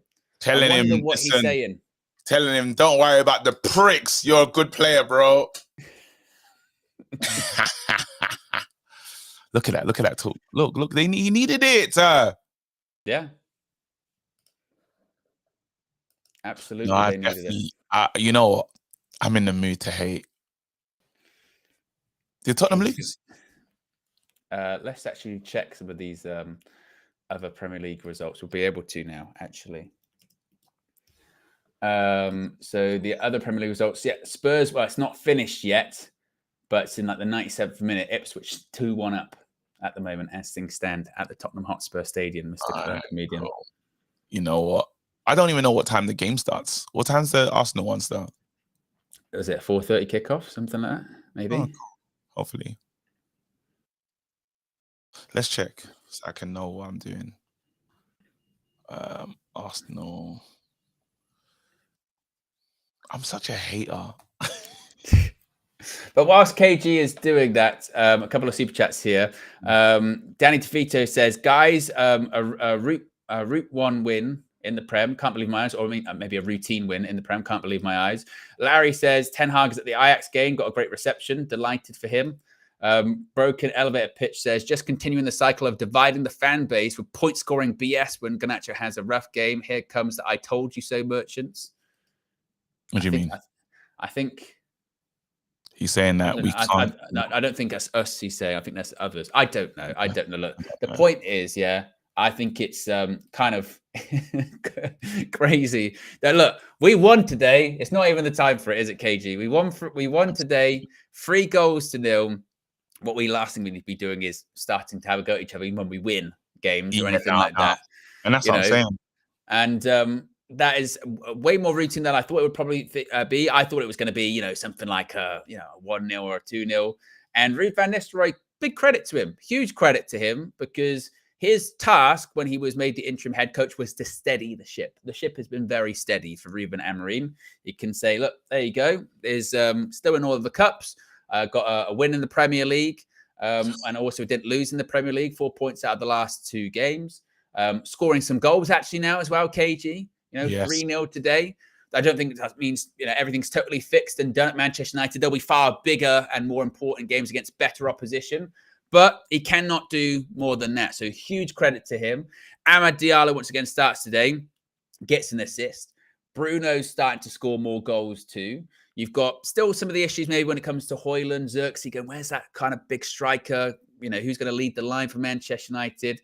Garnacho, everything's people talking about him, comes on. Still had a bit of a difficult time, but scored a goal. Yeah. So credit to him for that one. Looking at the midfield, going Ugarte, Casemiro, solid again. We know the limitations technically, but my goodness me, do they put a shift in and do they get around them? They won the ball back in good areas. Casemiro and Ugarte did their thing. That partnership is growing, and we had some midfield fight. Like I didn't want to get too crazy about the midfield against Chelsea, but I was like, we wasn't overruled or dominated. Yes, my guy scored that win. He scored the winning goal. What is that kid's name? Caicedo. Yes, he had that moment, right? But then it wasn't domination because the game was a bit of a stinker anyway. But we was winning the ball back and we just was kind of competing in that midfield. But I didn't want to get too excited, too gassed about it. Now you're seeing, I know people got excited about the nutmeg that happened and stuff, but I believe it was in that game until we gave away a silly yellow card because there wasn't tracking back from Rashford and Ugarte couldn't do what he needed to do.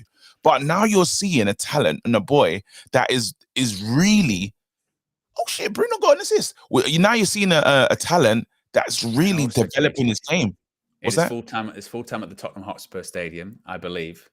And it is Spurs 1, Ipswich Town 2.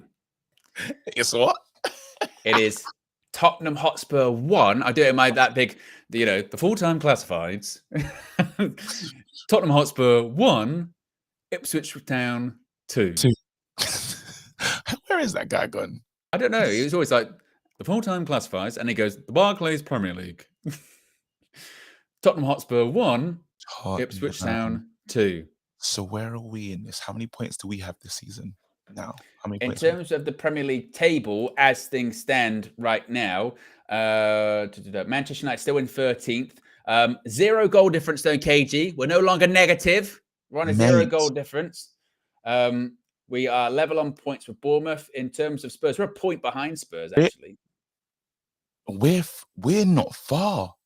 And in terms of we're 3 points behind Chelsea in 5th. And obviously that depends on what happens. Well, we're 3 points behind Arsenal and Chelsea, by the way, in 5th and 6th. We are not far. And this is what I'm saying. In terms of this is what I say about Ruud steadying the ship. In terms of our position in the table, that hasn't really changed. But had it gone really badly, we could have been out of the Carabao Cup. We could have been still not won a game in Europa League, and we could have been further down the table than we would have been previously. What Ruud van Nistelrooy has done is said to Ruben Amorim, look, things are steady as they can be, given the situation that you come in. You're still coming into a side in 13th and you're Manchester United. Like, shit's not great at the moment. But if you can foster something, if you can get Manchester United going and can implement something quickly, like it's there for you. The season is there for you to get up the table quickly. And also, you've got big games coming up soon. You know what I mean?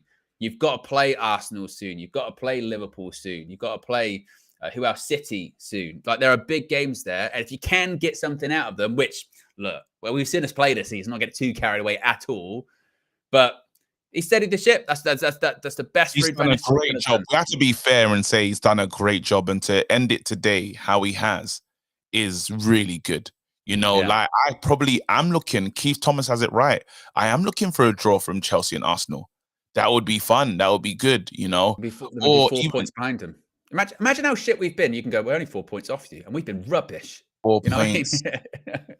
But then again, like if I was to choose a team to really challenge Liverpool for the title, I wouldn't mind it being, if obviously we can't be thinking about no damn title, I need someone to compete with I need someone to compete. I would love it if it was Chelsea, to be honest, because they don't annoy me at all. They don't bother me. Yes, we was mud brothers, but again, out of all the teams I could see take Pip Liverpool to winning it, Chelsea doing it would be fine for me. You know, I wouldn't be bothered about that. I don't even care. Sancho's like, yeah, I got a Premier League medal. I wouldn't care. And also as well, the other part of it is, I know you could probably look at this batch of games that Ruud's, been in charge of as interim head coach, and you could say, well, yeah, he's expected to win those games, but nothing was a given for Manchester United when he took that over. Like, we were saying that about games with Ten Hag going, we should win this one, and we weren't. Yeah. We weren't doing that. Yeah, we play FC Twente at Old Trafford Europa League, and we'll win today. We're not doing that. So maybe if Ten Hag was still in charge, maybe he would have won got the same results Ruud did. Maybe, right?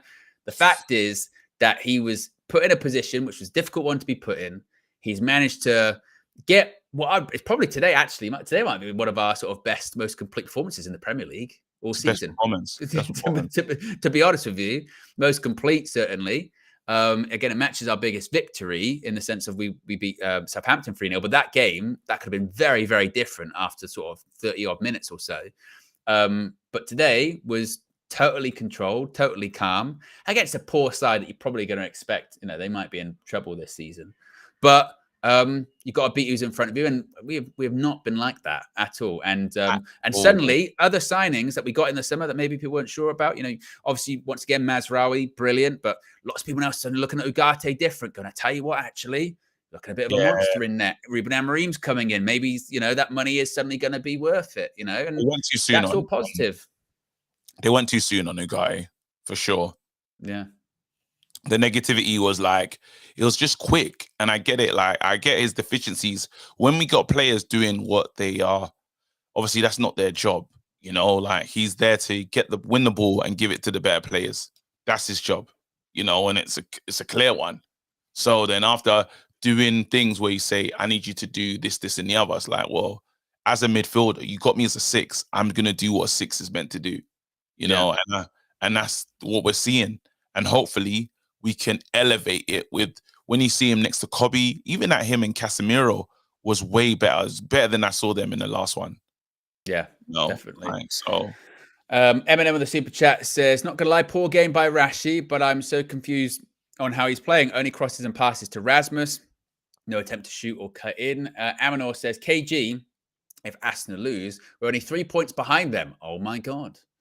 But I think that's when it goes back to, you're talking about Ineos having a decision to make, is I think they did start to have a look at it and go, you know what, like this table, like it's tight, but it's also getting to the point when you don't want people to like the people to start pulling away from you. If we hadn't got results in these last few games, you'd be going, imagine we got 4 points out of the last 2. Imagine it was only 2 points. Imagine it, I mean? We'd been, I remember you saying that after one of the games. I think it was the West Ham one. You was like, we're in relegation form here at the moment. It was relegation form. So, it was winning games, and that thing goes a long way where the team are losing confidence. And you're seeing a team that today played with more confidence than they played with in a long time.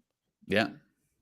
And you're talking about taking early chances as well, getting a goal early in the game, settling into it, then you're comfortable. They're not having to play as much under pressure. You didn't feel as well, to be fair. And again, it's difficult because I know Leicester, they were really poor. They did nothing today.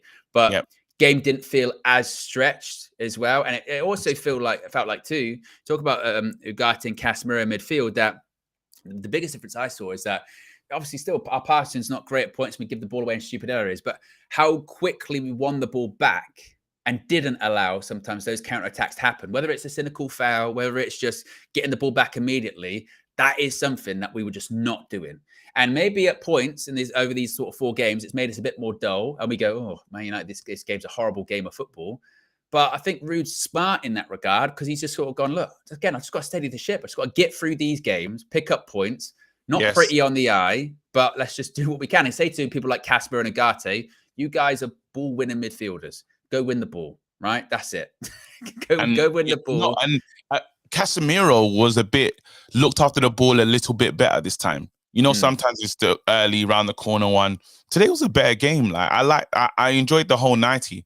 The first half, the job was done. I know there's that thing about, obviously getting onto the players, the ones that didn't score, but the other players stepped up. So it's not the time for that in this one. Are you with me?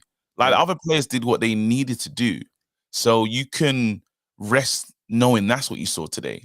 You know, rest knowing that's good. Like we're stepping, we can head in the right direction for Ruben Amorim to come in. Like he can only say thank you to Ruud for good service. Now I'll take it from there. Yeah, exactly. I'm happy for that, man. We've got over 2,100 people watching. We're currently at close to 1,800 likes. If you haven't already, click the like button. Be also sure to subscribe. As you can see, less than 200 subscribers to go into 182,000. Super chat here says, shout out Ruud van Nistelrooy. He could see Dallow's fetish for getting managers sacked, rearing his ugly head, and subbed him before he could do any serious damage. Not a fan of Dallow, clearly. Where else we at? I think we're quite with super chats too. KG the comedian, are you doing a hate along? You seem busy at work there. I'm actually doing it. Yeah, I just set up the stream. So there you go. KG will be doing a hate along on his channel. So we'll wrap things up quickly. I didn't think I had it, but you're right. You said you may find this. It's the game today. It's winning. Made me feel a bit better, and then I can just be a prick to Arsenal, and that's fun. There you go. That's how KG just likes to live in general, really. So yes, there you go. Big up to everyone that's tuned in. A reminder, as we said at the beginning of the stream, and we'll mention once again right now, the stream is brought to you by Fail Forward, which you can see on the sidebar, and beneath KG and myself are both wearing the Fail Forward apparel today. You can scan the QR code or click the link in the video description. It's also pinned in the chat. You can go to the Fail Forward website, use the code UnitedViewFF. That's United View FF. Fail Forward. You get 20% off your next purchase just in time for the holiday season. In addition to that, a reminder also, Flex is going to be live on Omelette later on this evening at 7 p.m. discussing all of the fallout from the game against Leicester, the victory against Leicester today. So join him on the Omelette app. You can scan the QR code, join him on there. You can have your say as well. You can chat to him. You'll get lots of people on, and it'll be a lot of fun. So be sure to download the Omelette app. I'm going to be live for the full-time view, an abridged version of the full-time view, so members can call in and have their say. KG will also be doing the hate-along. Once I finish that, I'll send all the viewers the way of KG, the comedian, as well. Mate. There you go. You're welcome, mate. So big up to everyone that's tuned in, and we'll be back. I'll tell you what, our record's getting better on these match views, KG. We're so good, yeah. Owen, honestly, because we had a bit of a stinker midweek, but we're good at this. Yeah, we've got the KO match views. It's what the people want. The KO match views is what people want. Anyway, guys, we're out of here. Have a good one. Peace.